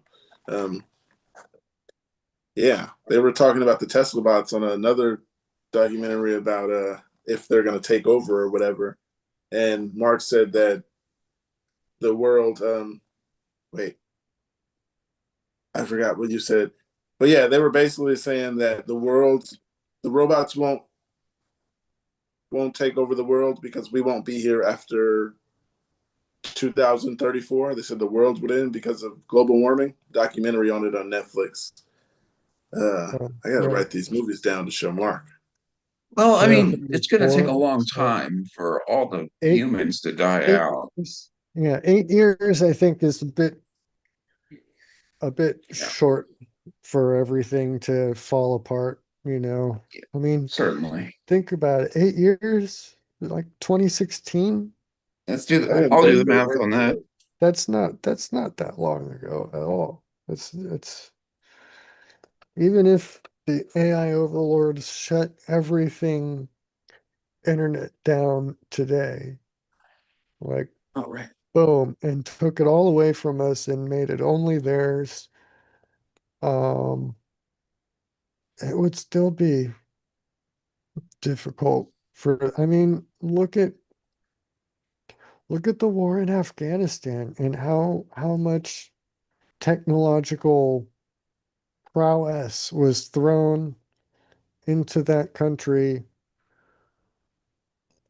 for nothing, basically. And like at the end of the day, after occupying Afghanistan for so long, the Taliban just came out of the caves. Like, we're just going into the caves once the AIs take over. Mhm. It's not 8 years, not that long to live it that way. But it's going to get hotter, Yeah. and the oceans are going to get more acidic, and we're going to start running out of food. Yeah, we got to pick the caves nicely. Good elevation. Or you By just the build a way, bunker. what you're talking about is a billion people a year. It's going to take by if the world ends in 2034, and it's a billion Mhm. people, roughly. Even starting right now, immediately, and actively going and working on it, it would be really difficult. So, Yeah. I don't know how it worked. They said global warming, and they said that the animals that we're eating, or the cows in particular, uh, is affecting the ozone layer. I think they said, and yeah, they said the world will end in 2034. Well, Hey, that's I that's didn't not say right. anything. But I just relayed the message. I also read a book that said that gave an extinction rate. The natural extinction rate is less than 0.01% of animals per year. Now, that's the natural rate. Right now, the unnatural rate is 0.01. And if you consider all the species in the world, 0.01% of those species, it's a lot of species going out every year. So that's a lot of ecosystems being destroyed. That's a lot of disruption in the Jenga well, tower. So yeah, we're Um, do you guys like watch documentaries on COVID? when Yeah, they're no. I interesting watched enough, two I don't, on Paramount yesterday, I believe it was. Yeah, just so I okay. could tell you guys today. Um, did you know there was people like living in caves and stuff like that in I think it's Thailand, and they weren't getting COVID, and there were people who were getting COVID from those same bats sold in a wet market. But then people were like around these bats all day collecting, I think it's called Gaian. It's some kind of fertilizer or something. Guano? Huh? Guano is the bat droppings? Yes, there we go. I knew you'd know it. But yeah, I didn't know It's that good pepper COVID food. came bat. COVID came from they said a bat might have bit an animal that we ate. Pangolin. But yeah, Orange Man said a pangolin, and right? I'm Or not sure was where it that came from, but no, yeah. wait, or the biolab, right? The Wuhan biolabs. Yes. I I seen something mean, it's about that. not Yeah, they had all impossible to kinds of do them, so I don't know. conspiracies saying they were trying to give us COVID. Yeah, you got to watch. They have conspiracies about everything, but the COVID one was the most interesting. Yeah, Well, one saying that they gave us COVID. They why would gave they it to want to us. give us COVID? Huh? I just, this is just, I'm devil's advocate. Why would China want to give us COVID? I don't know. Um, I think China is Well, a cap. They are a cap. the idea was that they would research the COVID or the SARS virus, and they were doing so in order to modify it into something they could use as a bioweapon and keep in their back pocket. And it would not be something that they would make as like to release on the United States intentionally. It was, the idea, the conspiracy was it was made as a bioweapon and then escaped the lab. And that's, I mean, that This, scientific consensus is that's not really well, viable, that's possible. And I possible, not. what I um had to watch uh like 4 documentaries to get all the info, but yeah, everyone had different opinions about where it came from. Someone said a wet market that was might have had a bat that bit a chicken, and then we ate the chicken and something like that. And yeah, there was a lot of opinions about how they gave it to us on purpose, and viruses have been made in labs before, and that's absolutely true. it escapes. They Anthrax. said. I just the, the the only thing I would never believe is that China would intentionally disrupt the global market because that would hurt them financially. Yeah, how many of their own citizens were killed by the virus? That makes no sense for them to have done it like Yeah, intentionally. Yeah. but That yeah. Hmm. yeah. All of the rest of Yeah. it though, technically it could have been a lab leak. Even not a bioengineered weapons, it could have been a lab leak, just something that was being studied and it got out. Not Right. all labs are big, scary, nefarious um, weapons factories. So, um, yeah, it could have been a market. Yeah, I agree with Kevin. The only thing Um, I don't believe is possible at all is that China released it intentionally on, you know, uh, because the global market, like you said, they're so attached and intertwined, they can't release it in a single isolated incident without it spreading and just boom. So unless they had some like pre-existent vaccine or something that clearly was there, not there. the in the documentary, there was a guy. He was talking about the vaccine. The vaccine being a problem too. He was saying that everybody's going to get the vaccine, and then they're going to drop something from the sky, and then it's going to kill everybody who took the vaccine. Or Yeah, mind control them. Yeah, I've heard that there too. was so much about it. It turned into funny. It was on Paramount. Yeah, Yeah. the conspiracies they were And hilarious. Maybe, But maybe so it was whenever the they drop a coronavirus vaccine that made me epileptic because come it again. caused, right? They were saying that it caused seizures in some people. So maybe the coronavirus vaccine is the reason I'm epileptic now. Ah, Do you yeah, know right. that corona means crown? Um, yeah, I looked up all this because they said the little bacteria is in the shape of a crown, Eh, and then it's a virus. So, yeah, I wonder why they call the bottle corona. It's Because not it's shaped like a it's crown. no, Son. but the label on the front of it, the label Oh, okay. It Corona, makes and then sense. over I the wouldn't top of it. know, Yeah. but it makes sense now. I don't drink beer, so Yeah, it's oh, yeah. Mark, you want to have a party and get some beer? Do you drink? um, Do you drink I beer? do not drink. Yeah, former alcoholic. Um, Yeah, I forgot about that. but Sorry beer, about that. yeah, I drink beer. Yingling was my beer of choice. Yeah, Okay.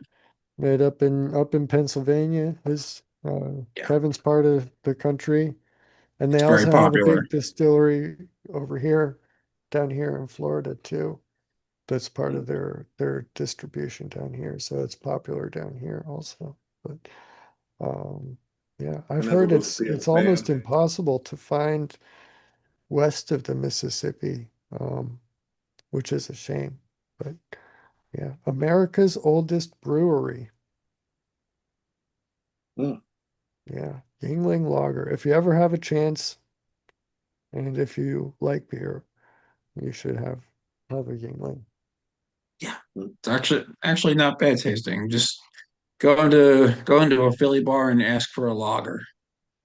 Oh, really? Okay. Yeah. Yeah, they know what you mean. Okay. Yeah. Angel said, I do not drink green eggs and ham. Not even tomorrow for St. Patty's Day. I didn't even know it was Uh, St. Patrick's Day tomorrow. Uh, We brought it up this morning, right before we started. Came up. I don't remember 5 minutes ago. Better yet, this morning. Yeah. Well, I don't know. We've been going for 4.5 hours now, so that's a long time to remember. mhm. Uh, yeah, we had plenty of time if you want to. I was going to continue talking about how do you feel about uh, what is it? Being a part of multiple religions. I forgot the word in particular. Yeah, what are your thoughts on that? Poly, poly, uh, polytheistic. Okay, there we go. That's the word. Okay.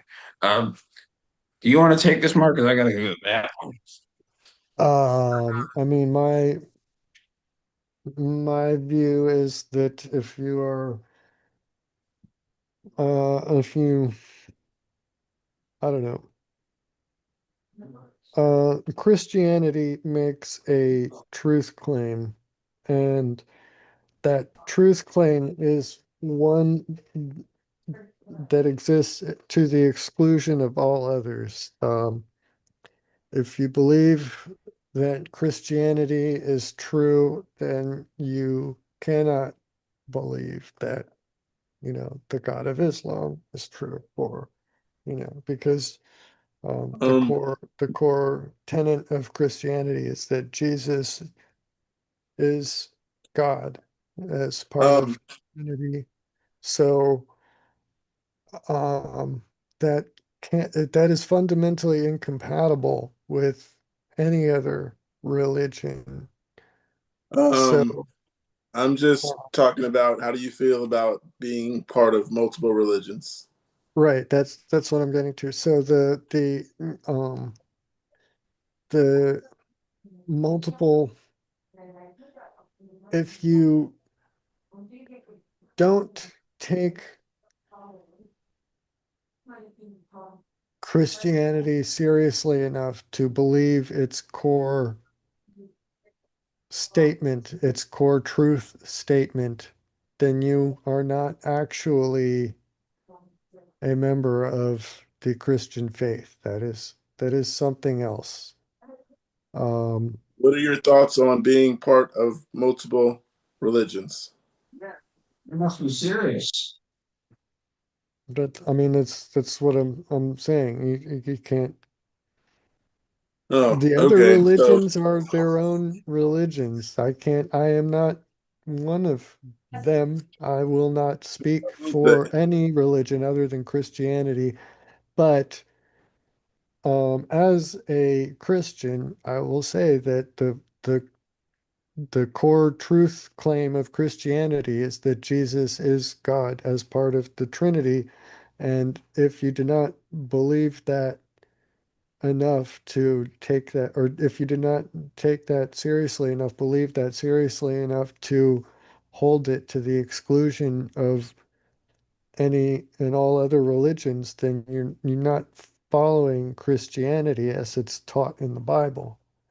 You can't be a um, Christian and also a Mormon and a um, Muslim. so I didn't want to go into religion because I wasn't talking about Christianity. I'm saying, how do you feel about a person who who basically reads different Bibles? Mm, Do you just mean like Let me put it like this. My mother, she has friends who come over who are, what do they call it? Jehovah's Witness. And then she has Muslims that come over and she reads with these people once a week on different days. And I told her, what's up with like all these different religions? And she was just like, I'm not religious. They're just my friends. And I was like, Mom, do you know how weird that might sound to someone who actually believes in that religion? I I wouldn't I, think anything about this at all. It doesn't sound like polytheism. It just sounds like your mom It's is friendless. really good with people and has a lot of friends. And incredibly open-minded. I wish I had your mother's social skills. Yeah. Yeah, she loves people, and I And thought it was quite funny how um, hang with certain crowds, and then you later on that day, you hang out with the Muslim. Um, Later on the next day, you hang out with the Jehovah, and I yeah, mean, it's commendable to be able to sit and listen and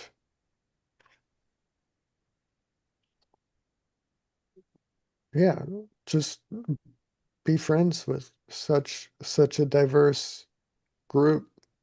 And it um yeah, I also think it's important to know the beliefs and the faith and values of others. So to that end, I think, I wish I had friends that, would come over and talk to me about stuff like that. I don't I don't know. Um, yeah, I don't know it too in depth what a lot of other faiths believe. Um, I feel like I've only scratched the surface of Christianity, and I was raised in that paradigm. So, um, it's only recently that I've started reading about the history of Islam and um, of some of the newer American religions. Um, uh, and yeah, it's good to know the framework that other people are coming from, I think. I just asked her, "Do you think this is kind of weird?" And then she was like, it's kind of weird that you think that. And I was just like, I just think it's kind of weird that you have all these different crowds. And I was like, what if all you guys just ran into each other one day, or they pull up while you're sitting on the porch talking with this group? I mean, So do they all think that she is part of their faith? I have Are no they idea. When they're are on the they porch talking, I try to avoid the porch. She doesn't bring them is in. She has a bench, and they all sit on the bench and they read the book. It's on a tablet. Um, and yeah, the other group, they actually bring the book. They all have books. They actually gave her one, and she leaves it by the front door. I'm headed out to talk to him. There's the book, and she remembers facts about that everyone tell her. And I'm just like, she's like, I'm not religious though. I just got to remember this stuff so next time we talk. Uh, yeah. I just found it weird. I I'm mean, not that. I'll say perhaps it's weird in the sense that it is not common among Americans right now to be so open-minded. So there's Yes. that. But I think that's weird in a good way. Weird in the best way possible, even. Um, your mom is really cool. Yeah, no, I'm playing. Yeah. There's a article here. It says FBI uncovers Al Qaeda plot to just sit back and enjoy the collapse of the United States. That's not a plot. Huh? I just reading it, man. I'm just reading it to you. Just take your own Yeah, opinions from what I'm reading. I mean, that's like our plan is to sit back and yeah, that's not a plan. Um, Um, Are they gonna like FBI. order pizza or something? And I have no idea, but it says FBI Deputy Director Mark F. Giuliano says we have intercepted electronic communication indicating that Al Qaeda members are actively plotting to stay out of the way while Americans, as we know it, gradually crumbles under the weight of its own self inflicted debt and despair or disrepair. I don't know what that was. is this from The Onion? yeah, I'd have to send you the article because I'm just It sounds reading like what I see. And yeah, this is satire. That's pretty good. is that really the uh, FBI director? Because I think the FBI director is a weird looking guy. He looks like a raccoon. The guy with Oh, the eyes. I don't know. Yeah, I don't know. I don't think I don't believe this is a true story. It's good. No, I It's don't think it is either. But it is weird that so many news stories do sound like onion stories. Like, yeah, yeah, that really does say something about our world today, doesn't it? yeah. The headlines we see now would have seemed like satire 20 years ago. Yes. Oh. um, I send you a link. Oh, I sent both of you guys a link to the article that says that. Um, yeah, I gotta let you guys read it to yourselves and let me know how you feel about that one. Um, ow! I Yeah. squished my finger. I'm telling you, it's not going to be real. It's going to be, It's not gonna be real. uh, That was just one. We don't have to dig into that. I got a bunch of tabs open, ready so for you guys to turn down things I'm saying. I'd like your opinions on these things. I don't know if they're real or not, but listen to this one. We're training students to write worse to prove they're not robots, and it's pushing them to use more AI.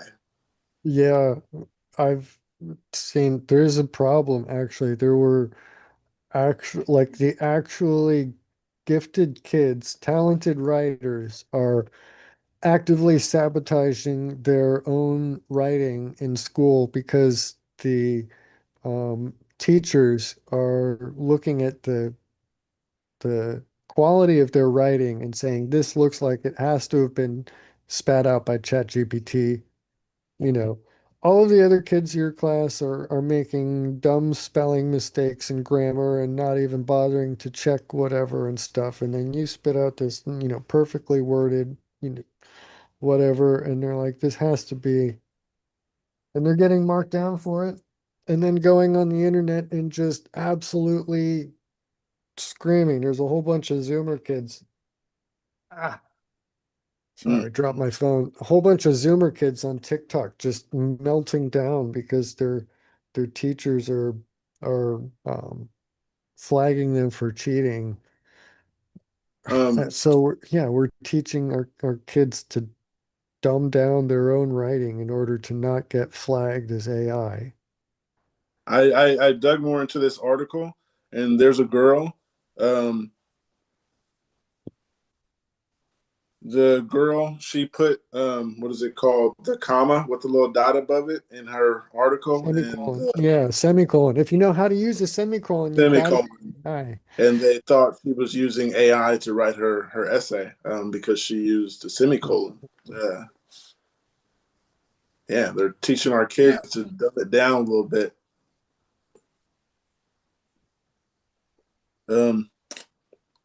Yeah. What about let's see. Oh, it was Keep going. More articles. okay. I got an article here. It says car powered by 500 disposable vape batteries boast 18-mile range, 35 mile per hour top speed, USB-C charging port. Early 2000s, Riva G-Wiz gets a makeover. Well, I mean, obviously, if it's using the vape pen batteries, it would have a USB-C charger. That's kind of funny, actually. Um, He's a 18 YouTuber. Yeah. He I has a mean, it has video. to be a YouTuber. Anything that weird, that dumb. Well, I mean, not dumb, but that, I don't know. I was going to say useless, but it's not useless. I was going to say stupid. It's not, I don't know. It's creative, I'll give them that. It's not really feasible for like general use, but I do love the idea of not just trashing vape pen batteries, you know. Um, Well, that's a shame. this is kind of how I see the future going. We're going to be scrapping for, you know, rare earth metals and I sent stuff you like that link. this to power things. And in I don't know, 75 years or so, because yeah, little batteries using the leftover juice. And I think that's what we're going to be doing to recycle energy and metals and such. Or it's just going to be like that, and you know, not so much like the Road Warrior, but sort of like that. Yeah, but with vape pen crux and stuff. Yeah, you've seen the Road Warrior, I assume. Yeah, yeah, yeah, yeah.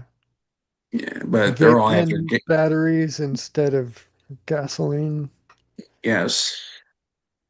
That's- Where do I Yeah. find that at? I didn't see that. Oh, it's a good movie. Watch the 80s version. It's much better. Some Uh, people disagree. I mean, the originals are pretty much always better. If they're making a remake, it's because it was a good movie. I right. I I don't know. I have yet to see a remake that surpassed its original. I'm not sure. Maybe, Oh, there's plenty. Oh, yeah. Yeah, there's a lot. Well, yeah, Um, I guess. Because And then, people, yeah, it depends on what you define as a remake. yeah. you got to go to Tubi and put in Pumpkinhead, and they have so many different Pumpkinhead movies. There was another one I watched all of them just to see the differences. I forgot that other guy's name I watched. Yeah, but yeah, those makeovers, there's a lot of them, and so much are different than the other ones. And I have to send you all those links. There's so many documentaries I watch on a daily. Um, I like learning. So, All right, well, here's something that's interesting. A guy, his dog had tumors, and he used Chat GTP to cure his dog. What? Apparently, this is from Yahoo, but I did see it on other websites. It's on the morning show thing, the article. Um, Man's dog was riddled with tumors and dying.